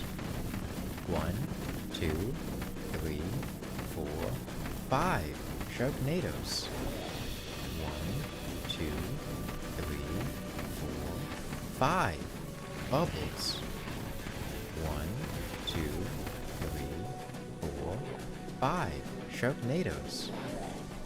1, 2, 3, 4, 5 bubbles. 1, 2, 3, 4, 5 sharknadoes. 1, 2, 3, 4, 5 bubbles. My HP is bugged, that's why it's been throwing me off. I thought I was missing HP. I'm not missing HP, it's just my HP counter is bugged. So it looks like I'm missing HP. I'm at max HP. 1, 2, 3, 4, 5 sharknado. 1, 2, 3, 4, 5 bubbles. 1, 2, 3, 4, 5 sharknadoes. 1, 2, there's 2. 1, 2, 3 bubbles. 2, 3 sharknado. 1, 2, 3 bubbles. 1, 2 sharknado. 1, 2, 3 bubbles. 1, 2 sharknado. 1, 2, 3. It's fucking bullshit. Okay. Thank you, Life Force Potion. I don't know where we are right now. Bubbles. I'm gonna die. I got cornered in a bad spot. Unfortunate. Spawned on me.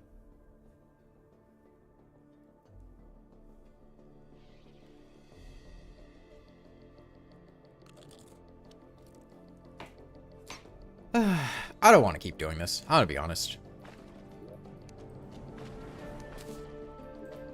I would rather do literally anything. I would rather beat the game with the lawnmower again than doing this. Not that I felt. No, I mean, we could have the mech bosses spawn, but like, it makes no difference whether we fight Duke Fishron now or Duke Fishron later. We're going to fight Duke Fishron eventually, so we might as well do it now, right?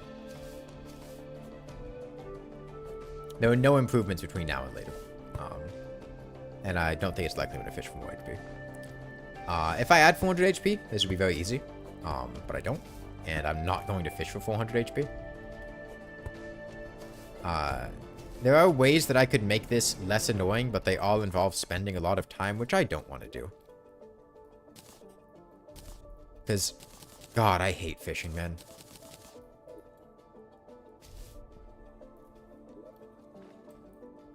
I could expand the arena. I could have been playing on a large world, which would have made it better, but I don't want to keep doing this. This isn't fun. And like, I know when to cut my losses and just go do something else. So I don't think it's likely I'm going to continue this challenge, because I don't like this.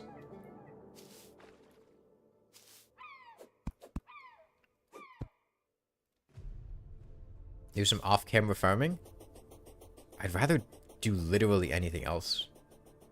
Like, literally anything else.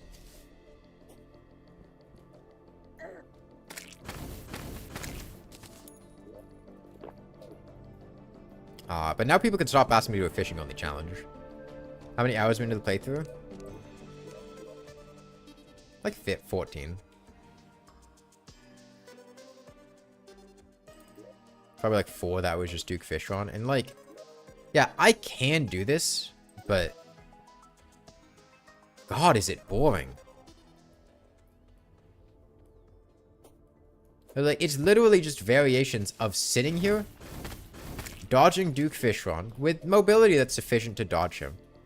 But it's incredibly boring with a weapon I don't like.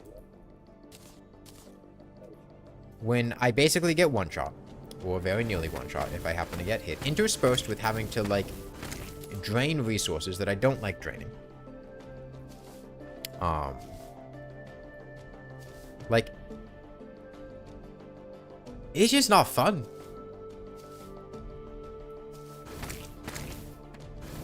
I feel like that's the main thing that gets me with challenges. The only reason I'll stop doing a challenge, it's not because it's not possible, it's just because it's not fun. And God, this is not fun.